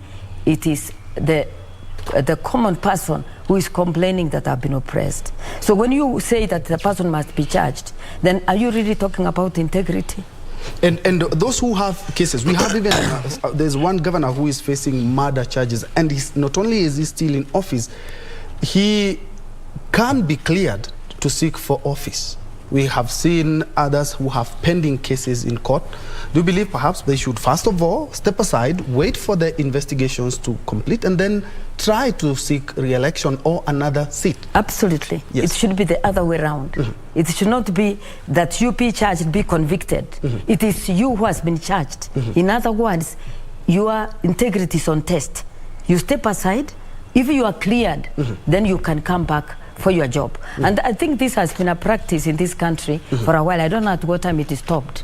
That when you get charged or when you are being investigated in the government, then you step aside, you wait for that investigation to be over. Okay. Having said that, we are talking about a conviction. What about conflict of interest? Are we going to let people deal with the conflict of interest to the extent that they get charged before we can stop them? You've given a very good example of murder. Someone has been charged. In other words, our government institution is the one that has investigated. Are we doubting that investigation by the police service? We should be able to reach a point where we say that if you are charged or you are being investigated, you must step aside so that we can move on until you come back. And I think that in terms of IBC, I think they have not strongly woken up. Without mentioning names, I can even mention just a few. That someone is already been convicted before, someone has even been jailed before, someone has even been accused of stealing even from government, and you see them cleared. 5 years today, another 5 years today, they are actually cleared to run for a... Okay, actually, and even we can tell, yes, we even have an MP who was charged, convicted, jailed, he has appealed, he's outside, and the IBC says because he has still a case pending on the appellate court, he cannot be charged. You wanted to add... I can just add 1 second of it. You see, then politics is also very tricky, because it's a game of interest, and it's people fighting fiercely, and it only happens once every 5 years.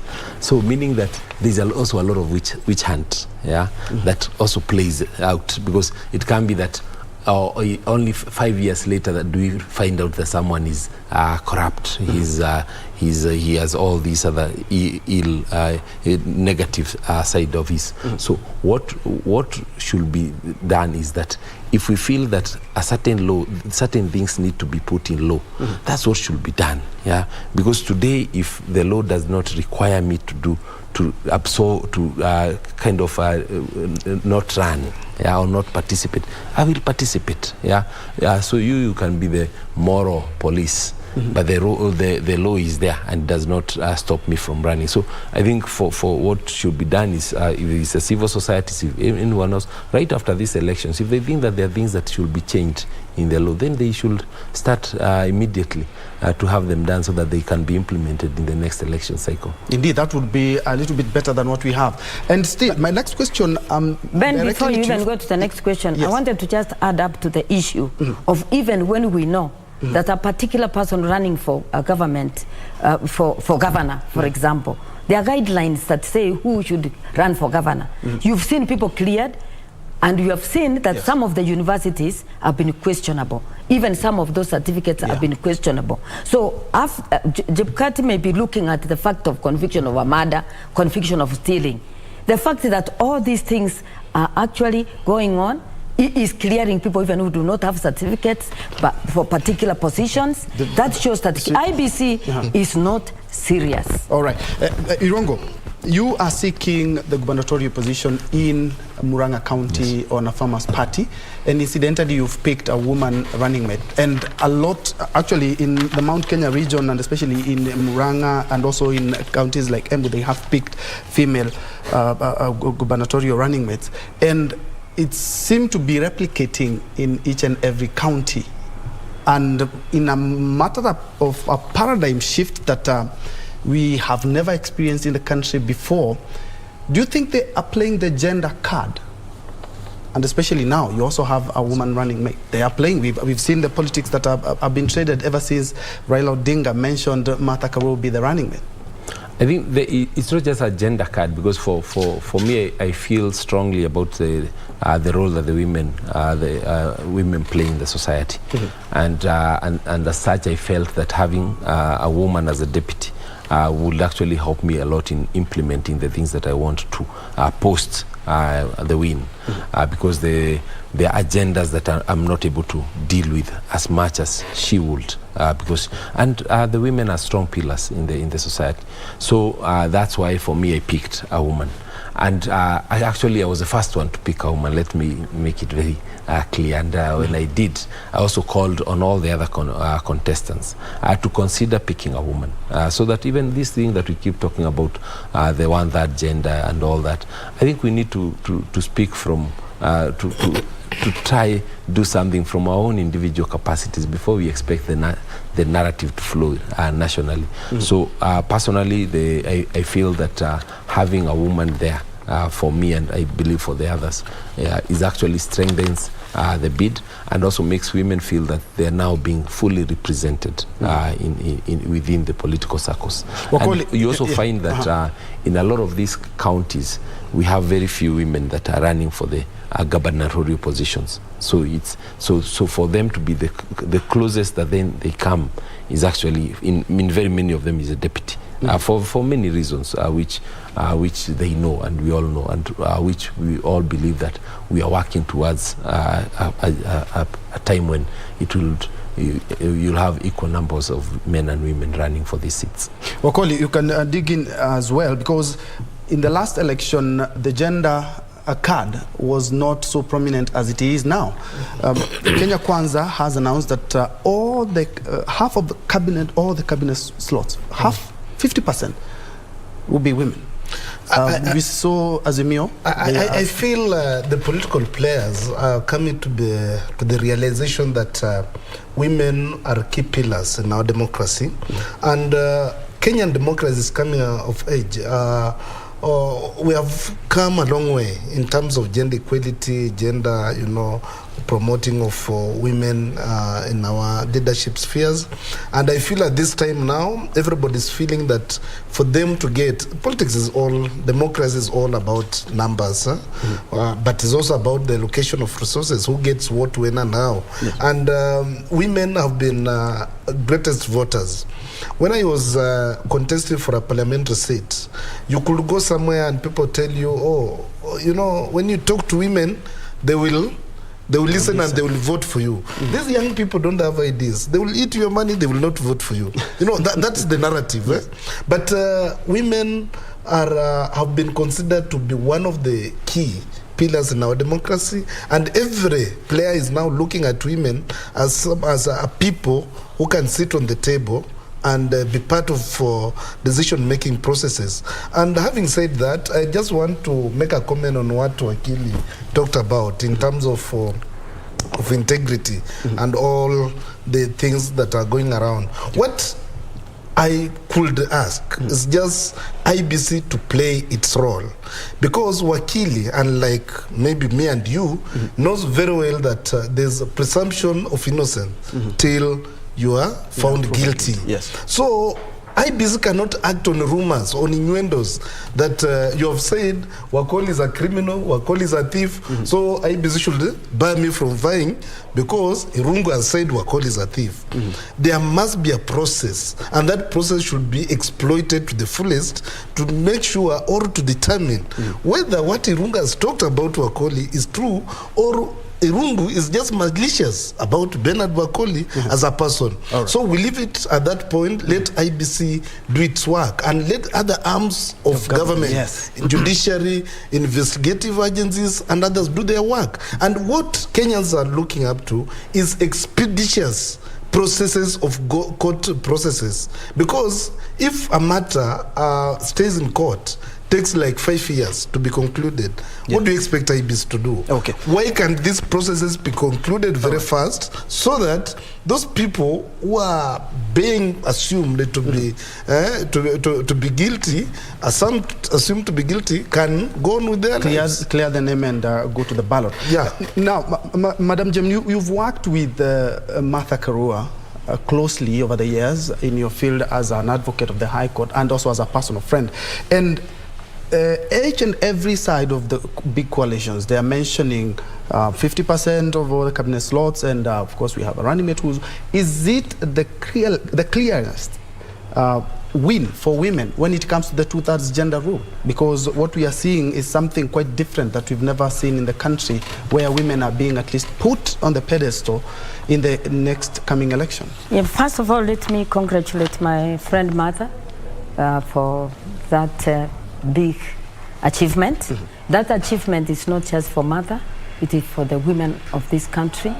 It has made history, and we hope that we shall be able to appreciate and be appreciated that we have a role to play in our government and all other institutions.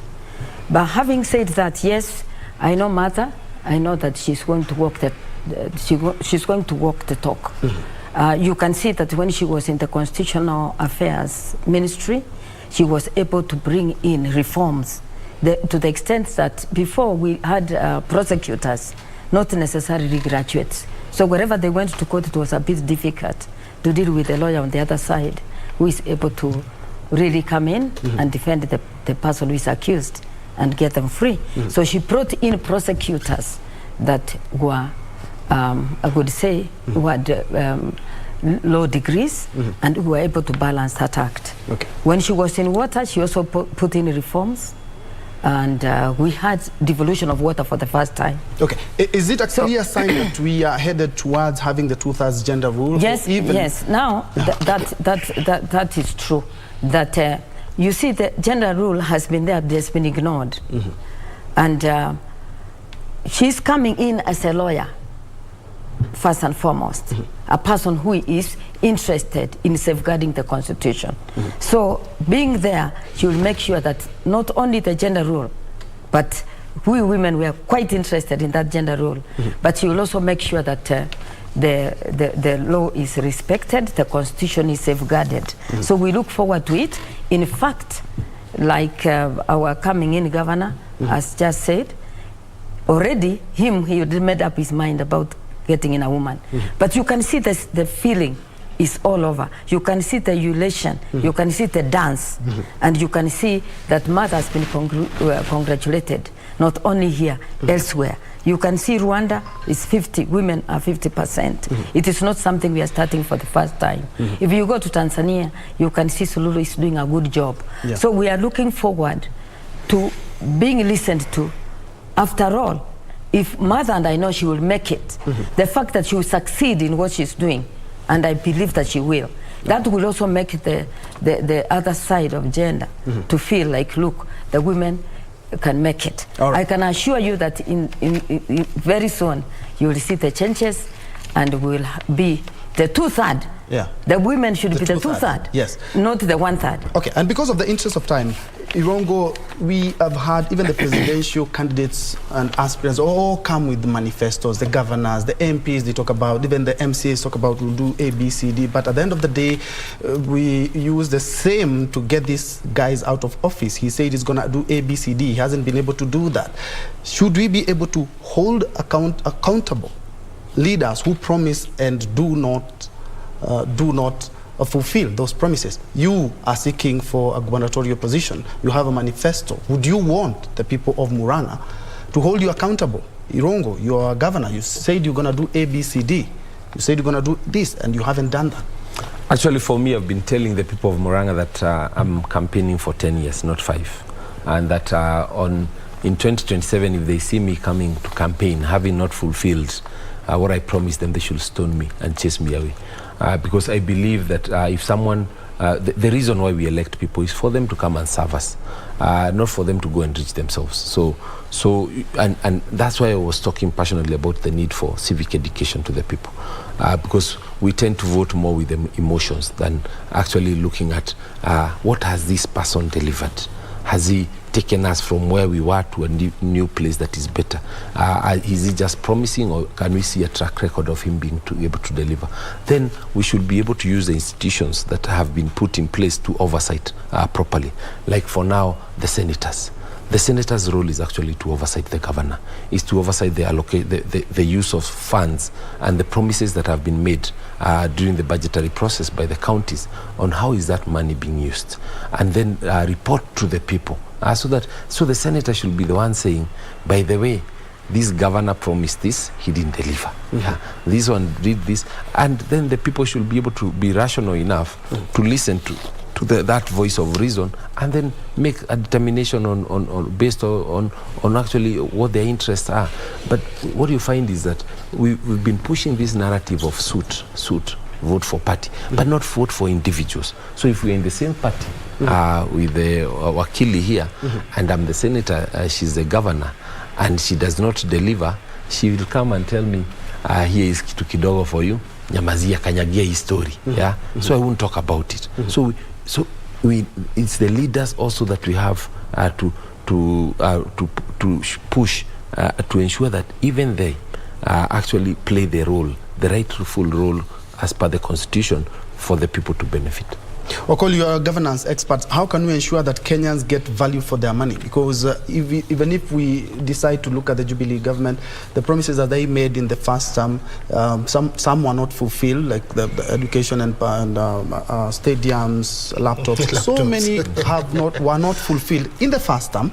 Came the second term, they did their promises, but as we are headed, we are less than 80 days to the general polls, but some of the promises made more than almost 10 years ago have not been actualized. How can we put Wanjiku the power? What power? And how can we give Wanjiku that power? I feel the problem that we are facing as a country is a lack of civic education and public participation in its clear form, because the kind of public participation we're experiencing in this country is just a mockery of what public participation is supposed to be. A governor will call a few people with some few papers, then they sign, they get reimbursed, and that's public participation. It should be public participation and civic engagement on what if a politician comes to you and tell you, this is what I'm going to do. Let this politician talk about the process. Let us keep on asking the question of how. How are you going to reach at that process? If I'm going to build this stadium, where are the resources? How are you going to build that stadium? If a politician comes and tells you, I'll be giving you 6,000 every month, where is the money going to be found? You know, we should be able to ask these questions of how and why. Why are you telling us about this? But if Kenyans feel so comfortable, they are in their comfort zone, that a politician will wake up today, come up with a well-documented manifesto. And for your information, these manifestos are just duplicated. For example, let me just give example of the current formations. Azimio will do their manifesto, then Kenya Kwanza will look at what the Azimio has done, copy paste a few things, change languages, and bring to you. It's like political parties manifestos. These things are almost the same. The political parties' constitutions, they are the same. Every party is talking about democracy. We are Democrats, Democrats, but in practice they don't do what they mean. So unless Kenyans, and I strongly feel that the civil society, instead of championing things that cannot be achieved, why can they focus on providing civic education to the electorate to hold leaders accountable for their words, to hold them accountable for their actions, to hold them accountable for their promises, based on the documents that they have. Let those manifestos be translated in all languages. If you are going to talk to my people in Western, why can't you translate those manifestos in Kiluya so that people can read and understand? Why can't you translate them in Kiswahili so that people can read and understand? How many Wanjikus have gone to school and can read English and even just accessing those manifestos? So there's a lot of challenges that we face, which makes us as Kenyans or electorates fail to hold the leaders accountable for what they promise us. Yeah, and you can take us to the break, touching on the same, because Kenyans want value for their money. And as these two good gentlemen have talked about, there's a very, very minimal civic education, if any. Kenyans don't even know what they're supposed to hold the leaders accountable for. Is that something that we should do as a country? Yes, I agree absolutely that there is a lot of civic education that is needed in this country.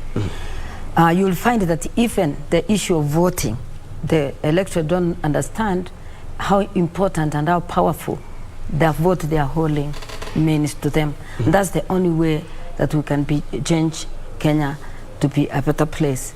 And again, Ben, I was saying that, look, you find that people who have actually really messed up, who have even been convicted, go back to the electorate and they are voted in.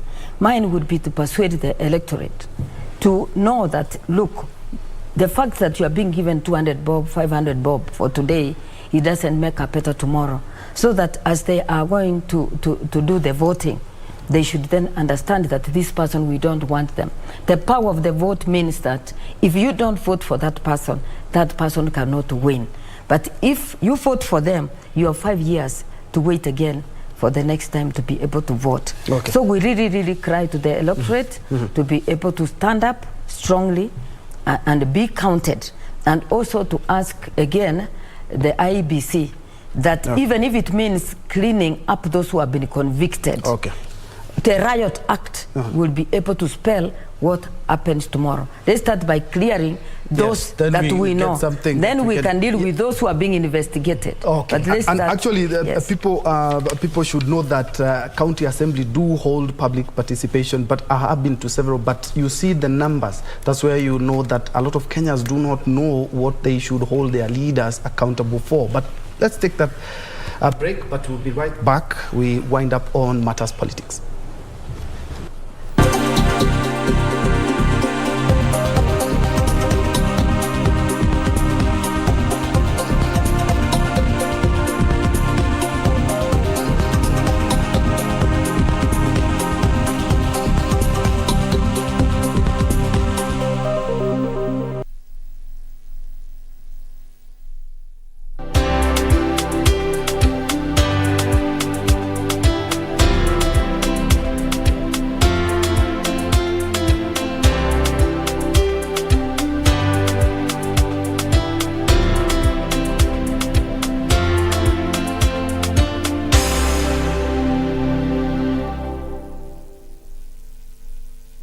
Kupata lazima nishike kama sikiza tune yako, bonyeza *811 *962#. Lazima nishike mapema. Nisiposhika hii simu mapema utakasirika. Unajua mimi nikiwa mtu ya marathon najua niko na experience kabisa. Niko na experience. If you don't hurry, you will not break the record. Okay, wacha nishike hii simu. Kupata lazima nishike, bonyeza *811 *962#. *811 *962#. As campaign intensifies for the upcoming general election, what does all this mean for you, the voter? What do the candidates have to offer? How prepared are agencies charged with the election process? Join John Kuria and Safina Chieng on Kenya Decides. This and every Tuesday from 10 p.m. on KBC Channel 1 as we unpack elections 2022 with a panel of various stakeholders. Make informed electoral decisions. I'm taking this seriously. Way out at that time.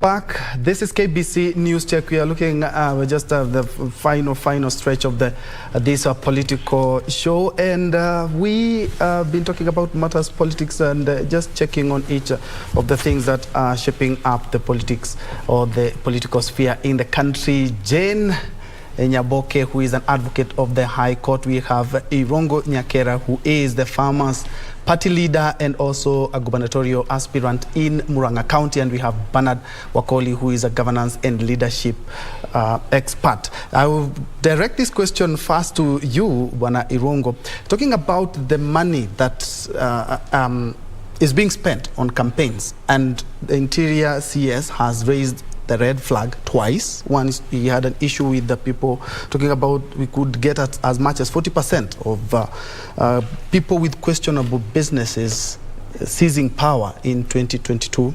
We are looking at the budgets, the gubernatorial, the senatorial, and even the presidential. You, a party, where are you getting your funding, if you don't mind us asking? And how does money going to be a big blow, especially for those who have ideas, but they'll not be voted in because they don't have the 500 that we've had the good CS talking about yesterday? And how can we control that? Because we heard that the bill or the law that is supposed to take care of how much you spend is quite gray. It has a lot of gray areas. Yeah, let's say the campaign is about resources. It's about agenda and resources, because you have to take your agenda to the people. They won't come to you. Yes. Yeah, and so campaign is a process. It's not an event. Yeah, because so for me, I knew that I want to run for governor. For I think I decided about 7-8 years ago. Yeah, that I want to run for governor. So I had to start preparing. Both on the agenda that and also on the resources, either from my savings, from my friends, from other sources. So that had to be something that you plan for, even as you plan on issues. Yeah. So I will imagine that, and I usually say anyone who's running, you should not be surprised that they need to use money or to have money for them to run. And when you're talking about what the CS is saying, I think it needs someone who lives in a glass house should really not throw stones, because it's on both sides. It's not that the 40% are on one side and the other side everybody is an angel. It's the laws. If we need to actually have proper laws put in place, let's put in place those laws. If the Campaign Financing Act was there, but it was fought by everybody. Yeah. There is nobody who came out actually protecting it. Which was clear. You need to have a bank account. That bank account is the one that has signatories. It needs to show where the money came from, where it's going, and all that. It can be tracked, but nobody supported that. So I think it's not an issue of just targeting some individuals with some statements, because that's how we have run our politics over those many years. But we hope that this can change. Yeah, and that's why we keep talking about the civic education. There's a place I went, and And the people, the young people, the border people told me, by the way, as we are giving you our votes, we don't even want anything from you, because the things you've been articulating are the things that will put money in our pockets. Yeah, and they didn't even want anything, or not that I was willing to give anything. Yeah, but I hope and I wish that we can build up the civic education to that point, where people are looking at their leaders as, we want to elevate this person, not for the 100 or 200 or 500 shillings they'll give us today, but for the 10,000, 20,000, 100,000 he'll put in our pockets once he becomes, he takes over that position where we are putting him. And Wakoli, you've also tried out a seat, and the handout politics in Kenya has been going on forever. Whenever you see a mheshimiwa, and sometimes you hear say mkwangapi, you know, it's what I'm giving you, but at the end of the day, I want your vote for the next 5 years. But that money is not even able, as Zirongo has talked about, we are not able to follow up on that. The electoral, some of the laws that we were supposed to make airtight have so many gray areas. Thank you. It all boils down to our morals and values as a country. And in some parts of this country, there's a lot of dependency on politicians. If I see you running, I know you have money. And people are not educated enough to a level where educated in terms of civic education, not educated in terms of books. In terms of civic education at the local level, to know that the position of a leader, elected leader, is a position that you as an electorate is employing that person, is actually your employee.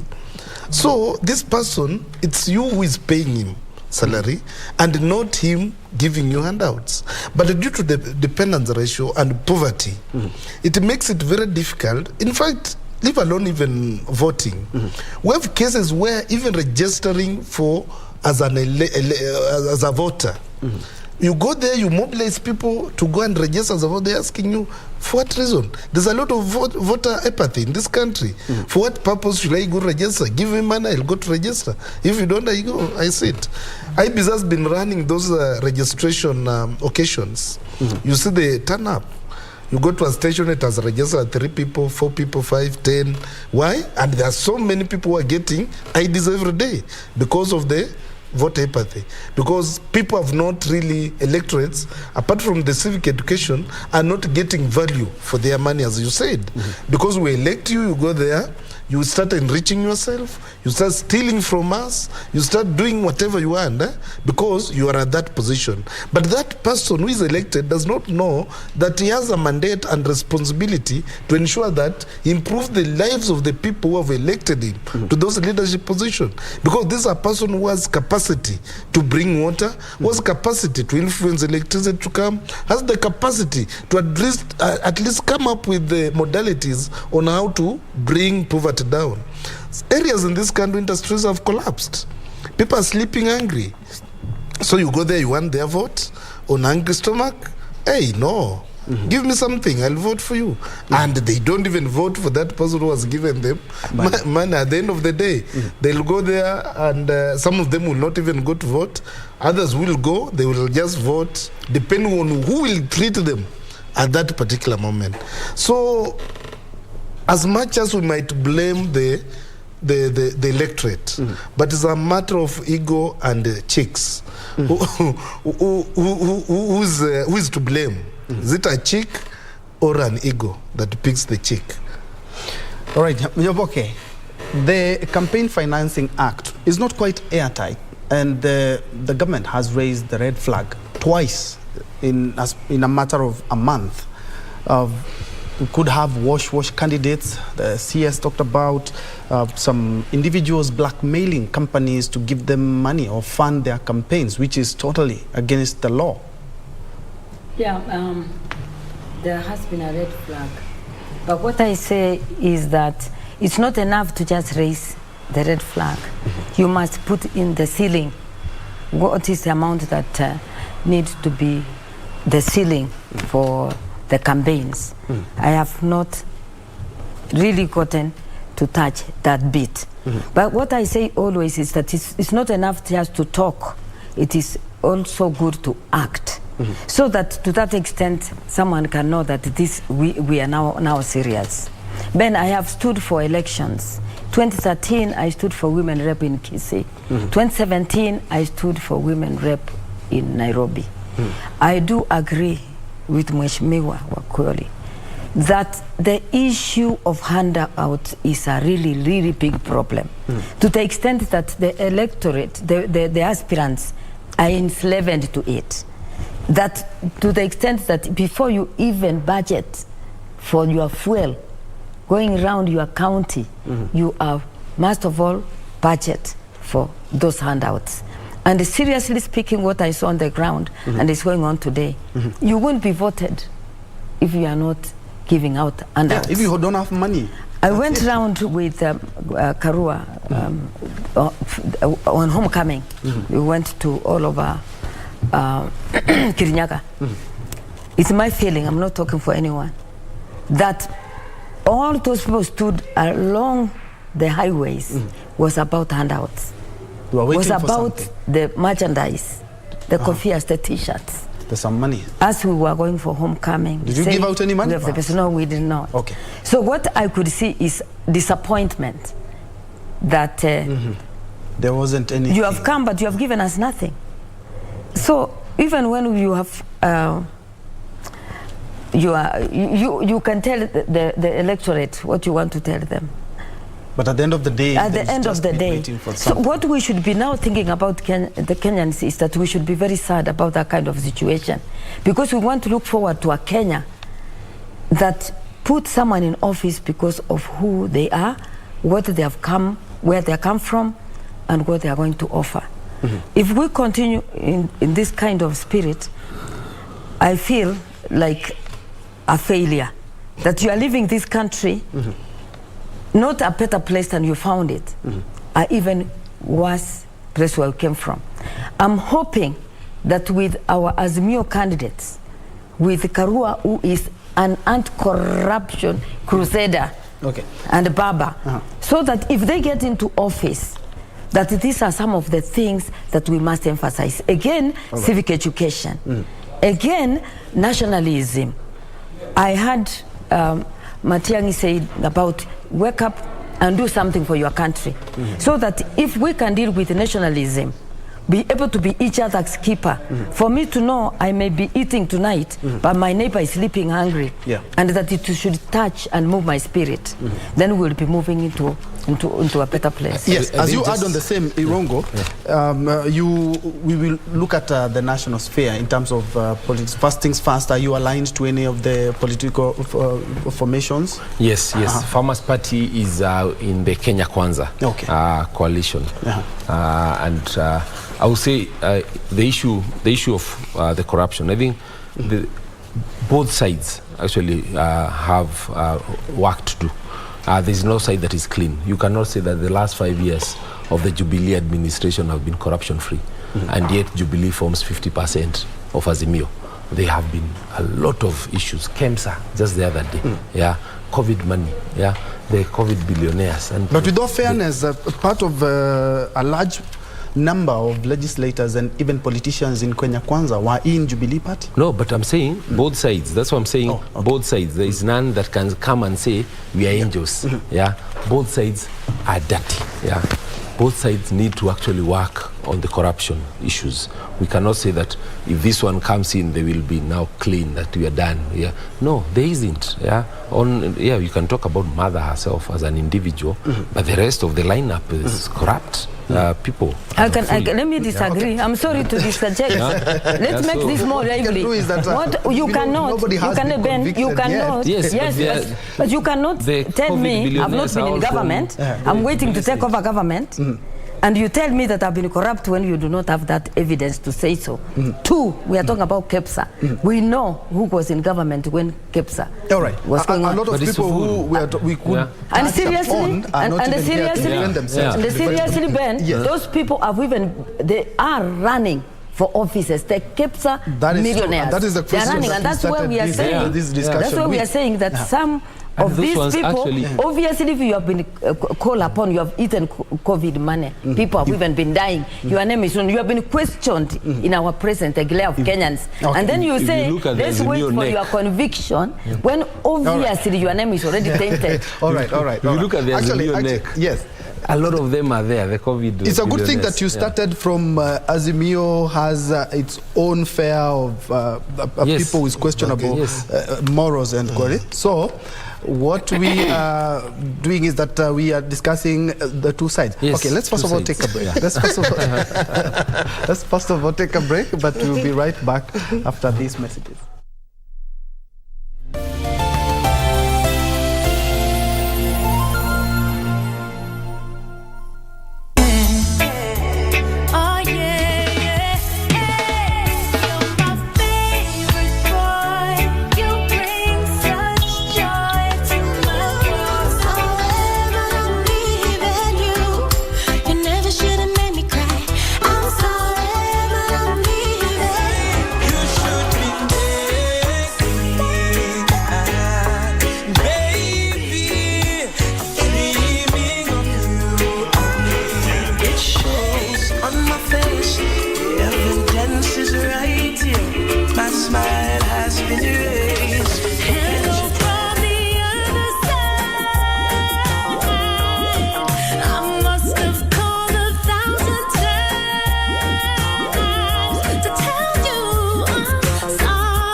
This seriously. Hey Dario, what do you think of the two of us leaving at the same time? They're way out at that time.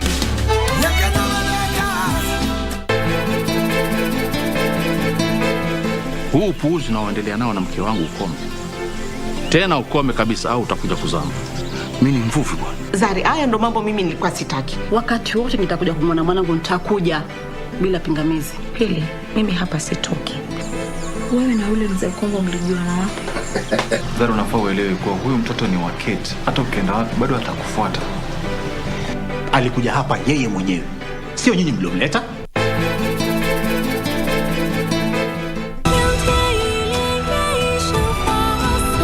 Elliot and Master once talked about the avians. They said the current avian king is ambitious. He'd like to start a war with our kind. Watch out!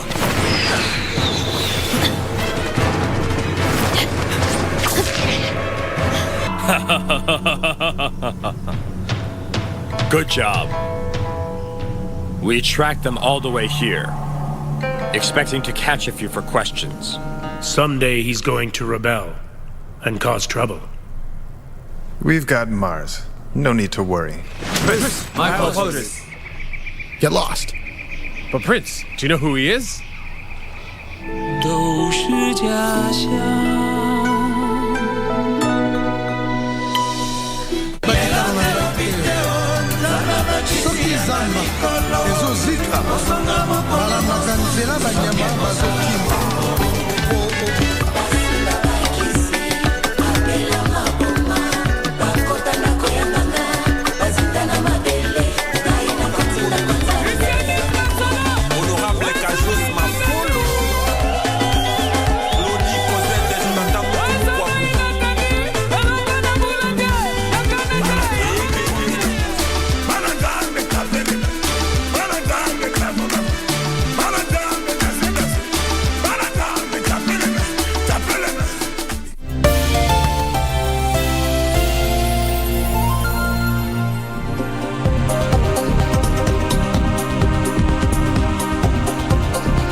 Welcome back to News Check, and now we are on the final stages of this show, and allow me to give each of my panelists a minute each.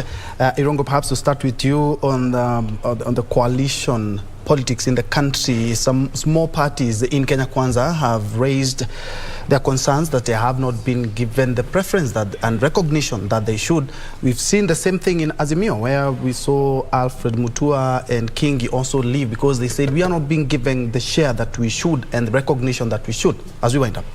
Yeah, thank you very much. Actually, some of the small parties include Farmers Party, because when we signed the coalition, it became clear that we are all going to be treated equally, and that all of us we are looking for the win of the presidential candidate. So when we hear them talking about suits, we always thought that we imagine that it's a coalition suit. Yes. So if it's a Kenya Kwanza suit, not the party suit, because each of us is there, but all gunning for the same.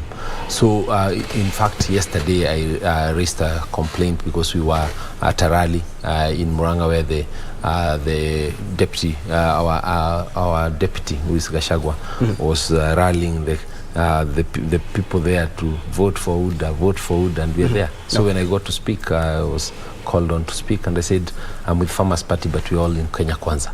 And of course, the deputy president was kind enough to say, yes, this is also a strong, very strong. What happens if you're not continued to be recognized as you should?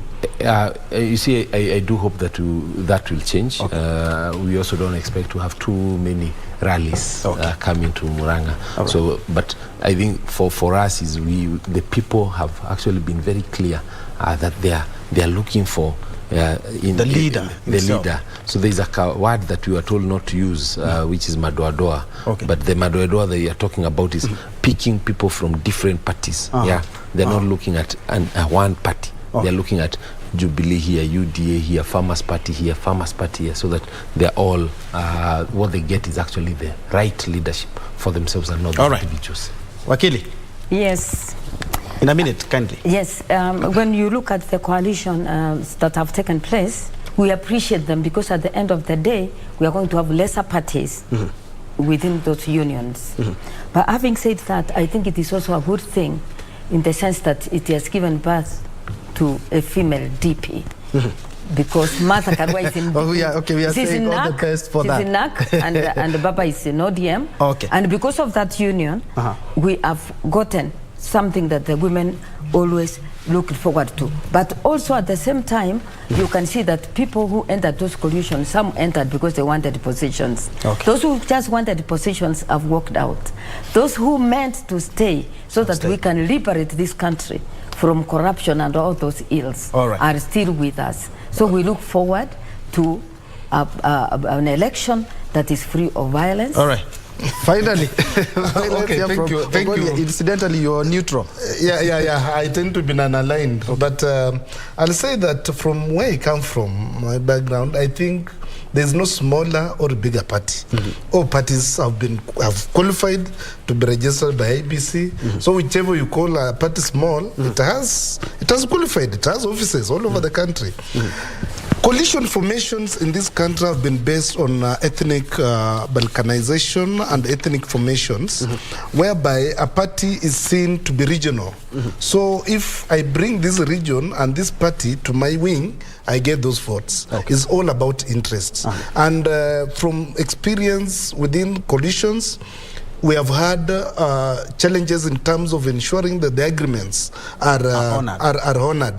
That's why you hear people saying that they were given a piece of paper to sign without reading the contents of the agreements. So unless these coalitions be open enough to tell its members, coalition partners, the contents and everything. Like in Western, there's this rumor going around that Wetangula and Mudavadi have been given 70% mandate to deliver, which is, I was talking to somebody and they told me is none, something like that does not exist in the Kenya Kwanza coalition agreement. So it's something that people can pick and talk about it, but I think it's very good if coalition partners come together, be open-minded, and just trust in each other. All right. Thank you so much, gentlemen and lady. Bernard Wakoli, who is a governance and leadership expert.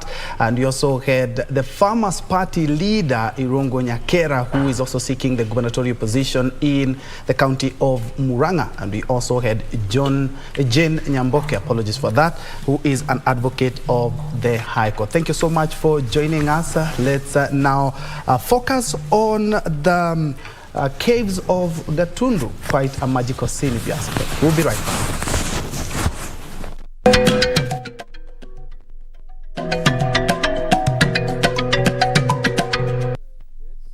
The historical holy caves situated in Kimunyu village have been famous among Christians from different denominations who stream here in droves to pray and fast. Kenyatta Road along the Thika superhighway is the turn one takes to get here. Mau Mau fighters are said to have used the caves as a hideout from the colonial forces during the struggle for independence. After Kenya attained independence, the caves were converted to a holy place by village elders. At least 1,000 Christian faithful visit the shrine monthly. Ilianza kuombeo kama muda wa miaka 35. Na tangu hizi siku hiyo Wakristiano bado wanaendelea kuombea huko. Wakati ya vita ikuwa natumika kwa hii naita Mau Mau kujificha huko wakipigana mbeberi. Kama upande wanaombea wakati hawakwenda kuombea huko pande hii tulikuwa na shida sana kwa sababu kama hii nungu zilikuwa nakaa huko chini. Na tangu walianza kuombea huko area hiyo sasa hii wanyama huwezi kuwaona.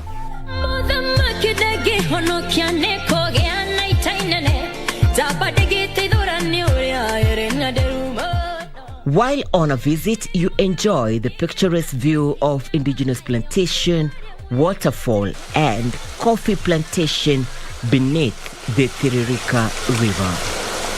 Nilianza kuja kwa hii mlima 2010 na hakika nimeona mkono wa Mungu. Mahali unakuja tu kuongea na Mungu. Kwa sababu mara nyingine tukiombea kwa nyumba ama kwa chashi kuna kuanga na mambo ingine inaingia katikati, unasikia hiyo maombi ni kama haiendi sawa kabisa. Lakini ukikuja mahali hapa hakuna sufuria, hakuna jikoni, hakuna watoto, unakuja kuongea na Mungu peke yake. Vile utakuwa na giza nitakisha taa yangu na nitakuwa na nuru. So nitaweza kuwa nasoma Biblia, nitaweza kuwa napiga magoti, ninaomba, maombi yakiisha na tu na relax hapa na ngojea sauti ya Mungu inenene.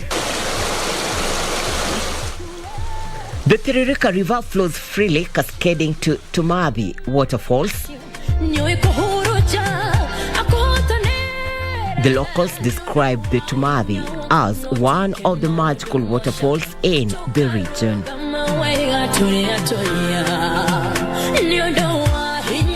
And as Christians celebrate the Lent period, Kimunyu village would be appropriate for those who look up for tranquility and ample time with their Creator. Irene Mchuma Odim, magical scenes in the county of Kiambu.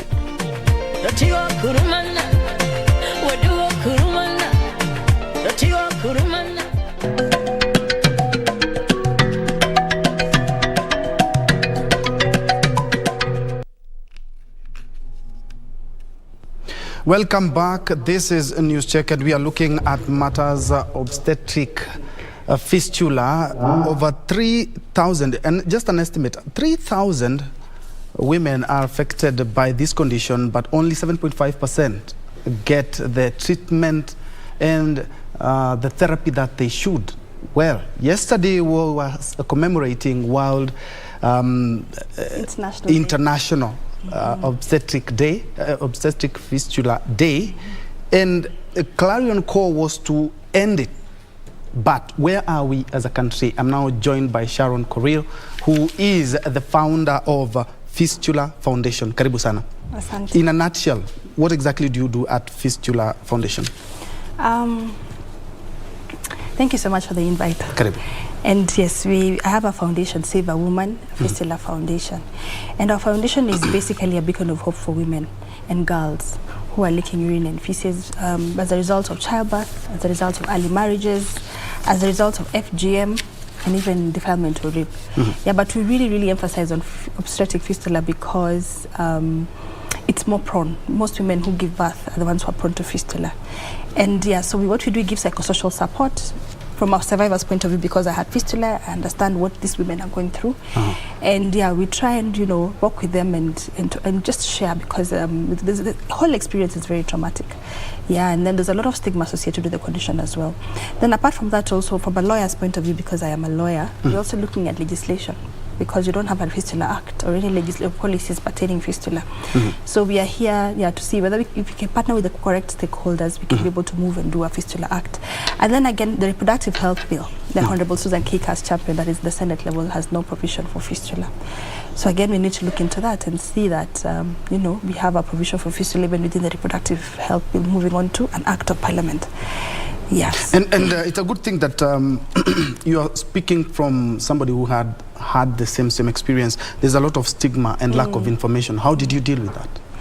Well, to be very honest, when I had the condition, I noticed there was releasing stool from my vagina and uncontrollable leakage of urine. I was in shock. I actually got panic attacks because it's not normal.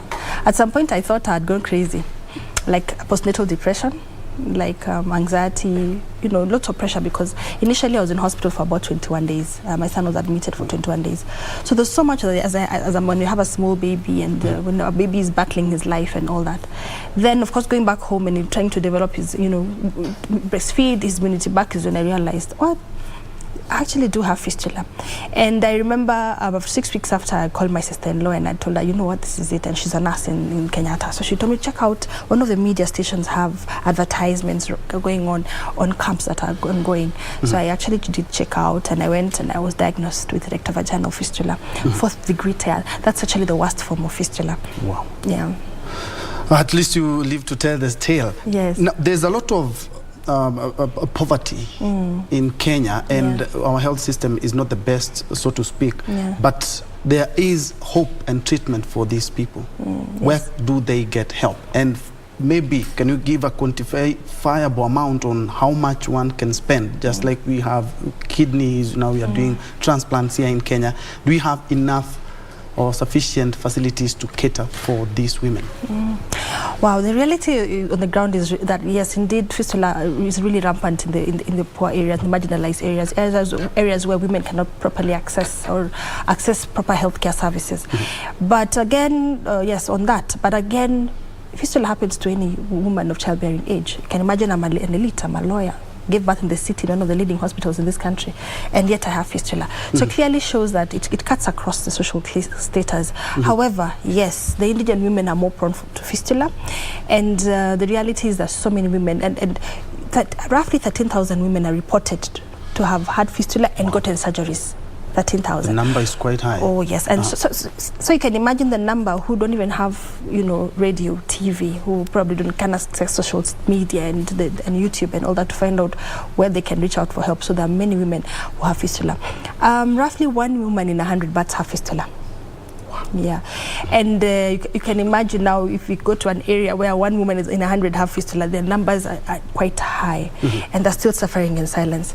To be able to get surgery for fistula, if on an estimate, you'll spend about 300,000. However, in this country, we have stakeholders together with the Ministry of Health who have come in to support free camps. Yeah, that they do camps and they offer free fistula surgeries. And talking about free camps, I'm looking at, this is a condition that affects women of childbearing age. And we have health institutions in each and every county. Can we have a blended system? I'm talking a practical example. A company like Elgon Kenya is blending fertilizer as opposed to the DAP here, NPK here, CAN here. They are blending fertilizer so that the farmer can benefit from all the macronutrients in a fertilizer. So question is, can we do the same thing in our maternal health care systems, where in every maternal hospital, we have at least one in each county that will be able to cater for women in the 47 counties. Because I'm quite sure we do not have these centers in these 47 counties. The reality on the ground is that in this country, we only have 5 fistula surgeons. And sadly, the gynaes are not trained for fistula. Gynecologists are not trained to do fistula work.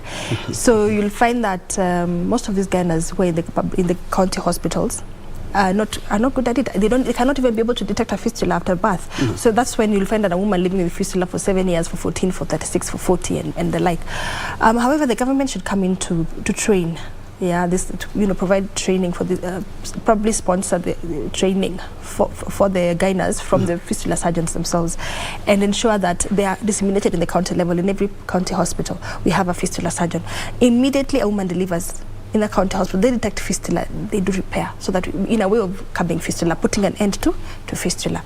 And then again, there's an issue of creating awareness, because it's one thing again to know you even have fistula. I didn't know I had fistula. I've gone to law school.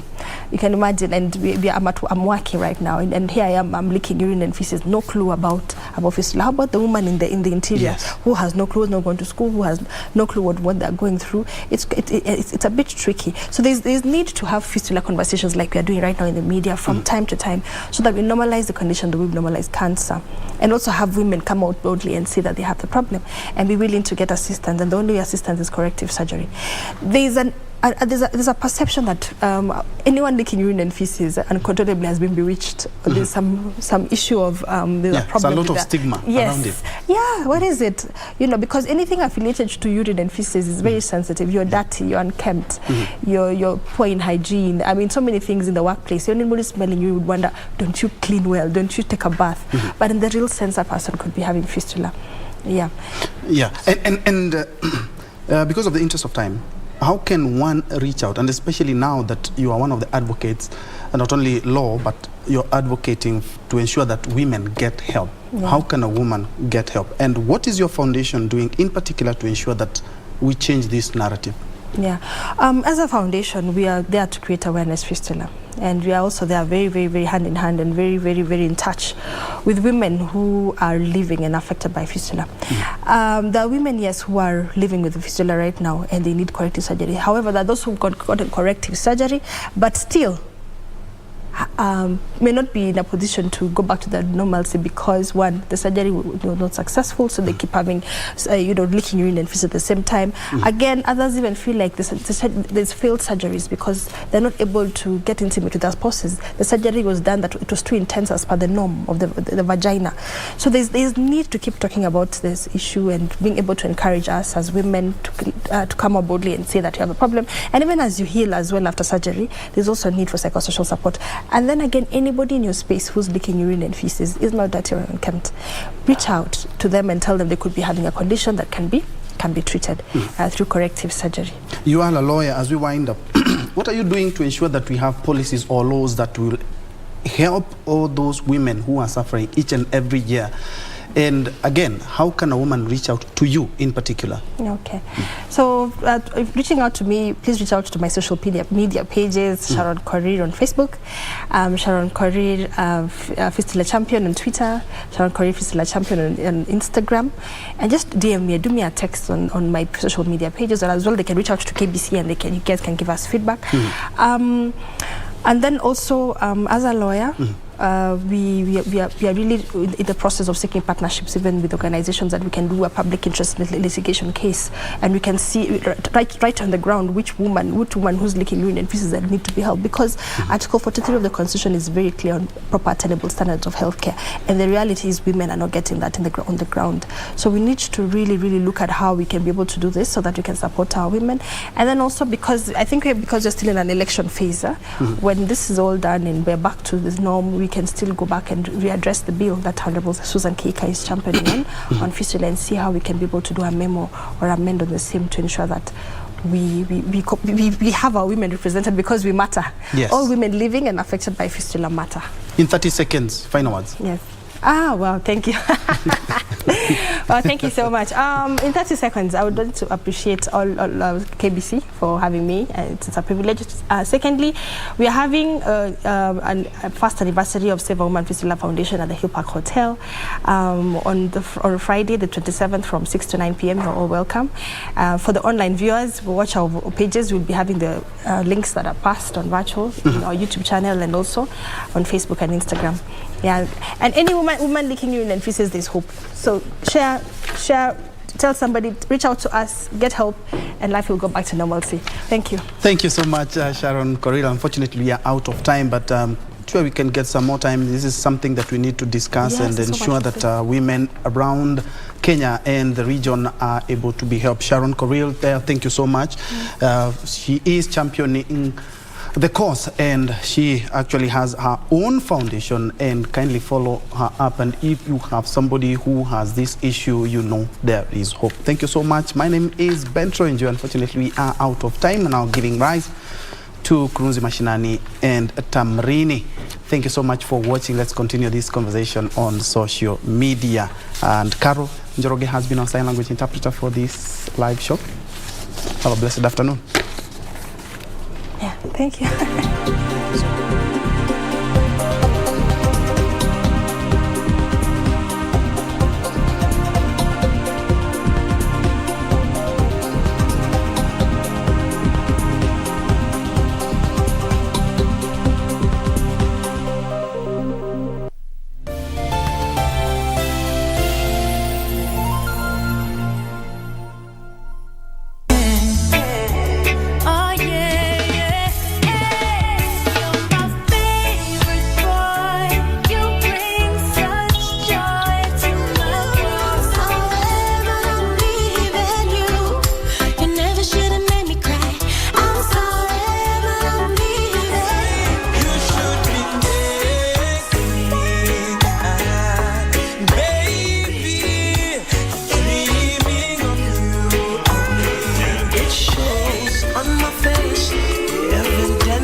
Of a passenger transit in any country, most particularly Kenyans, happens on roads. Kwanza ningempa kongole sana Mr. President. Barabara si kitu ya transport peke yake. Sisi ni ofisi yetu. Muza mboga, muza matunda, muza kila kitu hapa. Ni barabara ndio kupeleka. Tuna pongezi kubwa sana kwa sababu barabara imetengenezwa mzuri. Wametutengenezea barabara kama ya Ulaya. Yote haya kwenye KBC Channel 1. يظل يجيء إلى ربوة قرار ويسمو وذا مرتبى. We una afya, ni mzima, huoni kama ni neema? Unaacha kuswali ndugu yangu, unaacha kufanya ibada, ndio bado unamkufuru Mola wako. Una maasi Mola wako usiku na mchana, unafanya madhambi usiku na mchana, na Mungu akakupatia neema. Wa in ta'uddu ni'matallahi la tuhsuha, na mkihesabu neema za Allah hakuna idadi yake. Jinsi alivyosema ni kwa tukimkumbuka atatukumbuka, na pia tukimshukuru atatuzidishia katika neema zake. Waddu'a wal-layli idha saja ma wadda'aka rabbuka wa ma qala walal akhiratu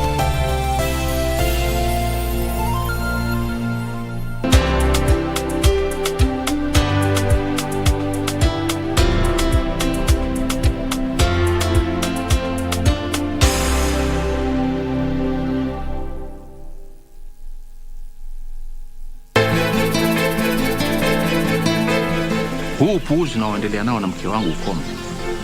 Tena ukome kabisa au utakuja kuzama. Mimi ni mvuvi bwana. Zari, haya ndo mambo mimi nilikuwa sitaki. Wakati wote nitakuja kumwona mwanangu, nitakuja bila pingamizi. Pili, mimi hapa sitoki. Wewe na yule mzee Kongo mlijuana wapi? Zari, unafaa uelewe kwa huyu mtoto ni wa Kate. Hata ukienda wapi bado atakufuata. Alikuja hapa yeye mwenyewe. Sio nyinyi mliomleta.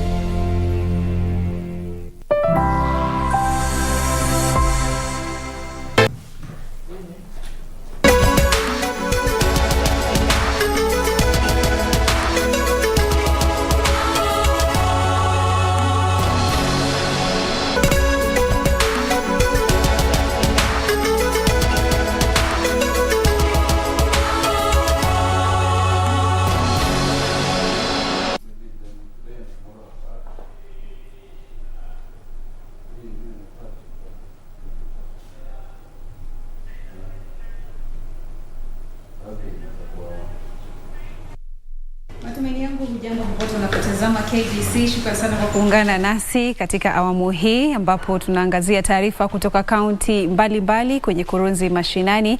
Hii leo uko nami Zainab Said hadi tamati mwa matangazo haya, tunakusihi andamana nasi. Tuanze na taarifa kwamba viongozi wa kidini, ya mashirika ya kijamii na washikadau katika kaunti ya Machakos wameazimia kuwapiga msasa wale wanaowania viti mbalimbali kwenye uchaguzi mkuu wa mwezi Agosti. Viongozi hao pia watatumia vikao hivyo vya usaili kuhamasisha wananchi kuhusu kile kinachotarajiwa kwa viongozi wao. Tazama. Viongozi hao chini ya mpango wa Mulika Initiative wakiongozwa na Daktari Edward Nzinga waliwajumulisha wananchi kuhusu matarajio yao kwa wananchi na mpango kuwasaili ili kuhakikisha waafu wao kwa viti wanavyowania. One thing that is happening in this debate, we are allowing wananchi to tell the leader what they think about them in regard to promises they made previously, especially sitting leaders. We are also giving the wananchi to bring up integrity issues. Mwenyekiti wa tawi la Machakos la baraza la makanisa humu nchini NCCK Edward Nzinga alisema uamuzi wa kuwapiga msasa waniadi ni kuhakikisha wanawajibika wananchi, kwani baadhi ya viongozi wana mazoea kuwadaa wananchi. We decided, why don't we now educate our children, not our children, actually our people, so that when these aspirants come to them, they know what they require from them. Because many times it is the politicians talking and the mwananchi listening. But this time around, as residents of Machakos County, would like the citizens to talk first so that the leaders listen. Naye naibu imamu wa Machakos Sheikh Hamed Ramadhan Musa aliwataka Wakenya waishi pamoja kwa amani wakati huu tunapoelekea kwenye uchaguzi mkuu. Frederick Muki, Kurunzi Mashinani. Shukrani sana Muki kwa taarifa hiyo. Mtazamaji, kumbuka taarifa hizi pia zinakujia moja kwa moja kwenye mitandao yetu ya kijamii Facebook, Twitter na YouTube. Katika lugha ya ishara ni Caroline Njoroge. Tusonge mbele ambapo wawaniaji nyadhifa za kisiasa pamoja na wafuasi wao wametakiwa kutenga muda wao kushughulikia maslahi ya wasiojimudu katika jamii. Kundi moja linalojiita Warembo na Kayole limesema Wakenya wanapaswa kujua kwamba kuna wenzao kadhaa wanaohitaji usaidizi.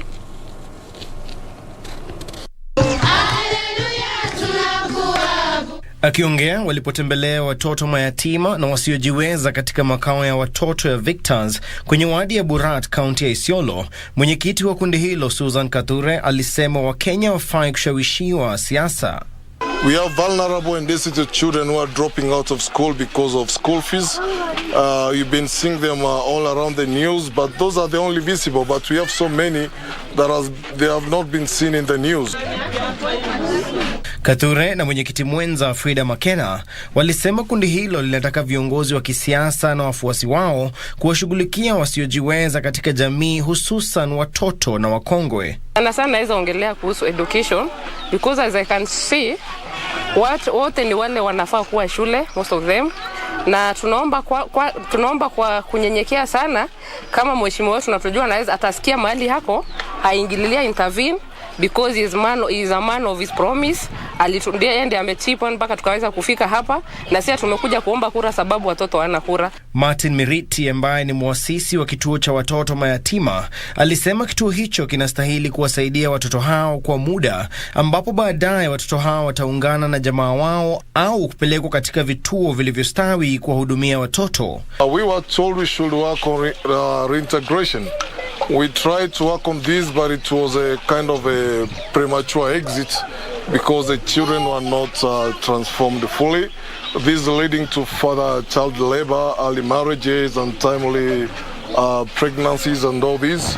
So we had some of the kids back in a worse condition than the condition they moved here from. Miriti alitoa wito kwa wahisani kuwasaidia watoto kupata makazi na elimu na jinsi ya kujimudu kimaisha ndiposa waweze kujitegemea katika siku za usoni. Bali na hayo, halmashauri ya utunzi wa mazingira NEMA imezindua kampeni ya siku 100 ya kusaka kampuni na taasisi zinazomimina uchafu kiholela na uchafuzi wa mazingira kote nchini. Wafanya biashara 7 huko Mombasa tayari wamenaswa kufuatia msako huo.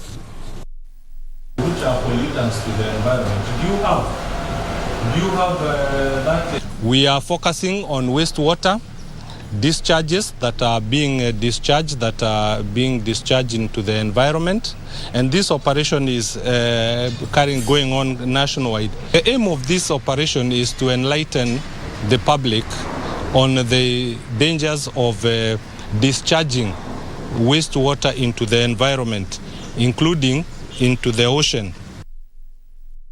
Tubadili mkondo, ambapo sasa polisi katika kaunti ya Samburu wanachunguza mauaji ya mwanamke ambaye mwili wake ulipatikana umetupwa barabarani mjini Maralal. Wakazi wanashuku kuwa mwanamke huyo alinajisiwa kabla ya kuuawa Jumapili usiku. Taarifa zaidi kwenye mseto wa magatuzi. Hapo jana, wakazi walipata mwili wa mwanamke wa umri wa makamo saa chache baada ya kuonekana akipigana na mtu asiyejulikana. Tukiomba serikali ishukue hatua kali kwa mwenye alifanya kitendo kama hii, kwa sababu serikali iko na means yote kutafuta mwenye afanya kitendo kama hii. Hii ni kitendo unyama. Tungeomba wananchi ambao wanajua vile kitendo litendeka aleteo ofisi ya polisi ama ofisi ya chief kenye ilifanyika, ndo tujue habari nani asababisha kitu hiki. Wenyeji wanataka polisi kuchunguza kisa hicho kwa kina na kuwakamata waliotekeleza mauaji hayo. Wakati huo huo, gari moja la kampeni linaloaminika kuwa la mwakilishi wa wadi katika kaunti ya Nakuru linadaiwa kuwagonga watu wawili katika barabara kuu ya Nakuru Nairobi. Yenye imefanyika hapa, sijui kama mama alikuwa anajua light zake kwa barabara ama ni gari ilikuwa na shida. Tunaomba tusaidiwe sana. Tuwekewe flyover hapa, tumeishi miaka yote kulia tuwekewe flyover pale Kiratina. Ilikataa kuwekwa. Tumeishi kulia.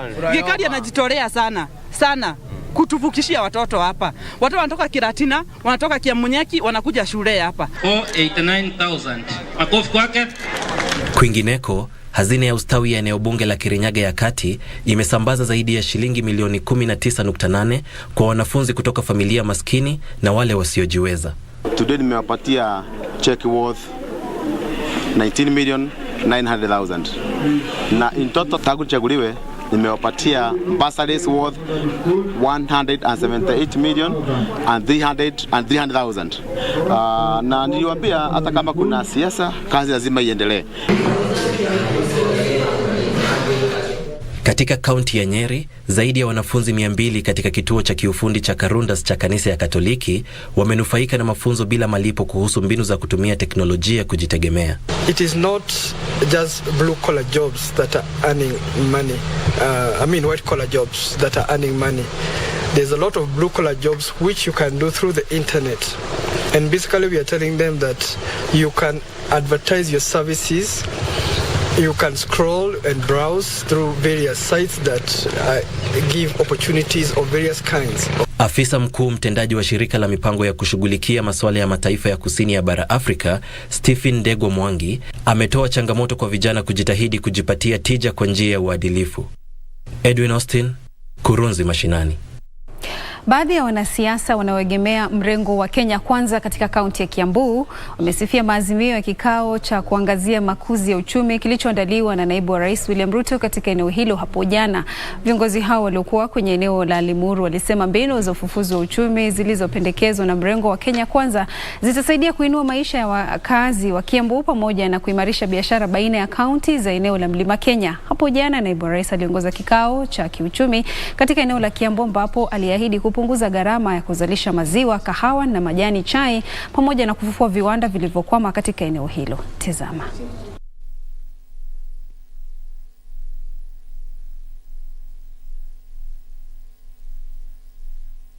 People who are importing milk here and people who are growing soya somewhere else, but we have not connected them as an economy.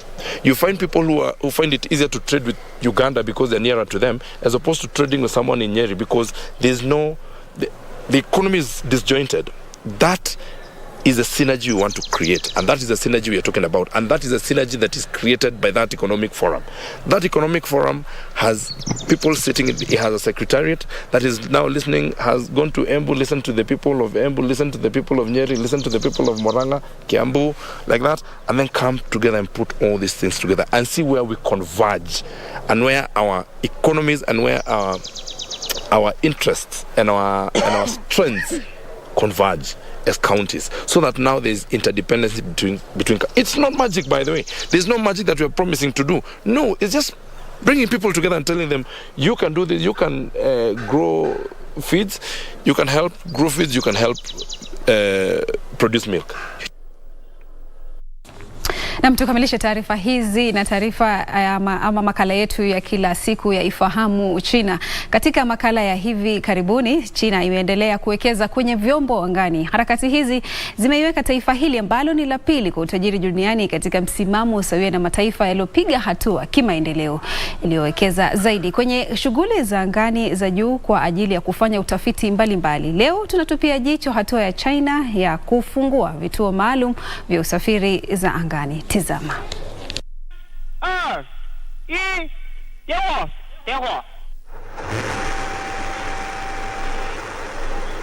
Hiki ni chombo cha safari za anga kitwacho Tianzhou ambacho kilirushwa kupeleka mahitaji kwenye kituo cha anga za juu ambacho ujenzi wake umepangwa kukamilika mwaka huu.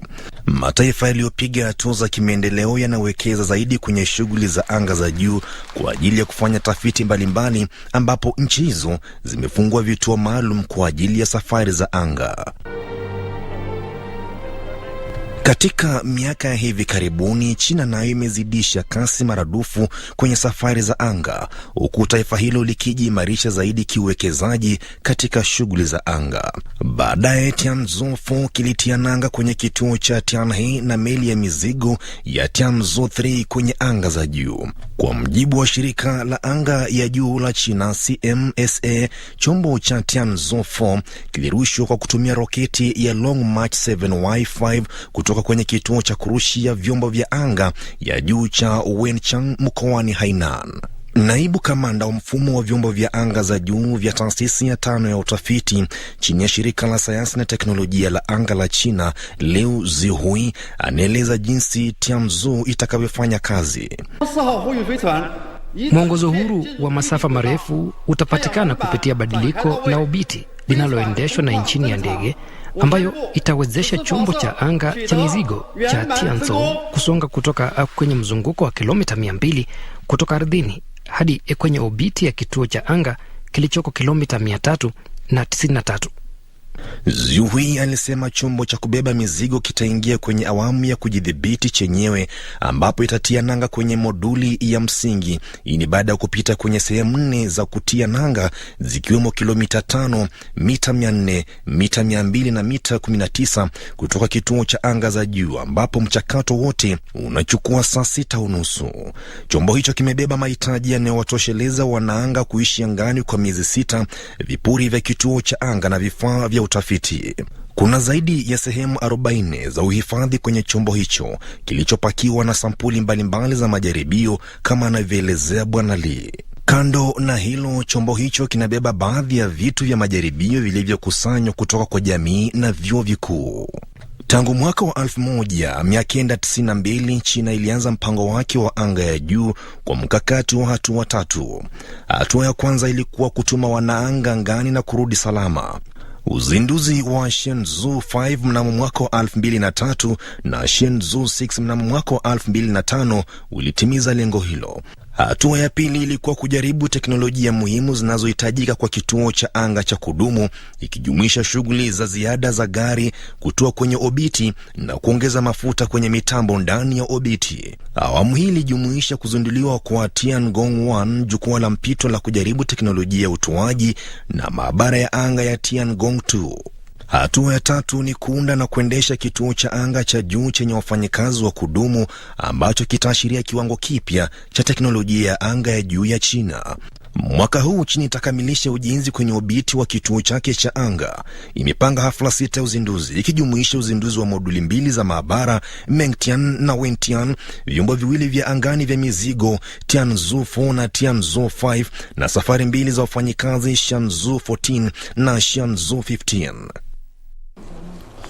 Na mtazamaji, mambo ni kama hayo na hayapatikani kwingine ila hapa tu ndani ya runinga ya kitaifa ya KBC Channel 1. Kufikia hapo sina la ziada.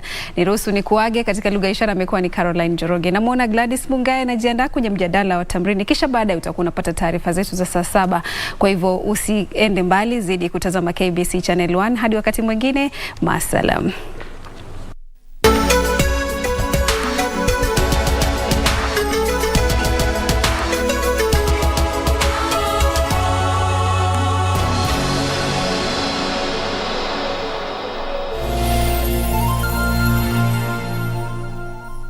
يظل يجيء إلى ربوة قرار ويسمو ذا مرتبى. Wewe una afya, ni mzima, huo ni kama ni neema. Unaacha kuswali ndugu yangu, unaacha kufanya ibada, ndio bado unamkufuru Mola wako, una maasi Mola wako usiku na mchana, unafanya madhambi usiku na mchana, na Mungu akakupatia neema. Wa in ta'uddu ni'matallahi la tuhsuha, na mkihesabu neema za Allah hakuna idadi yake. Jinsi alivyosema ni kwa tukimkumbuka atatukumbuka, na pia tukimshukuru atatuzidishia katika neema zake.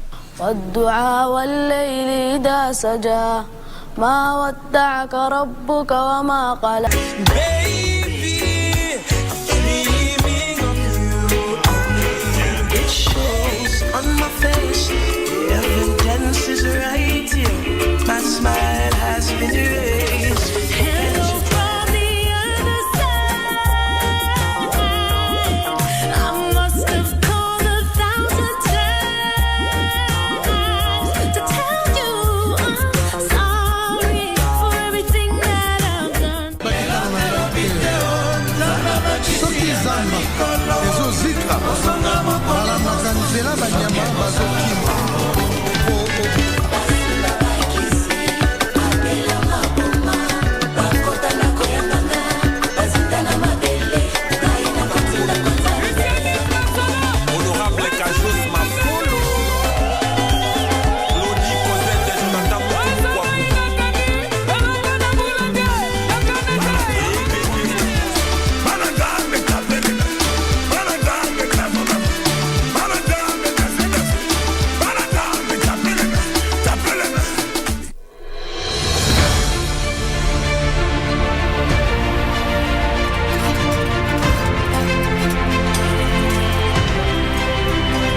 And 98% of the passenger transit in any country, most particularly Kenyans, happens on roads. Kwanza ningempa kongole sana Mr. President. Barabara si kitu ya transport peke yake.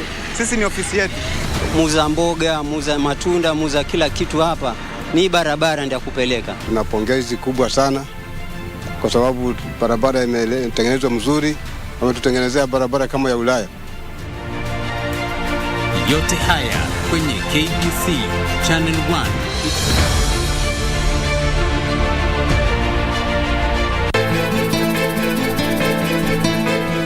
Huu upuuzi unaoendelea nao na mke wangu ukome. Tena ukome kabisa au utakuja kuzama. Mimi ni mvuvi bwana. Zari, haya ndo mambo mimi nilikuwa sitaki. Wakati wote nitakuja kumwona mwanangu, nitakuja bila pingamizi. Pili, mimi hapa sitoki. Wewe na yule mzee Kongo mlijuana wapi? Zara, unafaa uelewe kuwa huyu mtoto ni wa Kate. Hata ukienda wapi bado atakufuata. Alikuja hapa yeye mwenyewe, sio nyinyi mliomleta. يظل يجيء إلى ربوة قرار ويسمو ذا مرتضى. Wewe una afya, ni mzima, huo ni kama ni neema. Unaacha kuswali ndugu yangu, unaacha kufanya ibada, ndio bado unamkufuru Mola wako, una maasi Mola wako usiku na mchana, unafanya madhambi usiku na mchana, na Mungu akakupatia neema. Wa in ta'uddu ni'matallahi la tuhsuha, na mkihesabu neema za Allah hakuna idadi yake. Jinsi alivyosema ni kuwa tukimkumbuka atatukumbuka, na pia tukimshukuru atatuzidishia katika neema zake. والدعاء والليل إذا سجى ما ودعك ربك وما قلى وللآخرة.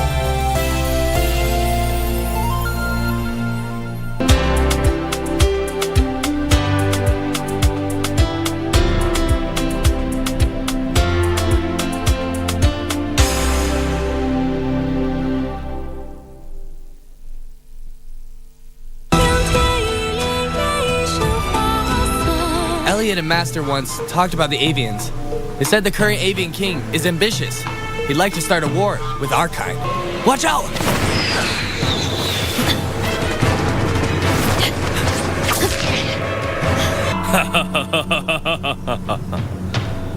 Good job.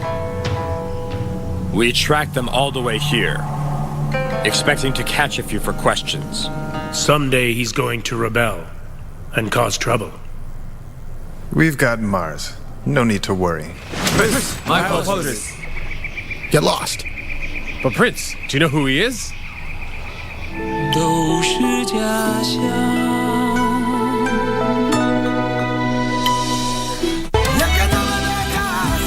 I'm taking this seriously. Hey Dario, what do you think of the two of us leaving at the same time? They're way out at that time.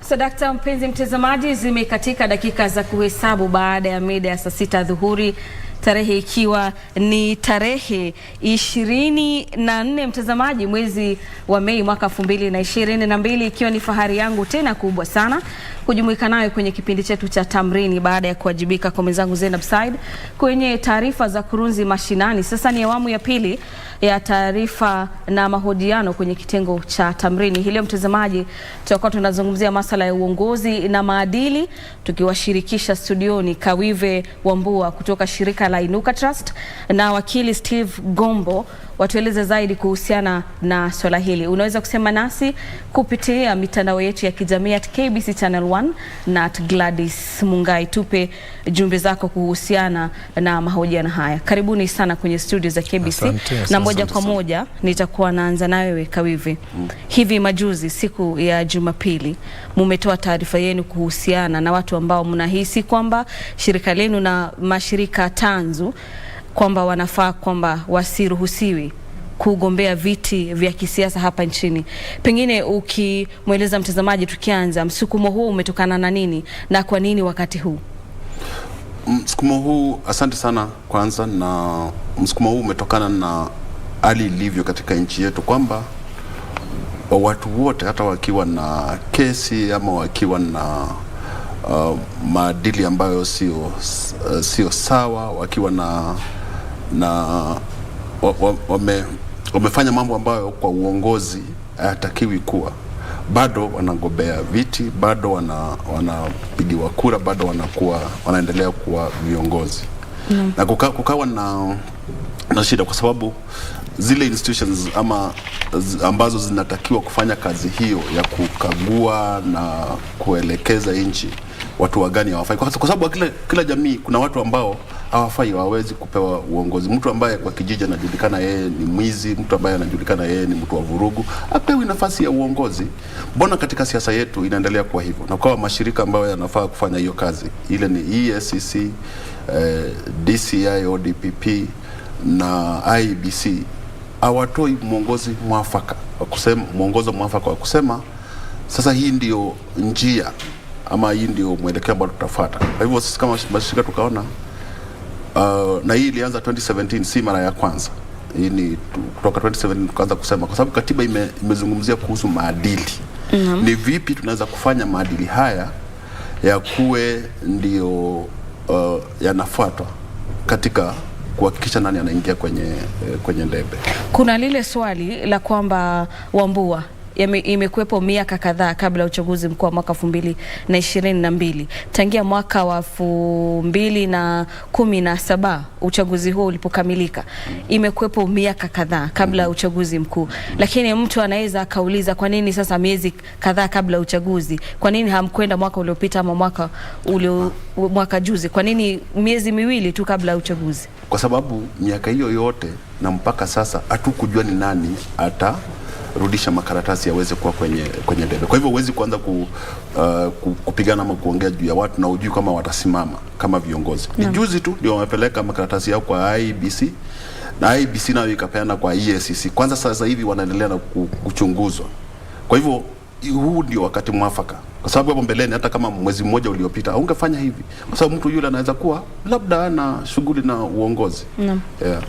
Pengine tukimshirikisha Steve kwenye mada hii yetu ya leo, tuzungumzie kipengee namba 6 cha katiba kuhusiana na maadili na uongozi. Huu ni uchaguzi wa 3 tangia kipengee hicho kilipowekwa kwenye katiba, na tunaona kwamba yaliyopo kwenye kipengee hicho hajatekelezwa rasmi ilivyokuwa katika masuala ya uchaguzi. Pengine ni kutokana na nini kwamba tunashuhudia kwamba miaka 15 baadaye, manake huu utakuwa uchaguzi wa 3, miaka 10 na mwaka wa 10, awamu 2. Sasa hii ni awamu ya 3 ya uchaguzi. Ni kwa nini hatujashuhudia mashirika mbalimbali ambayo yanapaswa kuwa pengine yanatoa alama na pengine viboko na kuadhibu wale ambao pengine wana kesi na mrundiko wa kesi za ukosefu wa maadili? Kwa nini tunaona kuona tume ya IBC pengine kwa kiasi kikubwa inazidi pengine kuwaruhusu watu walio na doa kupigania nafasi za kisiasa? Asante kwa hilo swali. Kitu cha kwanza ambacho ni muhimu kuzingatia ni kwamba vile watu wanavyosema kwamba huwezi ukamweka fisi awe anakuchungia ng'ombe wako ama mbuzi wako. Sasa sisi kama Wakenya wote tumefanya makosa. Makosa tuliyofanya ni kwamba katiba ya 2010 ilikuwa katiba ya kupanua sana nafasi ya mwananchi wa kawaida kujihusisha na mambo ya uongozi na kujihusisha na hatima ya nchi hii. Lakini tatizo ni kwamba sisi kama Wakenya akili zetu zimebakia, kama wanavyosema Wakristo, zimebakia Misri. Sasa akili zetu ziko Misri, zinakumbuka jinsi tulikuwa tunatawaliwa na Firauni, ilhali tumefunguliwa njia ya kutoka. Sasa nikisema hivyo namaanisha kwamba Wakenya wamewaachia wabunge kazi ya kutekeleza na kupitisha sheria ambazo zitafafanua katiba ilikuwa inamaanisha nini. Tatizo ni kwamba wale wabunge wengi wao huwa wanajikuta kwamba wako katika zile tuhuma. Kwa hivyo ni changamoto kwetu kama wananchi na kama wanaharakati, kama ndugu yangu hapa, kwamba tunapomaliza huu uchaguzi huu tusisubiri tena miaka 5, lakini tuanze kuchukua hatua ambazo katiba inaturuhusu kunyoosha mwelekeo wa hii nchi. Na mmoja wapo ni kupambana na hilo swala la chapter 6 la integrity. Ndugu yangu amesema walisubiri waone kwamba ni nani atasimama, lakini bado kuna nafasi ya kutangulia na kusema kwamba tunataka mahakama ihakikishe kwamba mtu ambaye ana tatizo 1, 2, 3, 4, 5 kabla hata tujue ni nani atasimama, lakini mtu wa aina hii anatakana asikubaliwe kuwasilisha makaratasi yake. Ngine hapo lazima pia tuseme jambo muhimu. In 2010 tukizungumza mambo ya katiba hii ilikuwa lazima iende kwa bunge. na wabunge waka insert section 2 ama vipenge viwili 99(3) na 73(2). 73(2) ikasema kwamba mtu anafaa kuwa kwa uongozi kama akona maadili mazuri ama amechaguliwa katika uchaguzi ulio wa haki na usawa. Unajua hiyo kipengele ya haki na usawa ya uchaguzi haikuwa katiba ikitoka kwa committee of experts. Hii kipengele ya 99(3) ambayo inasema lazima mtu aweze kuexhaust ama kuenda ku appeal mpaka kesi yake iishe, haikuwa kwenye katiba ikitoka kwa committee of experts. Iliwekwa kwenye bunge, ikapitishwa hivyo. Kunayo sheria inazungumza kuhusu maadili, Leadership and Integrity Act. Mpaka saa ile Leadership and Integrity Act haina nyama, haina nguvu ya kufanya lolote. Kwa nini? Zinapitishwa na bunge. Na nani wenye hizo tuhuma kama ndugu yangu anasema wale wabunge. Kwa hivyo tuko na situation kwamba sisi kama wananchi lazima sasa tujistatiti wenyewe tuweze kuona kwamba tumechukua hatua, kwa sababu tukingoja sheria, tukingoja koti. Angalia sasa kama watu wengine wako na kesi kotini, kesi imesimamishwa, wakasema tusimamishe hii kesi mpaka uchaguzi uishe. Hiyo ni kumaanisha nini? Wale watapita na hiyo kesi haitakuwa na umuhimu wowote. Ndio unasema kwamba sisi wananchi kuna jukumu fulani ambalo tunalo katika kuhakikisha kwamba viongozi ambao tumeweka kwenye ofisi za umma ni kwamba ni maafisa wenye masuala ya maadili bora.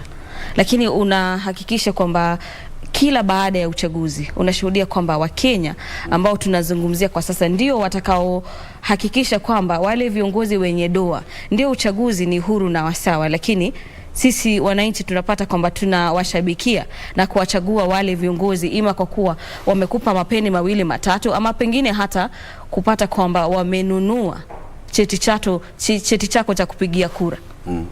Ni kweli lakini mimi siko kwa laini ya kulaumu wananchi.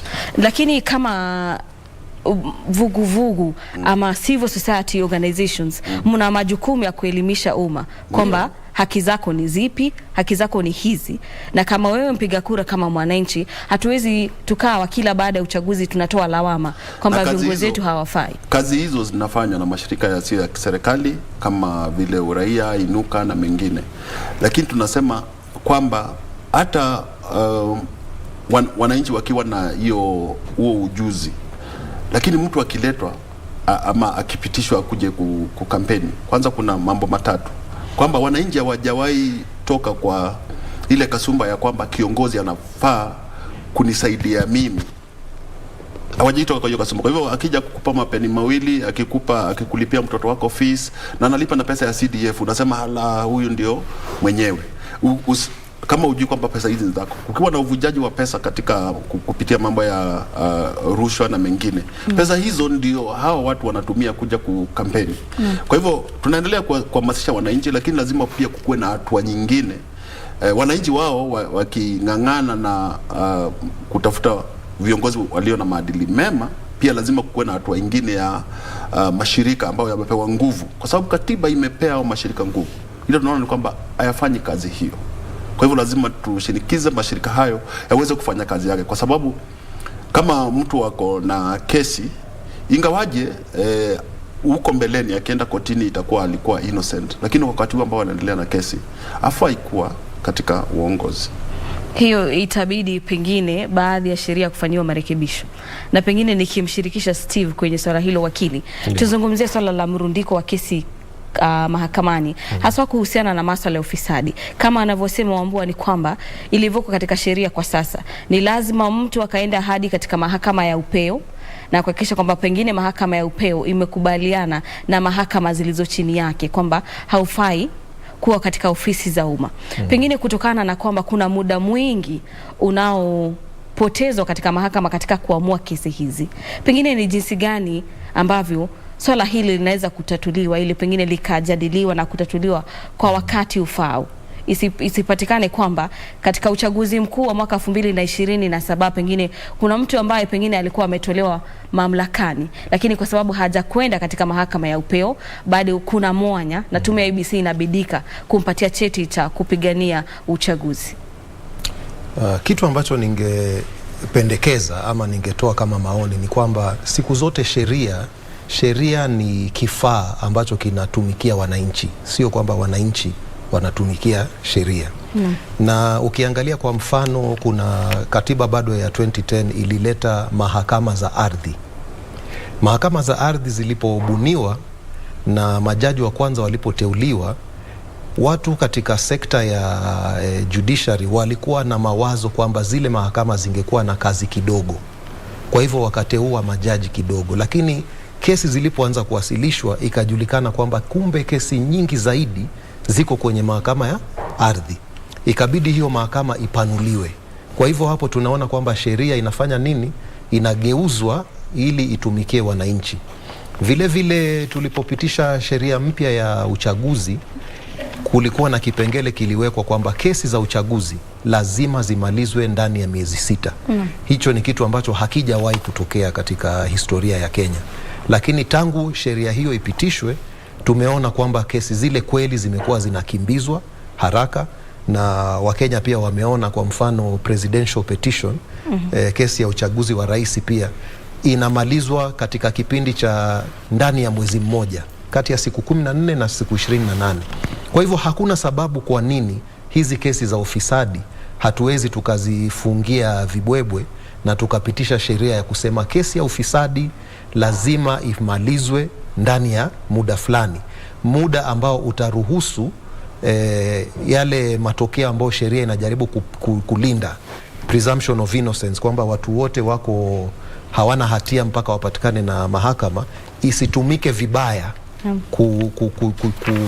kuhakikisha kwamba watu ambao hawafai wanaingia eti kwa sababu kuna mrundiko wa kesi. Kwa hivyo zipo njia za kuchukua na hatua za kuchukua, ni Wakenya waamue na mambo yatatekelezwa. Mkenya anayesikiliza kwa sasa atajiuliza pengine njia hizo ni zipi? Njia kama alivyosema mwanaharakati hapa, kusisitiza kwamba mashirika ya kiserikali yafanye kazi yao. Kwa mfano sasa, juzi katika hii kitu tulikuwa inaitwa BBI, tuliona mfano wa watu kujaribu kubadilisha katiba kupitia njia ya wananchi. Okay?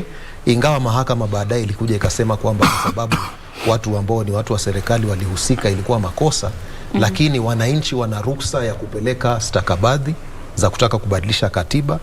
Wananchi wana ruhusa ya kupeleka stakabadhi, private members bills, katika bunge kusema kwamba tunataka sheria fulani ibadilishwe.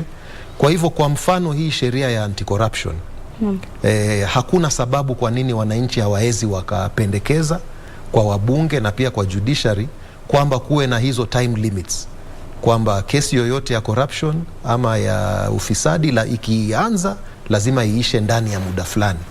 Hicho ni kitu ambacho kikipendekezwa na watu wengi wa kutosha, lazima kitapita na tutaona sasa hili tatizo limetuondokea. Wambua, kumekuwepo na vuta nikuvute baina ya tume ya uchaguzi nchini IEBC na ofisi za DPP na EACC, kwamba pengine kesi DPP akisema kwamba ofisi yake inafaa tu kutoa wosia kwa tume ya IEBC kwamba mtu fulani hapaswi kuruhusiwa kuwania viti vya kisiasa, lakini wakati mwingine unapata kwamba tume ya IEBC pia inasema kwamba si wajibu wake. Upungufu wa sheria uwapi? Si upungufu aswa, naweza sema kwamba sheria iko na pande mbili. Kuna ile neno ambalo limeandikwa kwenye sheria na kuna ule tunaweza sema ni kama spirit, ile maana kubwa ambayo neno hilo la sheria linafaa kuleta. Sasa hivi mashirika yako kotini kwa Supreme Court yakiuliza wajibu huo uko wapi, kwa sababu katiba haijasema waziwazi na kwa sheria haijasema waziwazi. Kwa hivyo au mabishano hiyo kusema sio sisi ni kwa sababu hakuna sheria ambayo inasema responsibility hii aswa iko kwa nani. Lakini katika ile spirit ya katiba ama ya sheria, responsibility ya kuhakikisha watu kuna maadili ni ya the EACC, Ethics and Anti-Corruption Commission. Kwa nini?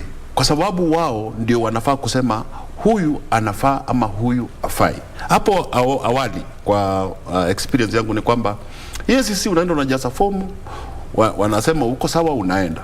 Kwa sababu ile sheria wanatumia ni kwamba koti haijakupata ukiwa na hatia. Unaona? Kwa hivyo pia wao inakuwa kwamba kuhakikisha kwamba wale watu ambao wako na maadili ambao sio bora wanapita, ni kwamba hata mikono yao imefunga. Mtu anaweza kwenda kotini akuwe kwamba anaweza ruhusiwa. Kwa nini basi IEBC, DPP na EACC pamoja na DCI wasishirikiane katika kuhakikisha kwamba yale ambayo yameitakiwa kwenye kipengele hicho yanatekelezwa, pasi na kusema kwamba huu ni wajibu wangu na wala sio wajibu wa ofisi nyingineyo?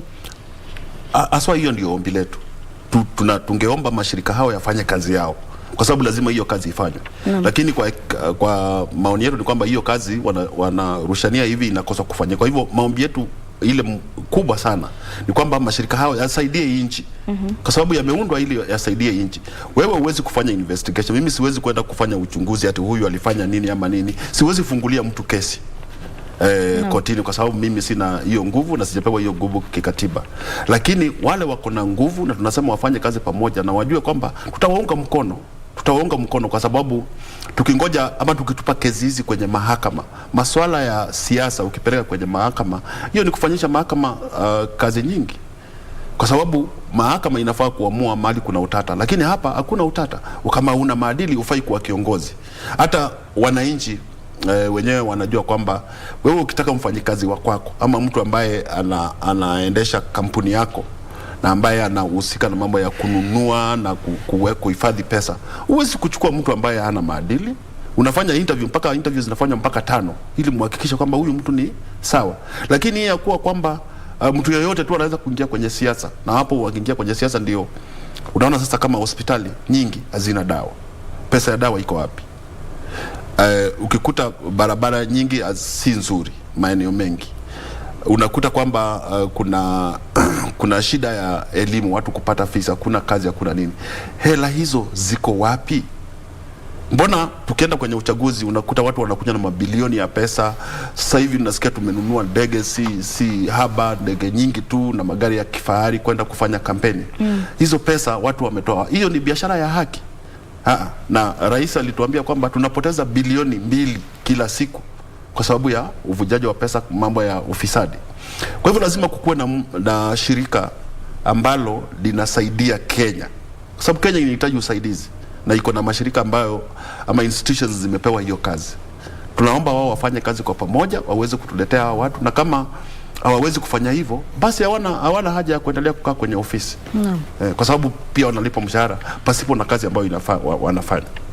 Asante kwa kauli hizo. Mtazamaji, wapo ndio mwanzo unajiunga nasi, basi unatazama kipindi cha Tamrini ambapo tunadadavua masuala ya uongozi na maadili, haswa ikizingatiwa kwamba ni chini ya miezi 3 kabla ya uchaguzi mkuu wa mwaka 2022. Steve, tukisonga mbele, tuzungumzie hili swala la kimombo wakisema kwamba you are innocent until proven guilty.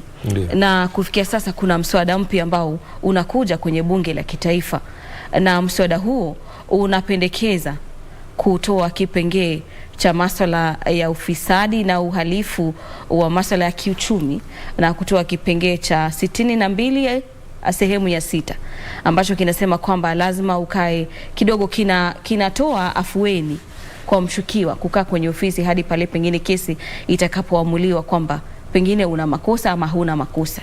Na wakati mwingi unapata kwamba maafisa ambao wanakabiliana na kesi kama hizi wanatumia nyadhifa ambazo wako nazo serikalini na katika nyadhifa mbalimbali kuhakikisha kwamba kesi walizonazo hazifaulu.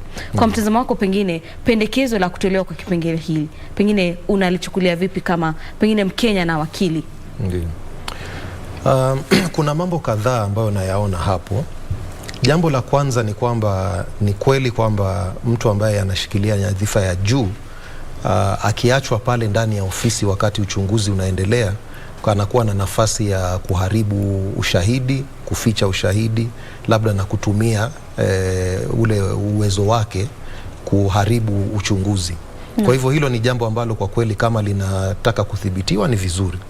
Lakini kitu ambacho tunaita kwa kizungu presumption of innocence ni kitu cha kimsingi sana. Na mimi kwa maoni yangu ningesema kwamba sheria za kimsingi kama hizi, kwa mfano presumption of innocence iko kwenye katiba. Okay? Ni katika zile zinaitwa fundamental rights and freedoms. Ni kitu ambacho tusikimbilie kukibadilisha ama kukipunguza. Kwa sababu gani? Yale madhara ambayo tunajaribu kuyapinga, kwamba watu wameshtakiwa alafu wana interfere, wanaharibu kesi na uchunguzi, yanatokea kwa sababu ya swala la kwamba mahakamani kuna mrundiko wa kesi. Kwa hivyo hili swala la mrundiko wa kesi likiondolewa, itakuwa ni bora kuliko kusema tunaanza kwa Kiingereza kusema kukatail ama kufinyilia hii haki ya kikatiba ya kwamba uwe uko hauna hatia mpaka mahakama ikupate. Kwa hivyo ni kitu ambacho kama alivyosema mwenzangu hapa, lazima tuangalie nia ya sheria. Nikupatie mfano tu katika kumaliza. Kuna research ilifanywa miaka ya nyuma Uingereza. Research ambayo ilipata kwamba katika swali la police na security, walikuwa wanapatia polisi walikuwa wanapewa quota kwamba lazima ushike watu kadhaa kwa wiki, lazima upate wahalifu kadhaa. Sasa wakati polisi wamefanya kazi yao mpaka kazi imefaulu na hakuna tena uhalifu, ilitokea kwamba polisi walianza kushika watu ambao basically hawana hatia. Kwa sababu gani? Wewe kama ofisa umepewa quota kwamba kwa wiki lazima ushike watu kadhaa, kwa mwezi lazima ushike watu kadhaa. Kwa hivyo hizi sheria zisipoangaliwa vizuri, unaweza kukuta, kwa Kiingereza wanasema the tail is wagging the dog, yani mkia ndio unamtingisha mbwa badala ya mbwa kutingisha mkia wake. Haya mambo yakifanyika, lazima siku zote tujue mbwa ni yupi na mkia ni yupi, ili tusipendue hali iliyowekwa. Mbwa ni yupi, mkia ni yupi? Wambua, umemsikia Steve. Zaidi ya mapendekezo kwenye mswada huo mpya, ni kwamba mimi kama Mkenya, iwapo ninahisi kwamba haufai kuwa kwenye shirika la Inuka Trust, kwamba unakabiliwa na masuala ya ufisadi, kwa kifupi tu kwa sababu ya muda, ninaweza kwenda mahakamani na kusimamisha, kutoa petition ama kutoa ombi kwa mahakama kwamba haufai kuwa katika swala kama shirika hilo ambalo unashikilia kwa sasa. Pengine swala hilo la kuhakikisha kwamba linampa nguvu zaidi Mkenya wa kawaida, kwamba Wakenya sasa watakuwa na jukumu ama pengine mamlaka ama nguvu kidogo ya kisha kwamba iwapo pengine Steve amekatalia kwenye mamlaka, manake pengine sheria inasema hadi atakapo uchaguzi ama kesi itakaposikilizwa na kisha kwamba amepatikana na hatia. Pengine kwa mtazamo wako, jinsi ya pengine ya kumuinua Mkenya wa kawaida na katika kuhakikisha kwamba ana jukumu la kuhakikisha kwamba wale ambao wako katika ofisi za umma ni watu wenye maadili halisia na maadili bora kisheria. Hilo ni jambo nzuri kwanza, kwa sababu katiba yetu inasema kwamba kipengele cha kwanza kwamba all sovereign power belongs to the people. Wakenya wako na haki za kuendesha nchi yao. Hiyo lazima tuseme hapo, wamepewa nguvu. Lakini jambo la pili ni, je, mbona tunapeleka mambo yote kotini? Kusikuwe na njia nyingine ya kutatua masuala haya, na kesi hizo zote zikienda kotini itakuwaje? Threshold ya kusema huyu mtu ang'atuke itakuwa ni gani? Kwa sababu haiko kwenye, kwa sababu ukisema hivyo, wale watu ambao wamekasirikia kama mbunge ama governor, wote wanaenda kotini, na itakuwa sasa mnaharibu su wakati wa koti, na itakuwa zile zinaitwa frivolous cases. Kwa hivyo lazima pia tuangalie threshold ni gani. Na pili, tukizungumza mambo ya threshold, lazima tuangalie katika nchi tuko na mtindo gani. Katiba imesema kwamba mtu ambaye atekelezi kazi vizuri anaweza kung'atuliwa na wananchi. Na wabunge wapitisha sheria vile jambo hilo litafanyika. Walipopitisha sheria, walikapitisha kwa njia ya kwamba uwezi kumng'atua kwa sababu lazima ungojee miaka miwili, lazima uchukue 2/3 of the constituency watie sahihi, na lazima uwezi kumtoa mwaka wa mwisho. Kwa hivyo inakuwa ile purpose inaisha kwa sababu hakuna njia hiyo inaweza fanyika. Kwa hivyo kuna hatari, kwa sababu ile sheria itapitishwa na wabunge na pia tunaweza rundika kesi nyingi kotini zianze kuharibu tenda kazi. Naam, ni mjadala mpevu na hoja nzito hapo kutoka kwa wageni wangu studioni kuhusiana na mada ya maadili na uongozi. Nafikiri kwamba tutakuwa tunaendeleza mjadala huu wakati mwingine. Itabidi tukome hapo kwa sababu ya muda. Mtazamaji, mimi naitwa Gladys Mungai. Asante sana kwa kutegea studioni. Nimekuwa nikiwashirikisha wageni wangu Kawive Wambua kutoka shirika la Inua Trust na Steve Gombo ambaye ni wakili. Nasema asante sana kwa kutazama. Naondoka sasa na kuacha mikononi mwa kitengo cha Lunchtime News. Endelea kutazama.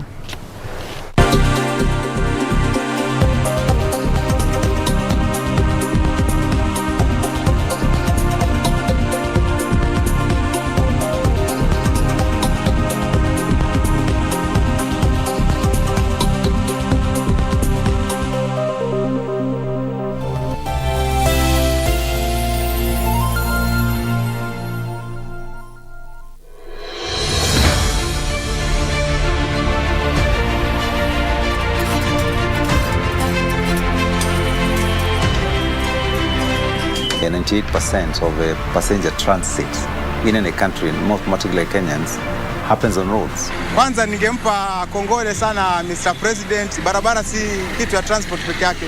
Sisi ni ofisi yetu. Muza mboga, muza matunda, muza kila kitu hapa. Ni barabara ndio kupeleka. Tuna pongezi kubwa sana kwa sababu barabara imetengenezwa mzuri, wametutengenezea barabara kama ya Ulaya. Yote haya kwenye KBC Channel 1.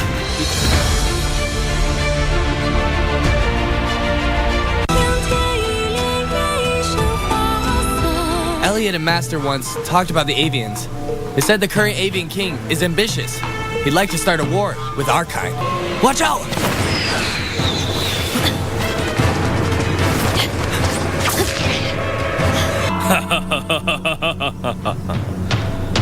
Good job. We tracked them all the way here, expecting to catch a few for questions. Someday he's going to rebel and cause trouble. We've got Mars. No need to worry. Prince, my apologies. Get lost. But Prince, do you know who he is?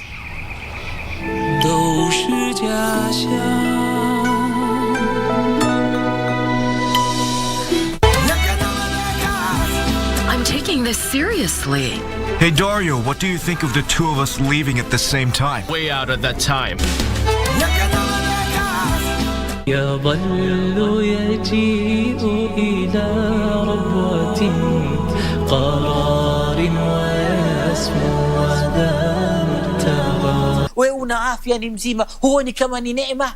Unaacha kuswali ndugu yangu, unaacha kufanya ibada, ndio bado unamkufuru Mola wako, una maasi Mola wako usiku na mchana, unafanya madhambi usiku na mchana, na Mungu kakupatia neema. Wa in ta'uddu ni'matallahi la tuhsuha, na mkihesabu neema za Allah hakuna idadi yake. Jinsi alivyosema ni kwa tukimkumbuka atatukumbuka, na pia tukimshukuru atatuzidishia katika neema zake. Waddu'a wal-layli idha saja ma wadda'aka rabbuka wa ma qala walal akhiratu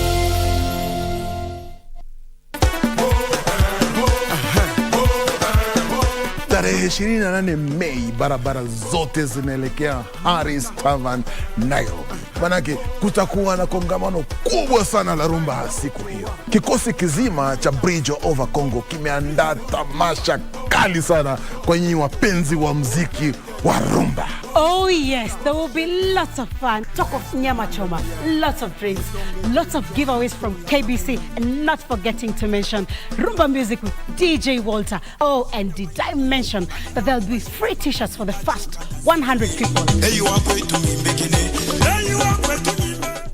Nitakuwa siku hiyo. Tafuta sheri. Kama una sheri, omba sheri. Nitakuwa your host Simeon Mfumu with my running mates. Winnie Mauritius Day. Yay!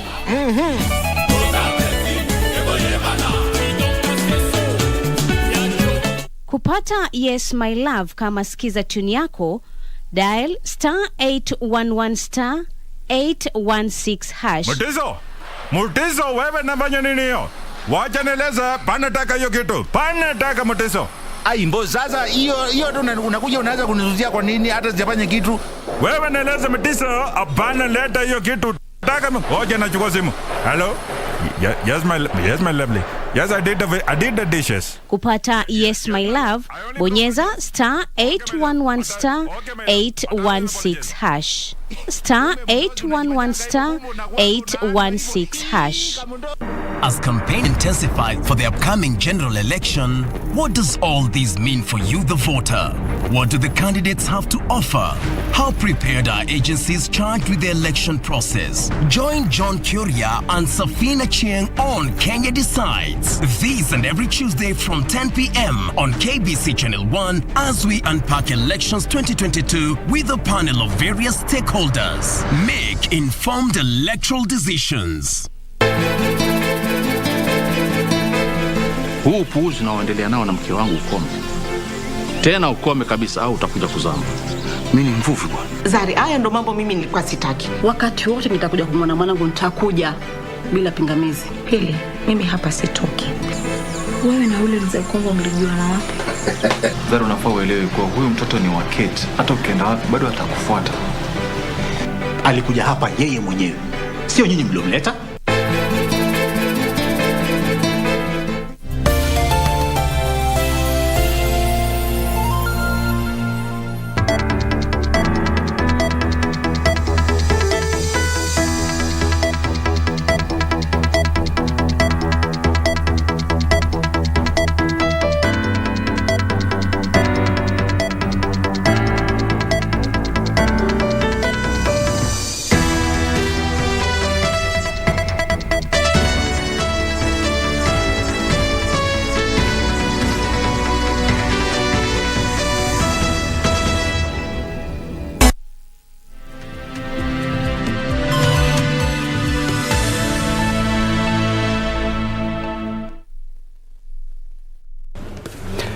Welcome back. The day is the 24th day of May 2022. Good afternoon. This is KBC Lunchtime News. Glad you could make the time. We have a comprehensive news lined up for you.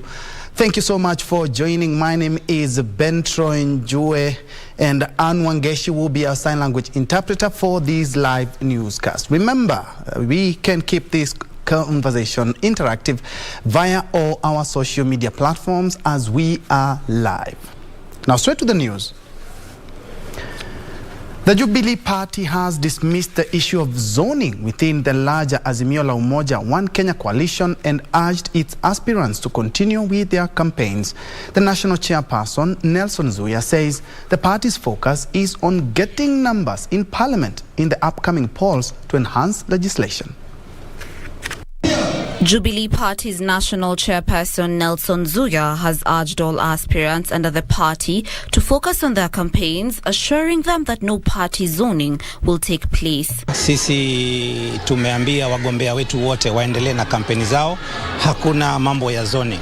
Na tumesema ikiwa itafikia ni mambo ya zoning, mimi ningesema ya kwamba hata hapa Jomvu ikiwa itafika mahali ya kwamba imetubidi sisi kama Azimio kufanya zoning, basi itakuwa ni mgombea wetu huyu Toya, yeye aendelee kusimama na wale wengine wamuondokee.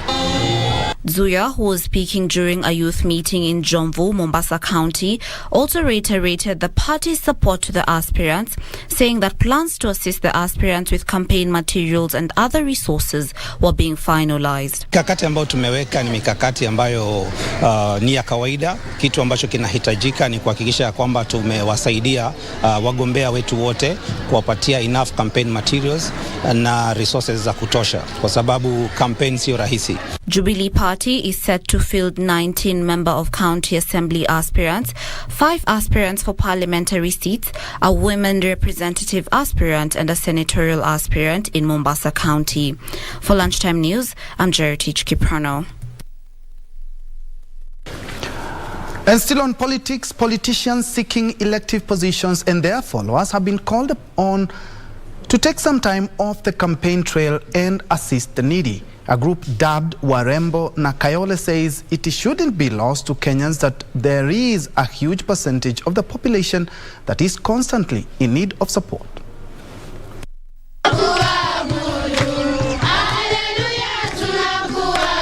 Speaking at the Victor's Children Rescue Center in Buratwa of Isiolo, when they paid a visit to the orphaned and vulnerable children living in the home, the group said Kenyans should not get carried away by the political season.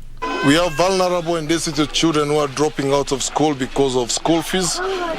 You've been seeing them all around the news, but those are the only visible. But we have so many that they have not been seen in the news.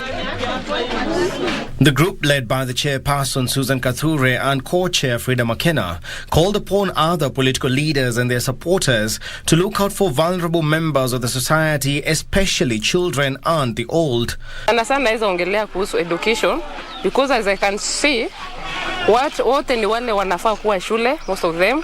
Na tunaomba kwa kunyenyekea sana, kama mheshimiwa wetu tunatujua anaweza atasikia mahali hako, haingililia intervene, because he is a man of his promise. Alitundia ndiye amechipa mpaka tukaweza kufika hapa, na sisi tumekuja kuomba kura sababu watoto wana kura. Martin Miriti, founder of Victor's Children Rescue Center, noted that the home was supposed to offer temporary relief to the affected children, after which they would be reunited with their relatives or be linked to more established children's homes once the situation stabilized. We were told we should work on reintegration.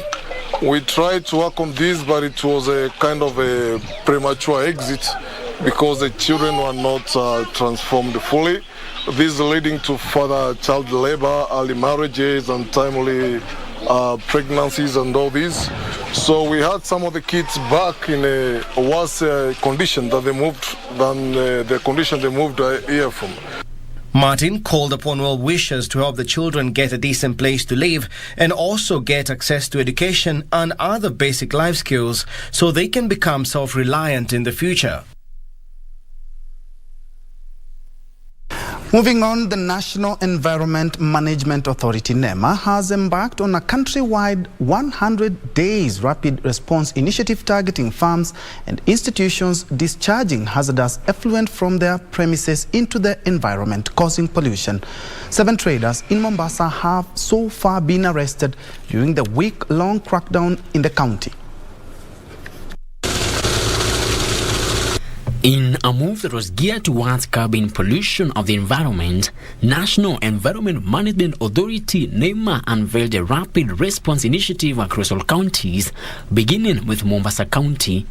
NEMA Coast Regional Director for Environment Washira Abore said that the crackdown was aimed at creating awareness and ensuring that farms comply with the Environment Management and Coordination Act. We are focusing on wastewater discharges that are being discharged into the environment, and this operation is going on nationwide. He urged residents and business owners in the county to visit NEMA offices for voluntary compliance to avoid arrests and prosecution.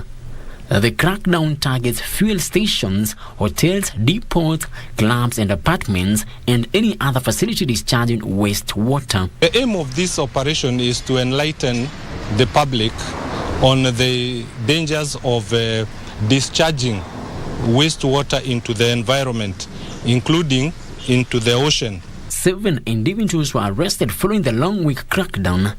Bore affirmed that failure to comply with the Environment Management and Coordination Act will attract a fine of between 2 million and 4 million shillings or a jail term of 6 months or 2 years. Frederick Mwoki for Lunchtime News. Let's now shift focus to matters education, where a group of well-wishers has come to the aid of a student who had failed to join Form 1 due to school fees. Led by Kakamega gubernatorial aspirant Fernandez Baraza, the Good Samaritans say Rose Hassandi can now go and pursue her education after she secured the entire secondary school education. The group said it is reaching out to other students who may be in need of funds needed to pursue their studies. Na matarajio yote Fernandez Baraza ameweza kuyagharamia mpaka karo yake ya mwaka wote huu na pia miaka yote mpaka atapomaliza shule yake, masomo yake shule ya upili. Na kwa Fernandez Baraza tunasema asante sana kwa kuweza kusikia kilio cha Rose Hassandi, ya maombi ya nyanya yake na kilio cha mama yake na kuja kumsaidia. Na kwa sababu mimi kuanzia 2018 nimekuwa nikisaidia wanafunzi Kakamega County kuingia Form 1, nikaona huyu ni kama ni wale 1, 2 ama 3 ambao foundation yangu haijakuwa ikiweza kufikia. Na ndio wakati niliona hiyo kwa TV nikasema lazima nifike hapa mimi mwenyewe nihakikishe ya kwamba huyu mtoto ameenda shuleni. Hata niko na furaha. Sijui nicheke, sijui nilie, sijui nifanye nini. Niko na furaha. Hii kifua yangu mtu akifungua niko na furaha. Amenifanyia kila kitu yenye sikuwa natarajia. Hata kuna wengi hata ni wa ukoo yangu wachai hata kufika kwa nyumba, lakini mzee amefika kwa nyumba yangu, nimefurahi sana. Mimi ni mjane, mzee wangu alikufa kitambo, akaniwachia mtoto kama ni mdogo. Mimi nafulianga tu watu manguo. Kwenda shule ya bweni si rahisi sana, lakini yeye amenisaidia. Ameondolea mamangu na babangu, kama hata sina baba. Shosho yangu ameondolea uzito. Namshukuru sana. Kama ingekuwa yeye singekuwa hapa, na kule pali naenda siwezi kumwangusha.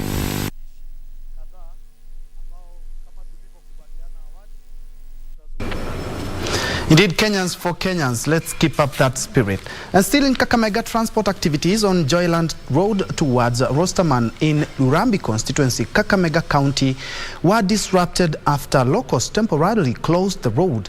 The locals are protesting what they have termed as discrimination in selection of menial workers for the construction of a road in the area. Led by Angeline Chimuli and Boniface Shivachi, the protesters have complained on being sidelined by the contractor in awarding of jobs which they now say they are giving to people outside the county. Locals claim that many of them are skilled and armed with requisite credentials, yet they're asked for bribes among other illegalities in order to secure the jobs. Zimekuja wa kaunti yetu na hata watu ya kaunti hatuandikwi, wameandika watu kutoka nje. Corruption imezidi hapa, wenye wanaandika wanalipwa pesa ndio waandika watu, na hii kazi tuliona tu imetukujia sisi tufanye kazi. Engineer anatoka nje, material engineer anatoka nje, surveyor kama hayuko hapa within anatoka nje, hatuna shida. Lakini sisi tunasema dereva yeyote wa gari, ikuwe gari ndogo, ikuwe tipa, mtu ya kubeba bendera, mechanic wako hapa, grader operators na shop operator, roll operator wako hapa, wengi sana wamejaa. Hao watu lazima wapewe kwanza first chance. They have now called on the management of the company to give them a chance, saying the protests will persist if demands are not met. Watoto wangu ni mafundi, hawana kazi. Kwa hivyo ndio maneno ambayo imetufanya sisi kuja tuandamane, tuulize ya kwamba kwa nini wanatoa watu mbali. KBC's efforts to obtain companies' comment on the matter were unsuccessful. Moving on, Nyandarua County Governor Francis Kimemia has commissioned some newly upgraded roads in all Kalau municipality. The roads, which have been upgraded to bitumen standards, have transformed the outlook of the town, which has in the past faced infrastructural challenges. The project is a joint program with the World Bank under the Kenya Urban Support Program in support of infrastructure development. The project has seen construction of a major fresh produce market in the town, as well as massive facelift with installation of new solar street lights and the paving of walkways. Na tumekuja kufungua miradi ambao tumetengeneza hapa. Mradi wa Bol County imeshikana na World Bank na tumeweza kutengeneza barabara za lami na zaidi ya kilomita 4 katika hii town ya Okalau. Pia tumetengeneza kablo, tumeweka kablo katika hii town. Ilikuwa ni chafu zaidi hapo awali, matope mingi na ile neto madhafai ilikuwa mingi sana na town ilikuwa chafu. Na ilikuwa ni ngumu sana investors kuleta maendeleo katika hii county.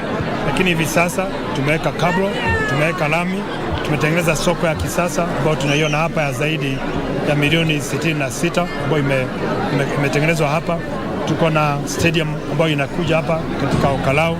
Tuko na pia miradi mingi zaidi.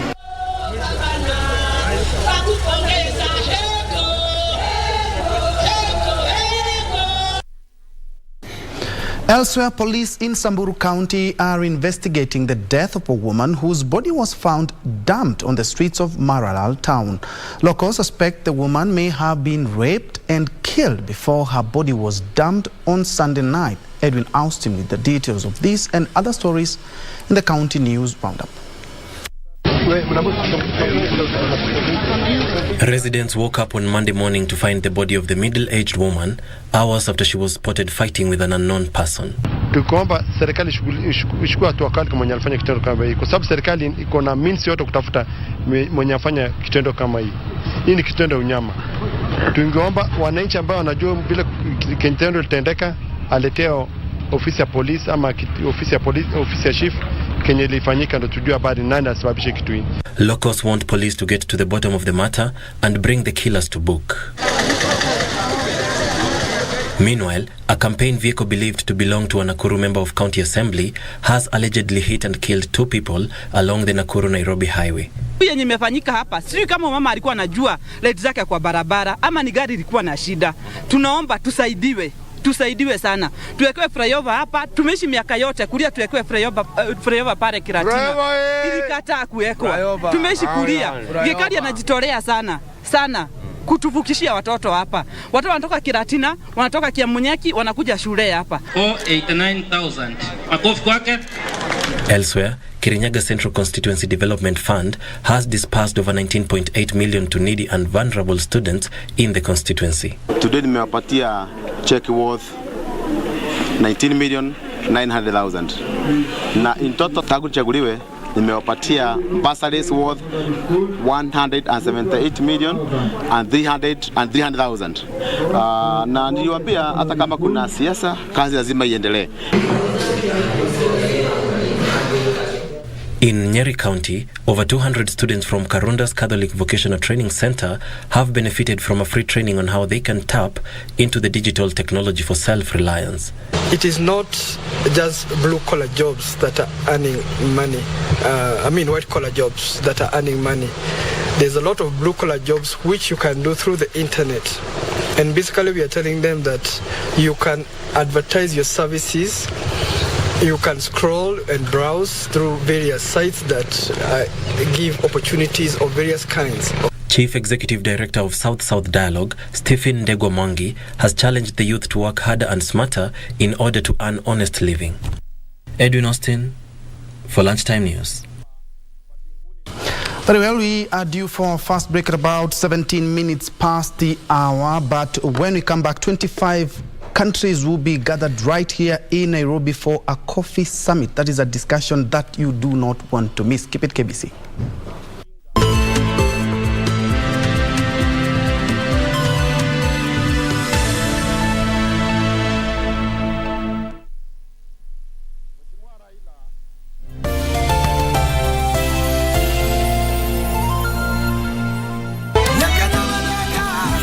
I'm taking this seriously. Way out at that time. Do you have a news story to share with KBC? Get in touch swiftly on email news@kbc.co.ke or call 0723-892-654 or 0734-780-124.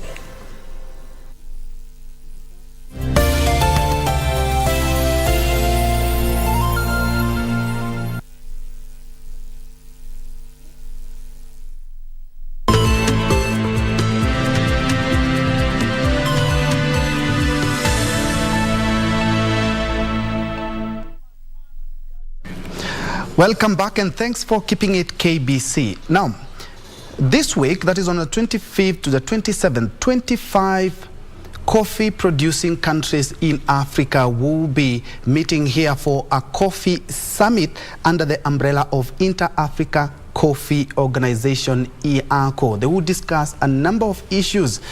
And right now, we are joined by the Secretary General of the Inter-Africa Coffee Organization.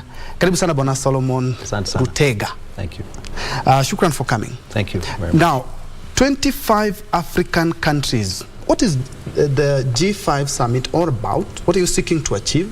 What are you believing in actually coffee as an anchor commodity in Africa will provide the desired results at the end of this two-day conference? Yeah. Thank you very much, Ben.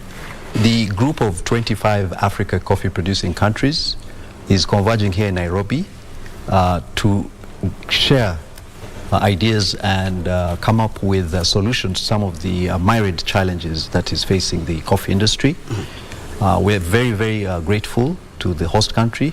I'd like to thank President Uhuru Kenyatta and the Kenya government for agreeing to host the summit here. It's the first summit. And we seek to request the African Union to adopt coffee as a strategic commodity so that we are able to address the challenges and come up with appropriate policies at the regional level. And looking at the African continent, for the past around 40 years, we have witnessed a decline, and even some farmers have uprooted their coffee. And we have seen the markets go to about 10% of the capability that the African continent can produce. What do you intend that this summit will focus on and we talk about so that we may actualize and that even the farmer himself may feel he is a coffee farmer? Of course, we have witnessed some of the reforms in the coffee sector by the Ministry of Agriculture. What as a summit do you intend to achieve? Yeah, it is true. Africa's production has been going down, and that is why we're bringing everybody together to see how we can address the challenge of increasing production and productivity. In the case of Uganda, where I come from, they've had a success story of increasing production from 4 million bags to 8 million bags. And they have experiences they would like to share with other coffee producing countries. So the purpose of the summit is to converge, get this group of African producers together and exchange ideas on how we can reverse the situation. We are very optimistic that with the youthful population in Africa, we shall be able to increase our production and productivity and also increase on domestic coffee consumption. Yeah, so the purpose of our summit is to address those issues of production, of value addition, of finance, and other things that cut across the coffee value chain. And still on the past, coffee in Kenya, back in the late 80s and 90s, we were doing very well, and African countries were doing well as well. But that did decline, and some people decided to switch to something else. But in Africa, do we have a case example that can showcase exactly coffee?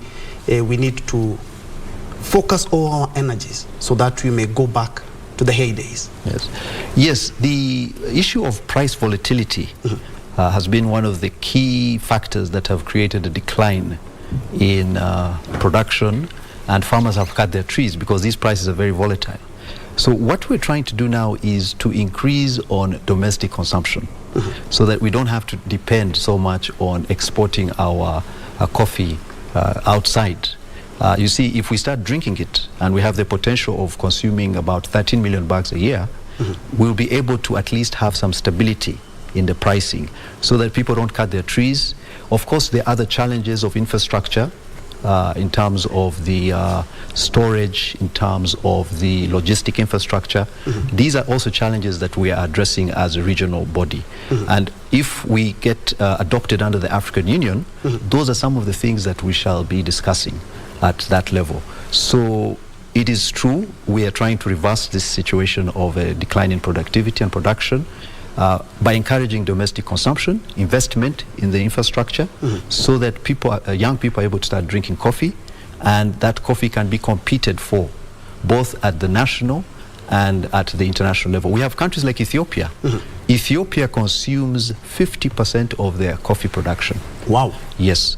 So Kenya, we are doing what percentage? Kenya could be around 3% of what you produce. It's still low. That's quite low. Yes, the per capita consumption in most of the sub-Saharan is below 1 kilo per person per year. So we're trying to see if we can go to countries like Ethiopia, which is about 3 or 4 kilos per person. In the Maghreb countries, you have about 6 to 7 kilos per person per year. Of course, in the developed world, in the Scandinavian Nordic countries, it's about 9 kilos. So there's a big gap, and that's an opportunity for us that we can invest in this value addition, so we're able to consume what we produce. How do we encourage Kenyans to pick up coffee so that we may have our own domestic market? Because looking at the percentages, they are quite low. How do we encourage Kenyans to consume so that we ensure that we have our own market before we decide to sell? Because looking at the coffee that we have in the country, you sell at a certain amount, but after it has been processed and brought back in the country, it is sold at a very high price. How do we benefit from that? Yes, what we're doing as Ayako, we have a youth program. As I said, Africa has got the youngest population. So we are trying to start with the universities.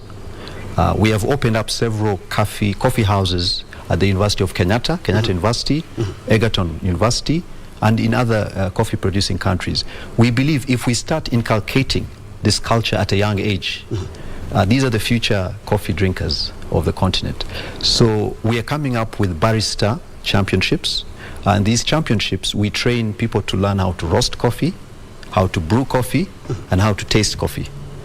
We also come up with other initiatives like the Women and Youth Forum, where we get young Africans who are involved in opening little cafes, and I'm sure you've seen a lot of cafes opening. This is a signal that the consumption is growing and that young people are enjoying coffee.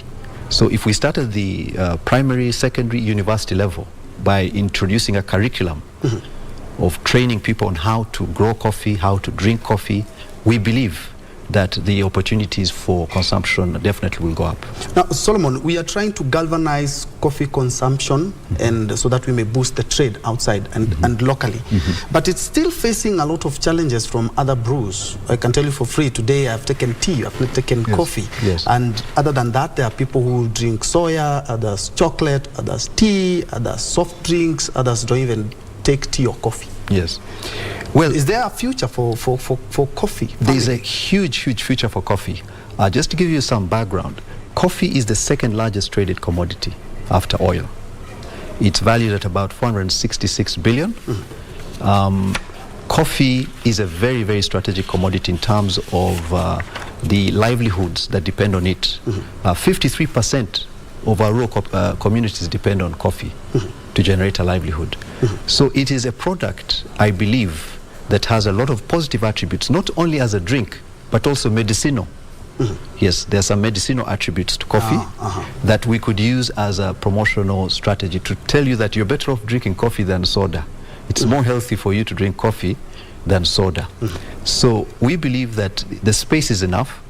You can have your soda, your tea, but in terms of impact on the employment, on the GDP for most of our countries, youth employment, coffee offers a better chance than other products. And you see, Africa is rapidly developing. Urbanization is taking over everything. Do you think this is quite a market that African countries can explore? Absolutely. As I told you, that half of our consumption is imported in finished form from abroad. But from Africa? No. What happens, Africa sends the green bean of 13 million bags. And then we import 50% of that coffee in finished form. So the coffee goes out more like 10 times the price. Yes. We have to reverse that trend. We're sort of trying to do. So that tells you there's a gap of that 6 million bags that comes in as value addition. So we think that offers an opportunity for the industry to invest in the infrastructure. By infrastructure, it's not just opening a instant coffee factory or a roasting factory, you have to invest in packaging, you have to invest in the shipping, there's a whole list, advertising, branding.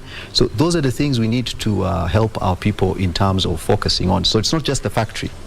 There's a whole catalog of things that we have to do to improve on invest in the domestic consumption.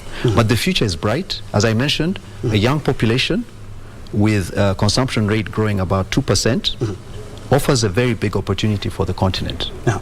And in the last few years, majority of world coffee producers, especially here in Africa, have left the organization. Who have left, and the 25 nations, all of them coming? Yeah, now the Inter-Africa Coffee Organization represents 25 African coffee producing countries. The global organization, that question probably will have to be answered by them. But for us, we are in the process of ratifying our agreement to bring in the 29 other non-coffee producing countries. As I mentioned earlier, the per capita consumption in North Africa is very high. So there's an opportunity for coffees in the sub-Saharan Africa to export their value-added coffee up north and also in the southern part of Africa and also parts of West Africa. So our focus as AYACO is to include all the 54 African countries under the AU to be able to trade with each other. We are very privileged. We have the creation of the Africa Continental Free Trade Area, and we are going to work under this framework to promote the inter-regional Africa coffee trade. And as we wind up, does the international markets like Brazil, being the world largest producer, affect how the market, the international markets? We had frost last year, and the prices had plummeted. Yes. Can it affect the African continent? Yes, of course we operate in a global environment. Brazil, which contributes quite a big, more than 30-40% of the production, whenever there is a frost, international prices do go up. But over the years, this is a temporary cycle. So it doesn't mean that when the prices go up, they're going to remain up. Yeah, so we are definitely enjoying that little boom, but eventually the prices will go down. Now, to avoid that, it's better that we invest in our value addition infrastructure so that we have some price inelasticity as a finished product. You find the elasticity is more pronounced in the green bean than in the finished product. Yeah, so in terms of pricing, the value-added coffee is is inelastic as opposed to the green bean that changes according to frosts and other challenges that may come. All right. Thank you so much, Solomon Lutega, and thanks for that insight. Remember that conference will be on 25th to 27 at the Safari Park Hotel. 25 African countries and their heads will be here to discuss or chant the way forward when it comes to matters of coffee. And if you get a chance, as he said, coffee is better than soda. All right, let's continue with our news, where 3,000 fistula cases are reported in the country annually, but only 7.5% of the women access treatment. This is according to the Let's End Fistula organization. Organization Director Sarah Omega says and lack of adequate information to the